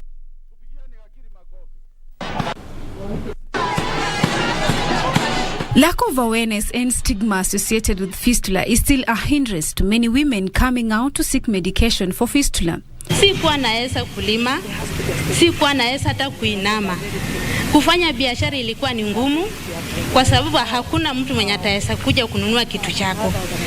Msijifiche wapendwa, kwa sababu huu ugonjwa ni ugonjwa ambao unaleta aibu na utakuficha nyumbani. Kwa hivyo jitokeze, utibiwe bure, kisha upone, uwe free kwenda safari, kwenda kanisani.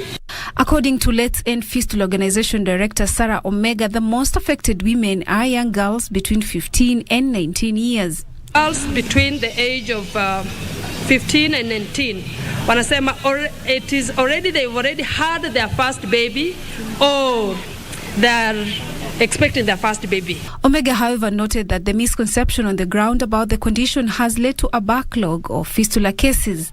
We are working with them to look at issues that affect them. Now, so far, I would say under LEFI, we've actually supported treatment of over 2,000 women. Prolonged labor, small birth canal, accident and damaged urethra and colon are common issues linked to fistula. For Lunchtime News, I'm Zainab Said.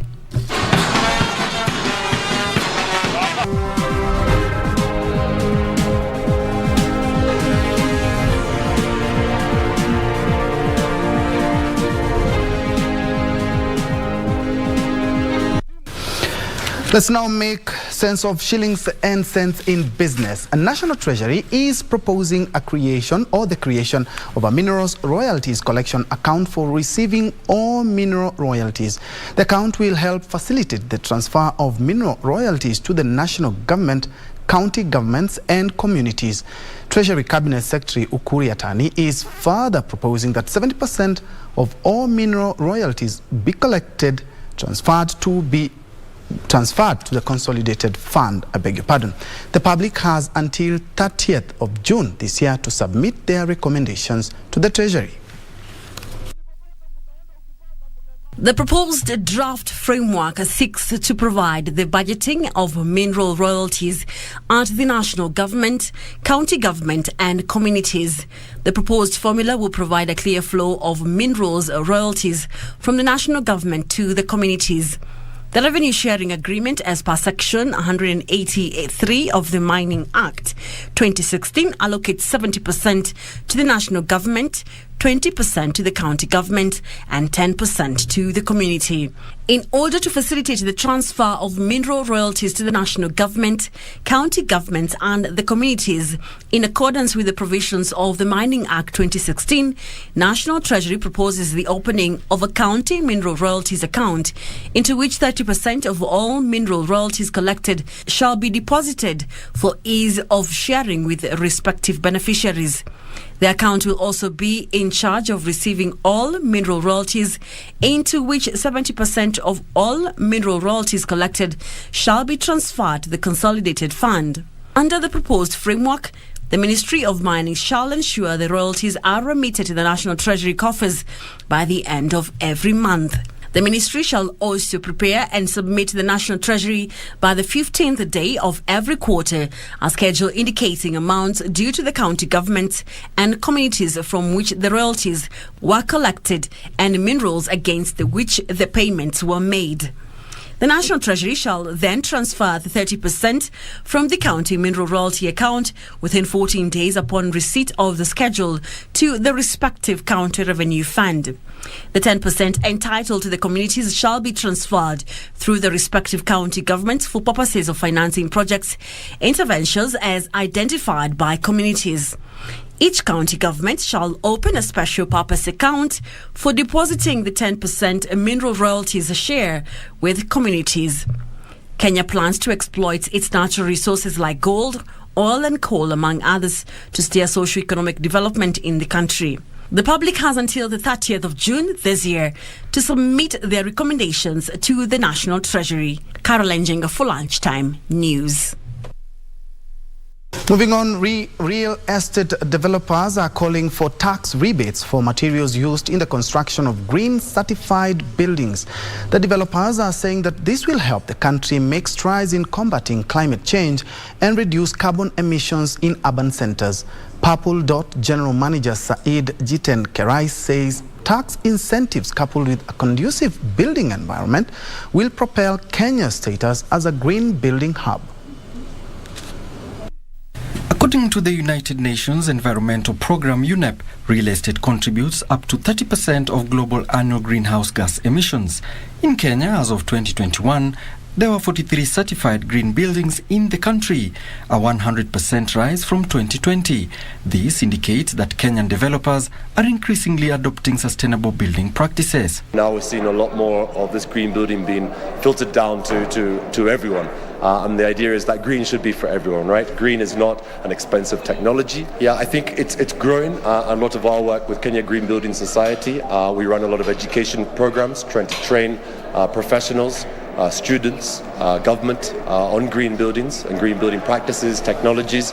It's a journey. It's taking some time. However, uptake of green building practices is still slow, owing to what developers say is a lack of incentives to allow the growth of energy-efficient buildings. And I think it is also high time right now that we, as the developers and as the Kenya Development Association, we can engage with the government and see what they are able to offer in terms of benefits or rebates to make sure that a lot more people take up the challenge of going green.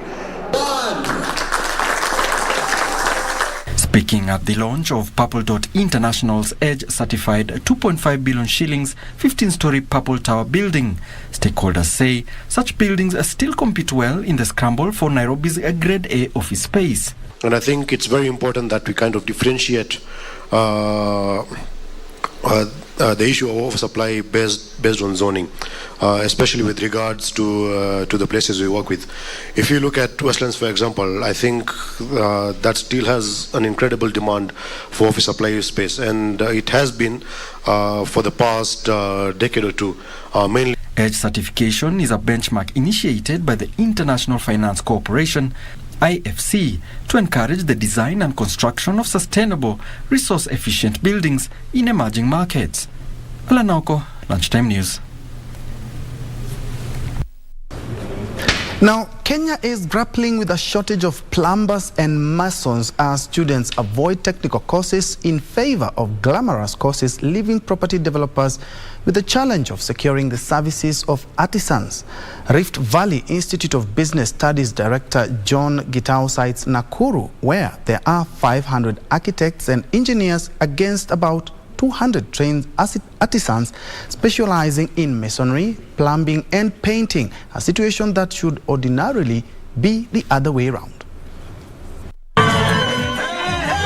As Kenya begins the rollout of assessment and certification of informally trained artisans through the Kenya National Qualifications Authority, technical and vocational institutes are concerned about a shortage of plumbers and masons. The gap is being exploited by unqualified technicians. Look at the construction industry, the way it's growing. We need plumbers, we need electricians. And these are skills they gain irrespective of the academic performance at the Form 4s. Rift Valley Institute of Business Studies Director John Gitau says there are more quantity surveyors, engineers and architects that universities are churning out than the number of skilled artisans graduating in technical vocational education training institutes and polytechnics, leading to a labor imbalance. Because when they come to TVET, they will be trained on one area, and that one area will form the basis of their livelihood. He says the certification by the Kenya National Qualification Authority is a welcome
to sustainable methods of food production like putting in mind that climate change is one of the determining factors when it comes to food production. So in Africa, people have been encouraged to actually embrace nature-based solutions which help to cushion the food production. That is in terms of farmers embracing smart agriculture. He is urging county governments and partners to invest in rainwater harvesting programs and scale up awareness among smallholder farmers about water harvesting to support agriculture and protect fragile ecosystems.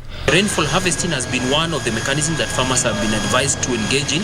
Secondly, also farmers have been advised to engage in what we call greenhouses, whereby farmers end up growing crops in regulated or modified kind of environmental conditions, and this will help them to actually increase their cropping solutions. These are what we call adaptation measures that help us to cushion ourselves against the impacts of climate change. Ndusamo Kami for Lunchtime News. Moving on, the government has embarked on a multi-billion shillings aquaculture project targeting arid and semi-arid areas. The project will be undertaken in collaborations with the Kenya Marine and Fisheries Research Institute. The institute has already set up a fingerling breeding center at the coast which will help supply farmers with fish. The projects will be undertaken by the national and county governments. The government has been carrying out research in arid and semi-arid areas to ascertain whether they are conducive to aquaculture farming. This is a part of the Blue Economy initiative that seeks to tap the country's water bodies for social-economic development. Already the government has set aside a 15 billion shilling kitty to fund aquaculture activities in 25 counties. The Kenya Marine and Fisheries Research Institute is already working with the county governments to roll out various community aquaculture farms, with the first one being launched in Kilifi. Lakini kutokana na mradi huu ambao tuko nao tumeuzindua hivi leo, ambao nimekuja mimi na viongozi wa shirika la Kitanda kutoka Belgium ambao limetoa msaada pamoja na shirika letu la Kemfree. Tumekuja kuzindua huu mradi ambao ni kielelezo katika uchumi samawati katika maeneo kame. Tumeweza katika utafiti wa wanasayansi wetu kuona kwamba inawezekana kuweza kufuga samaki katika maeneo kame. Kemfree will provide the technical know-how among the selected communities with a view to supporting Kenya's blue economy strategies. Fursa moja kubwa sana ambayo inaweza kutusaidia hata kuanza kusafirisha hawa samaki nchi za nje. Kwa sababu ukiangalia zao ambao liko hapa Kavunzoni leo, na kama linaweza kupatiwa shime zaidi na serikali gatuzi na ufadhili wa kisayansi na kiufundi tofauti kutoka kwa shirika ambao limebobea kwa masuala hayo, ambao serikali kuu inapeana pesa kwa masuala kama hayo.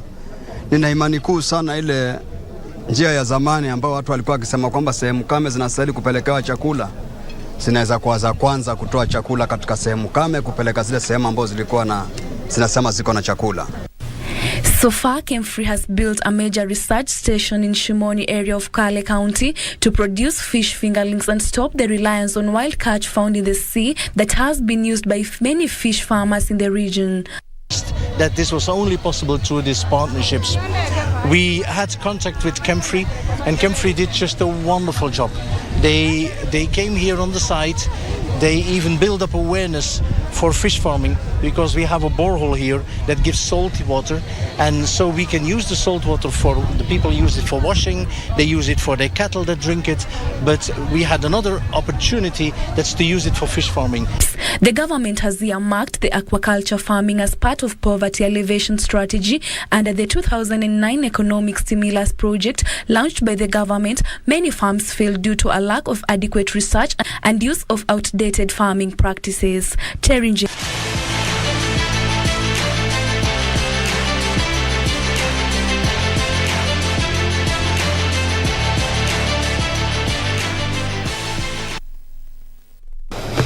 And in sports, Emma Raducanu defeated Linda Noskova in the first round of the French Open as Novak Djokovic and Rafael Nadal easily cruised to straight set wins at Roland Garros. Emma Raducanu showed fight and spirit to come back from a set down and win a senior debut at the French Open against Czech teenager Linda Noskova. ITF and going to school.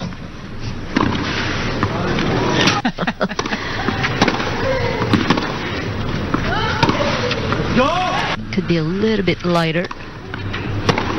British number 1 Raducanu twice trailed by a set and a break, but dug deep to eventually win 6-7, 6-5, 6-1 on the Roland Garros clay. World number 1 Novak Djokovic launched his French Open title defense in a routine fashion with a straight set win over Japan's Yoshihito Nishioka.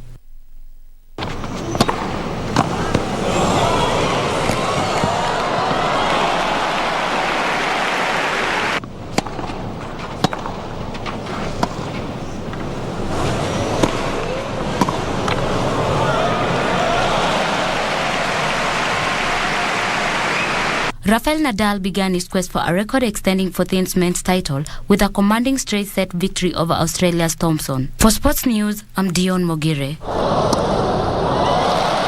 So the time we had for KBC Lunchtime News. Thank you so much for keeping me company. Allow me to appreciate Samuel Kanzola Njue. You see you're watching Sally Adisa from Kitengela, Deacon Kanyi Mwenja from Subukia. We also have Esther Atieno, who is watching. Deno Mogaka, you're watching from Kisii. Maureen David, you're also watching. Thank you so much for keeping us company. Remember, for this plus much more, you can log on to www.kbc.co.ke, or you can check out our various social media platforms. We'll be back with more news at 4, 7, and also at 9. Njue is my name, and Anwangeshi has been our sign language interpreter for this live newscast. Have a good one.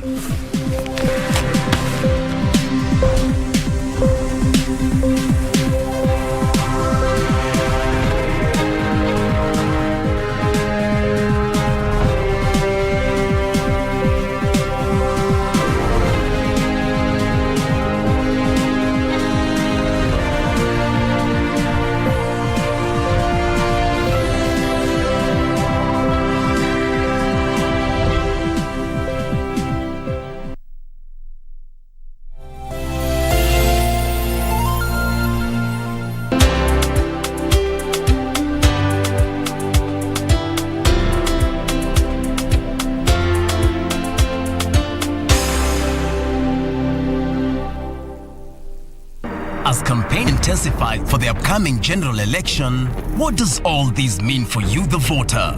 What do the candidates have to offer? How prepared are agencies charged with the election process? Join John Kuria and Safina Chieng on Kenya Decides. This and every Tuesday from 10 p.m. on KBC Channel 1 as we unpack elections 2022 with a panel of various stakeholders. Make informed electoral decisions. Huu upuuzi unaoendelea nao na mke wangu ukome. Tena ukome kabisa au utakuja kuzama. Mimi ni mvuvi bwana. Zari, haya ndo mambo mimi nilikuwa sitaki. Wakati wote nitakuja kumwona mwanangu, nitakuja bila pingamizi. Pili, mimi hapa sitoki. Wewe na yule mzee Kongo mlijuana wapi? Zari, unafaa uelewe kwa huyu mtoto ni wa Kate. Hata ukienda wapi bado atakufuata. Alikuja hapa yeye mwenyewe. Sio nyinyi mliomleta.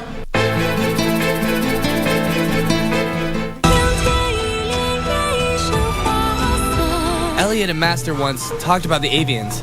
They said the current avian king is ambitious. He'd like to start a war with our kind. Watch out!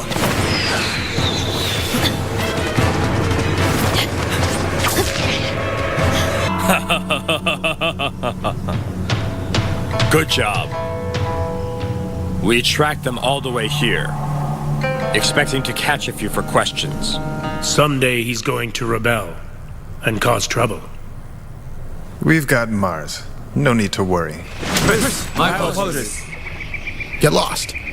But Prince, do you know who he is?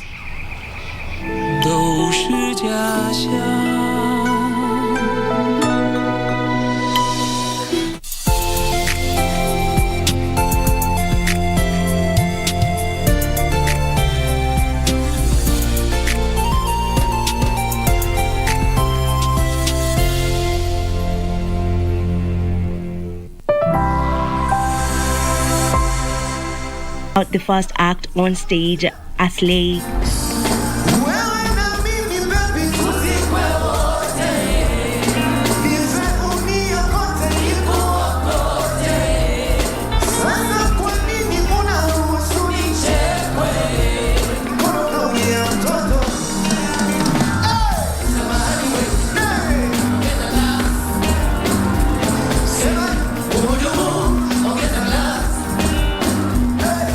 Without a doubt, he is a talented artist. His hit songs and pulling in verses has caught the attention of many people in Tanzania and East Africa.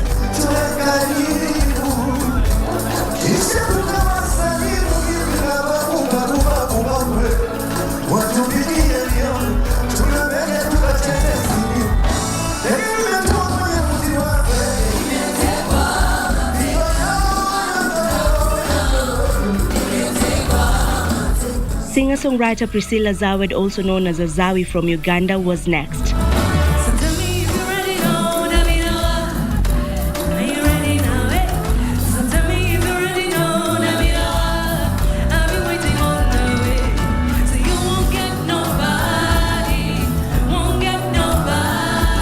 The Queen of Vibes music is a fusion of African rhythms and sounds, heavily influenced by traditional music.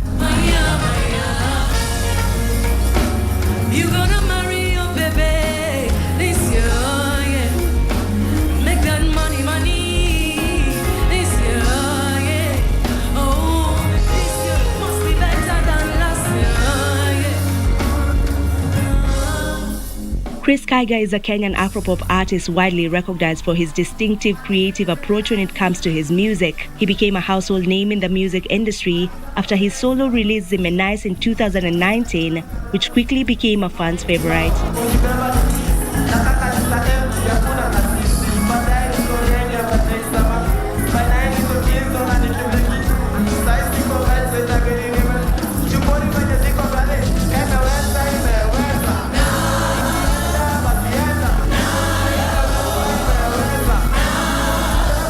Right in the middle of the night, it was time to usher in the main act of the night.